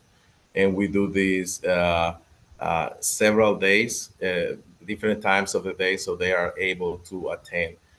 We welcome every person that is willing to learn about the process. And in my office, we do the walkthrough of the step by step, from getting a photo that can be used for the LCP, to going through the process of obtaining or creating an account at the Office of Tax and Revenues, to get a clean hand certificate, to helping them or connecting them with tax preparers in case that they have any issues and the process of getting their clean hands, to coordinating with other community partners to depending on the licensing that they need. For instance, if they're in need of um, um, food license, so we do connect them with the food management certificate workshop. And we do it, like, as I mentioned, like step by step. We hold their hands, and we, in the process, try to make sure that they understand what they're going through, and they're agent of their profit, like of their the agent of change in their own lives. Yeah, that's very helpful. Thank you for doing that work. And I think it's a great benefit specifically to the Spanish-speaking vendors. You know, and you know, we have some work to do with folks whose first language is something other than English or Spanish. So we will talk with your partners about that. Have you had an opportunity to work with vendors on the amnesty program and applying for that as they attempt to be licensed? So since the law was introduced, enacted in last summer, we're still working in the process of catching up with all of the changes that have been introduced or have been brought by this new law. We are going to retake the outreach efforts. We're waiting on the Department of Health to issue the new guidelines in terms of micro enterprises and cooking at home, and also with the LCP with shopping carts, selling carts. How can we better collaborate? So we are constantly working on this. Great. Let's see. What do you think? What do you think's been the impact on our constituents of reducing MPD's interaction with the vendors? So one of the things that we do, Councilmember Brianna, though, is to engage through the Latino liaison unit. And since we have the trust of the community, they rely on us in many aspects. We connect them with the public-facing faces of the Latino liaison unit, and they feel very comfortable. We are trying to first also help assist them to understand the importance of submitting reports if they have been victim of any crime. So our partners in MPD can allocate the appropriate resources in the locations needed. So we're constantly building bridges between the community, the police department, and the community, the Latino community. What do you think the impact will be of having this organized and transparent system through which vendors can become legally licensed? I believe that it's everything that provides any level of efficiency to access to government services is always welcome. We, as government officials, we should look always or aim to facilitate people's access and to services that they're entitled to. So I believe it's a good thing that we are doing this. I believe that organizing street vendors and understanding the limits and the use of public space, knowing that as users of public space, we might generate some difficulties for other people. Just to mention something that is currently happening in Columbia Heights, it's overcrowded.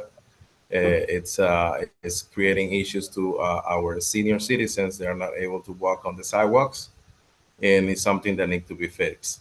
Yes. People with typical mobility or limited mobility are experiencing difficulties in going around, and sometimes they have to cross to the other side of the sidewalk to be able to navigate in their own neighborhoods.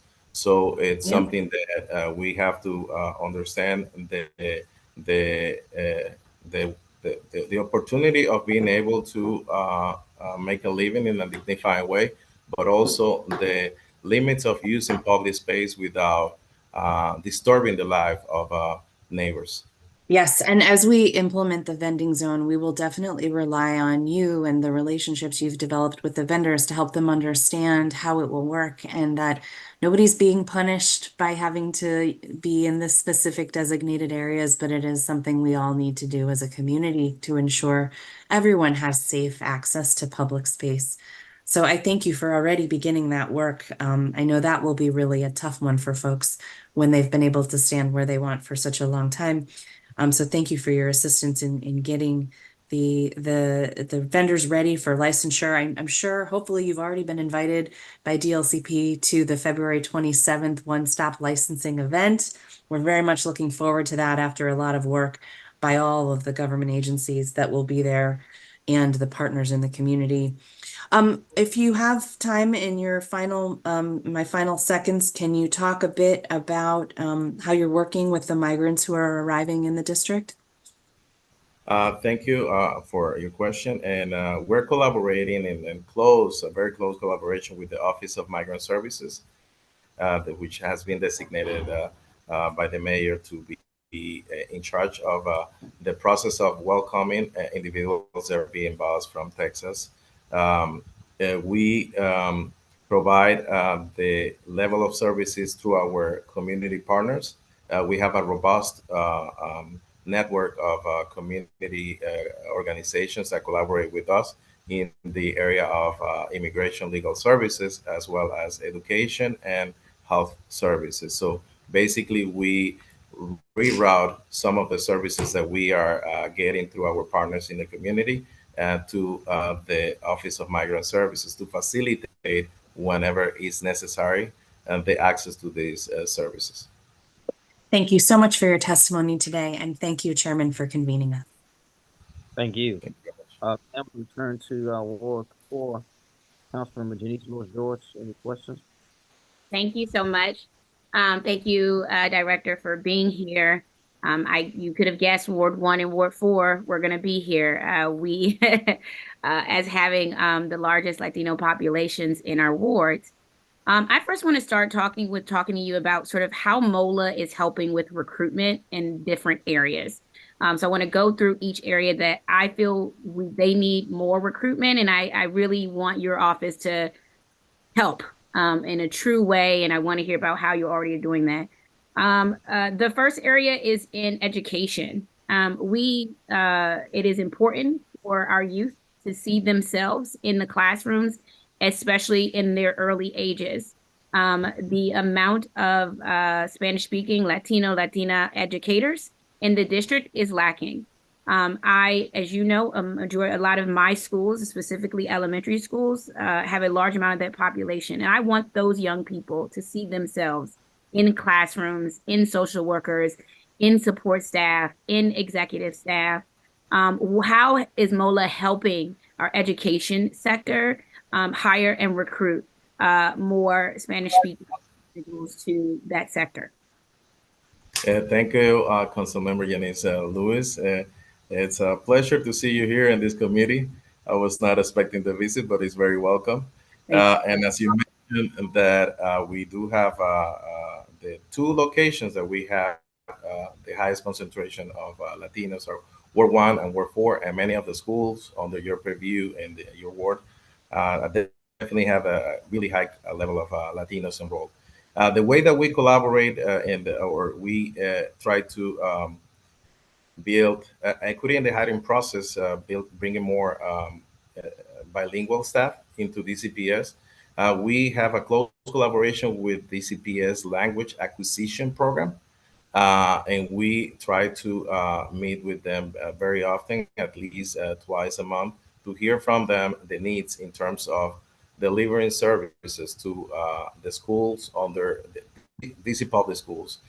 Definitely one of the issues is hiring bilingual staff, and it's not something that can be solved from one day to another.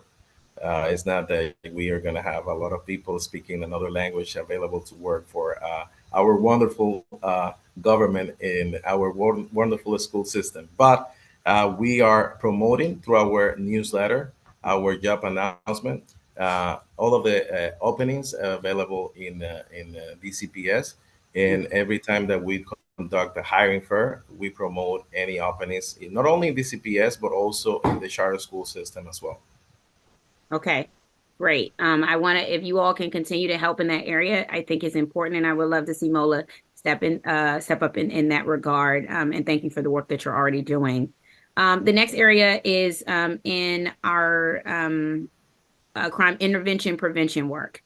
I had asked previously last year how many Spanish-speaking VIs we had, and at that point we only had one. When I asked for how many safe passage workers who are Spanish-speaking, the number is in the single digits as well, but a lot higher. And that some of that work happened through Jasmine Banab, who really stepped up and got some safe passage workers in our area particularly, and I appreciate that. And so what we're seeing is within the Office of Neighborhood Safety and Engagement, there's no consideration for what we're experiencing in our community and being able to connect and do ceasefires. I can do ceasefires. I help with ceasefires with crews in our ward. Those are predominantly African American and neighborhood based, and so it's easy for me to bring certain crews together and say, let's talk about how we're going to stop this fighting.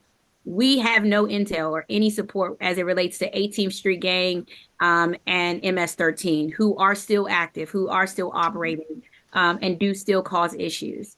And a part of that is we don't anymore have any Latino officers who do that work anymore as much as we used to. We don't have as many violence intervention workers who are embedded in that community and can really build that trust and create those ceasefires. So I'm really asking MOLA what can you all do to help in the recruitment efforts as it relates to the public safety cluster as a whole? And that also includes OUC, who has to answer calls from 911, 311 in Spanish language. That entire cluster has a shortage of people who are there, not only who can speak Spanish, but also who has built relationships, who understand cultures in a way that many of us can't do. And I really want this to be a priority. So talk to me about how MOLA is stepping up to support in the public safety sector, and specifically in the agencies like ONES, MPD, and OUC.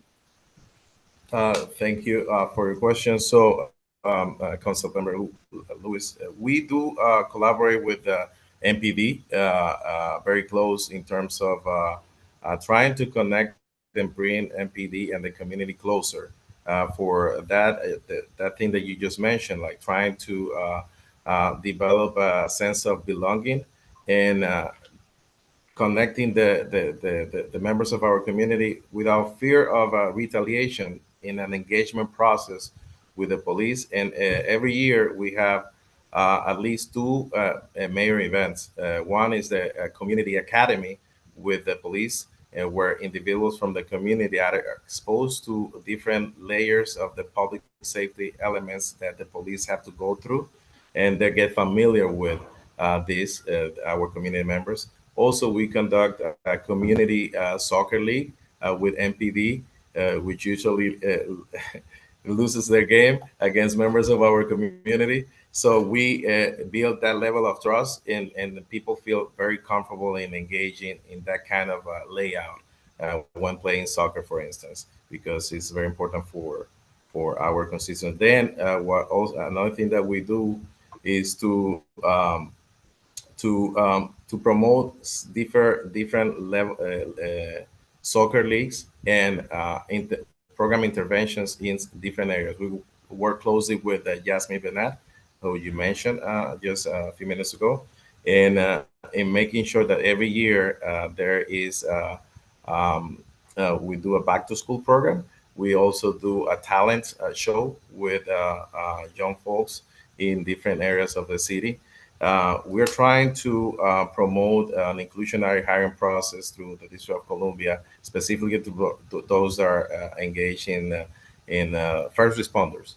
And we do that, as I mentioned before, sharing the job opportunities with members of our community through our newsletters and our job announcements. We have a database of over 10,000 people that we engage with in a weekly basis.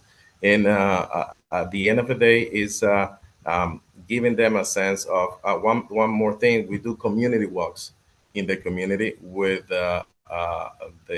some community-based organizations that we work with, along with the police department, MPD.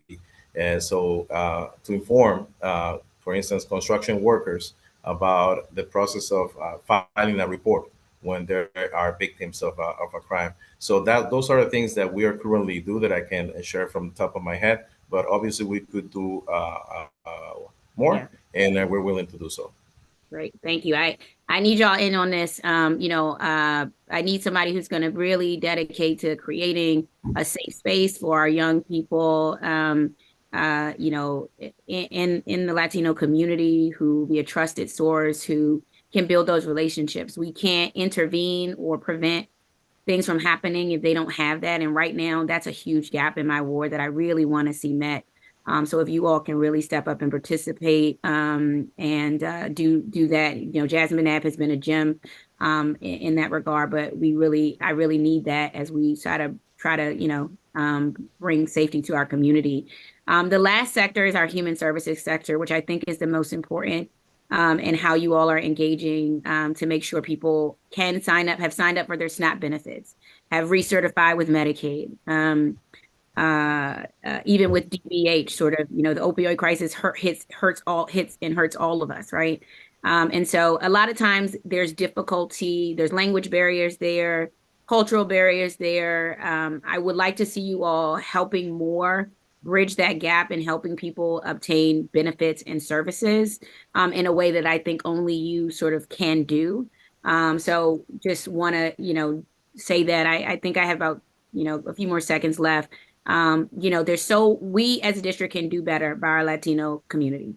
And you all are leading the way, and in so many areas, your help is needed. So my ask is just, even in the human service sector, to make it easier for people who are facing food insecurity. And one large suggestion I have is, if we could get like a survey, I think that would be great if you all could commission some type of survey for the Latino community as a whole in the district, to hear from the Latino community what their needs are, how government could serve them better. That would help all of us, I think, better lead in this area and better resource in this area. And that's something I would like you all to consider commissioning and doing the outreach so we can get that feedback back and do our best. So thank you so much. And thank you, Chairman White. If I may highlight something, Mr. Chairman White, if possible. Yeah. Thank you very much. To highlight Councilmember Lewis, we do have strong ties with the community in the providing services in specifically DHS services, SNAP applications. We in my office are open every single day from Monday through Friday from 9 a.m. to 6 p.m., helping people to get access specifically to these kind of services, to the Health Insurance Alliance. Last year and so far, this year, we have connected over 2,400 individuals with health insurance, the Health Insurance Alliance, SNAP service, ERAP, LEHAP. That's right. All of these kinds of services that they are eligible to. And we walk them through the step-by-step on how to submit that. And then we do the proper follow-up in making sure that they actually got the service that they were requesting. But yes, we could do more in making sure that the broader community get access to these kind of services, and we're willing to do so. Thank you so much. Thank you. Thank you, Director. I want to jump back to my line of questions. Thank you, Councilmember Janice Lewis George. Director, in 2023, you awarded 23 grants. And this fiscal cycle, to date, you have only done 89. Are you planning on issuing any more? Is that it? Is there a reason why the number decreased? Can you speak to that? Yes, some of the programs that we haven't found happens in the have summer activities and are conducted are seasonal programs. For instance, the summer youth employment program is one of them. So once the fiscal year goes by and we get deeper into it, we will get those seasonal programs and bring them into our grant portfolio. Okay. Is the grant, is it still open for people to apply or not? As of now, the process of applying is not open, but we can issue, depending on the funding availability, an additional cost for people. Got it. Uh, I want to move to the hiring of Latino Spanish speaking residents in the district. I know you all had a multilingual hiring fair and trying to get constituents opportunities of employment. Can you speak to what that is and if it was successful, what were some of the takeaways and outcomes of that? Yes, thank you, Chairman White, for your question. And we do have at least four multilingual hire fairs every year. And what we do is we bring partners from different with different backgrounds, different sectors, industries. We collaborate with the hospitality industry, with the construction industry, and also with some office jobs in different areas. So I believe from the top of my head, I could share with the committee, but I have to rectify this number, that we were able to see over 900 something people in this job fairs. And the numbers of hiring, I'm not able to recall. I can get those numbers back to you. But the best practice about the hiring process, the hiring fairs, is that potential candidates and potential employers are meeting in the same location, in the same space. So that facilitate the process of getting access to, or getting a job, in other words. So it's something that we have to keep working on, and it's something that we're going to maintain and probably expand to the extent of the possibilities. Thank you. One of the two of the reoccurring topics is around seniors' access to equitable services and youth. And I know part of your goals and programming is to cater to the needs of seniors. We've heard from Vita Senior Center, as well as some of its participants there. What are you seeing some of the gaps in services that we need to be doing to keep seniors comfortable in the district? I think that it's working at, like, the Department of Aging is doing a great job in making sure that our seniors age in a friendly way in the District of Columbia. And that's why we have all these programmatic activities available to all of them, no matter the background or the immigration status. And that's why through the Vida Senior Center and our partners at Casa Iris, we assist over 400 seniors every year with health and wellness services, or just services for them to stay active in their community. There is an opportunity to expand the program for seniors, employment program for seniors, part-time. And it's something that we are going to be working with the Department of Employment Services to look into the potential partnership in that regard. But in the meantime, we submit applications on behalf of our seniors. We do collaborate with American Job Center from the Department of Employment Services, helping with the application process. But it's something that we have to expand. And I know Councilmember Janice Lewis George spoke to wraparound services and public safety involving youth. Did want to ask about the the initiative you have around restaurant services, and I didn't know if that was tied to employment. I think it was the Latino Restaurant Week, and with Greater Washington Hispanic Chamber of Commerce. Explain to the public what that is and what came out of that. Yes, thank you for your question. It was a great opportunity to highlight small business owners, mom and pop shops that have been here for decades, like Don Juan Restaurant located in Mount Pleasant for over 4 decades, have been serving patrons in the area, basically an institution in the neighborhood. Same way with Heidi, same way with El Amigo.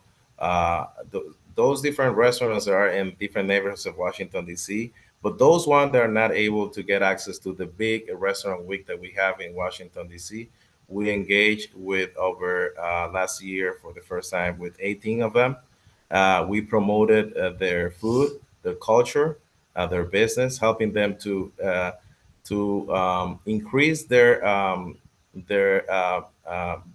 clientele base, so they can be sustainable in the future beyond serving Latinos and exposing other people than Latinos to our delicious dishes from our diverse backgrounds. So that was one thing, helping them to improve their social media presence, helping them through this initiative to gain wider base of clientele and therefore a higher level of sales in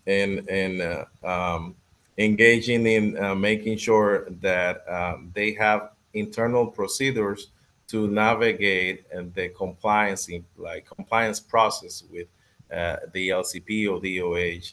So, and this is something that we did with our partners at the Nightlife and Culture, and we're continue working on this area to see how can we improve the level of service that these small stores and business owners are getting from DC government and the Bowser administration. Thank you. There has been some ongoing concerns with the migrant population from other states and also from other countries coming to DC around healthcare, access to healthcare. And I know you all engaged at roughly 800 residents trying to get them access to healthcare. What is I guess the healthcare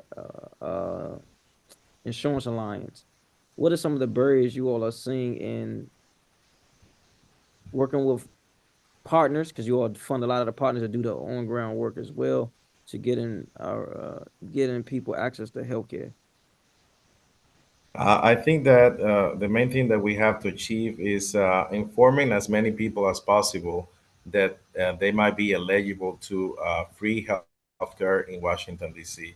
Once that happens, then we have to start detaching people from any other barriers, whether it's a language barrier or internet access or any other gap. So through our partnerships in the community and through my agency, that's what we intend to do every single day, is to understand and meet people where they are. We do walkthroughs and community outreach efforts. We conduct that in the community in different wards. We set up a tent, then we start talking to whoever go cross by. Of course, we do this in high foot traffic areas, and also every single day people are coming into the office, serving, looking for this kind of services. Every day we get to see around uh, between 40 and 60 people looking for these kind of services every single day. Is that at the end of the month, more people come to the office because it's when they have to rectify, renew, or get access to their health insurance. So it's a matter, I believe, for letting people know that these services are available to them, and it's also to, once that happens, identifying every going through every case, because every case is different. Maybe they don't have the proper documentation or something that we could use to connect them. So if that happens, we have to go through the first step, getting them the proper documents to be able to get access to the services. So it's a process that requires a lot of in-depth assistance. Got you. And I noticed I was at the Reeves building I guess 2 weeks ago. And there were a number of residents, I guess, outside waiting to get services in like chairs. What's the typical services that people come there to receive in the Latino community? So next time, please stop by. We're willing to welcome you there. I thought about it, but I was already late, and I figured if I stop in there, man, it's gonna take another 30 minutes, and I'm already late. And I was So parked on the you, street, and I got a ticket earlier that week, so I'm like, oh man, no, oh I no. was scared.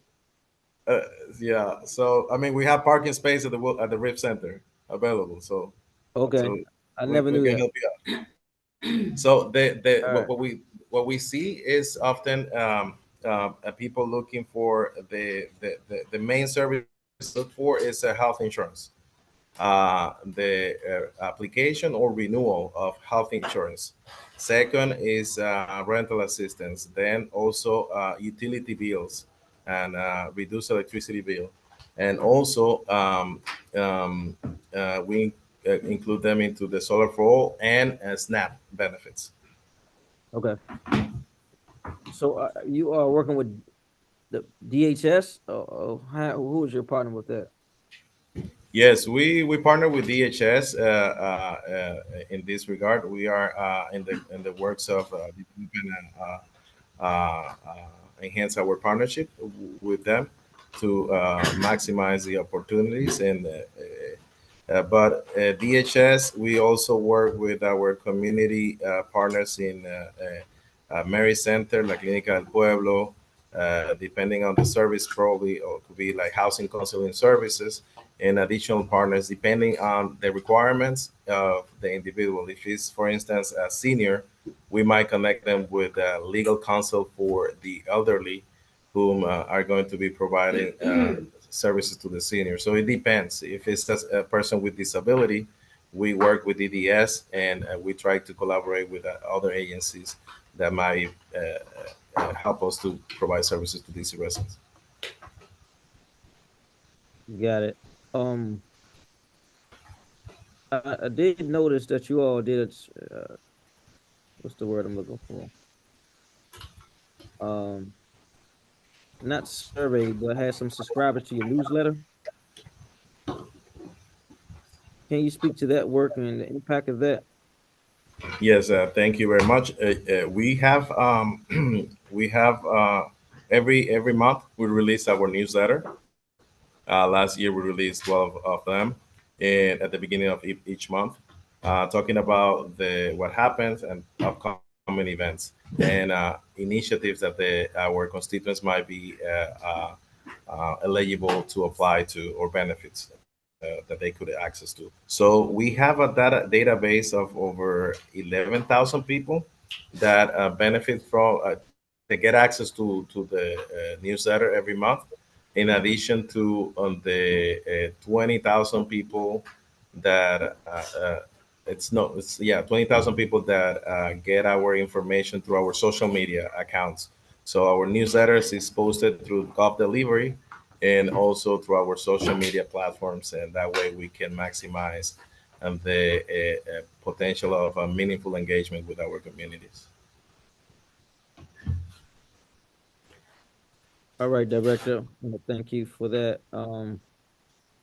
Uh, you answered most of our questions that we will be sharing with the committee in our written in your written responses to us.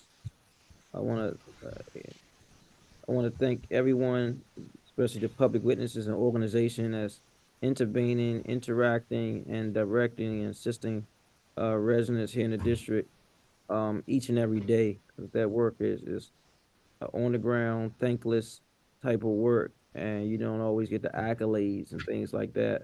And I want to thank you for being able to create the vehicle to get funding for that. I don't know what this year may hold, what next year may hold, but we look forward to working with you to see what it is we can do to help. Then we know we have the budget season coming up, which will be action some more budget related items.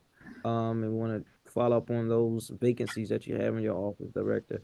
I want to thank everyone who joined today. It is now 2 o'clock, Wednesday, January 31st, 2024. If you would like to add additional testimony, you can send an email to rya@dccouncil.gov. And this meeting is adjourned. Thank you. Thank you very much.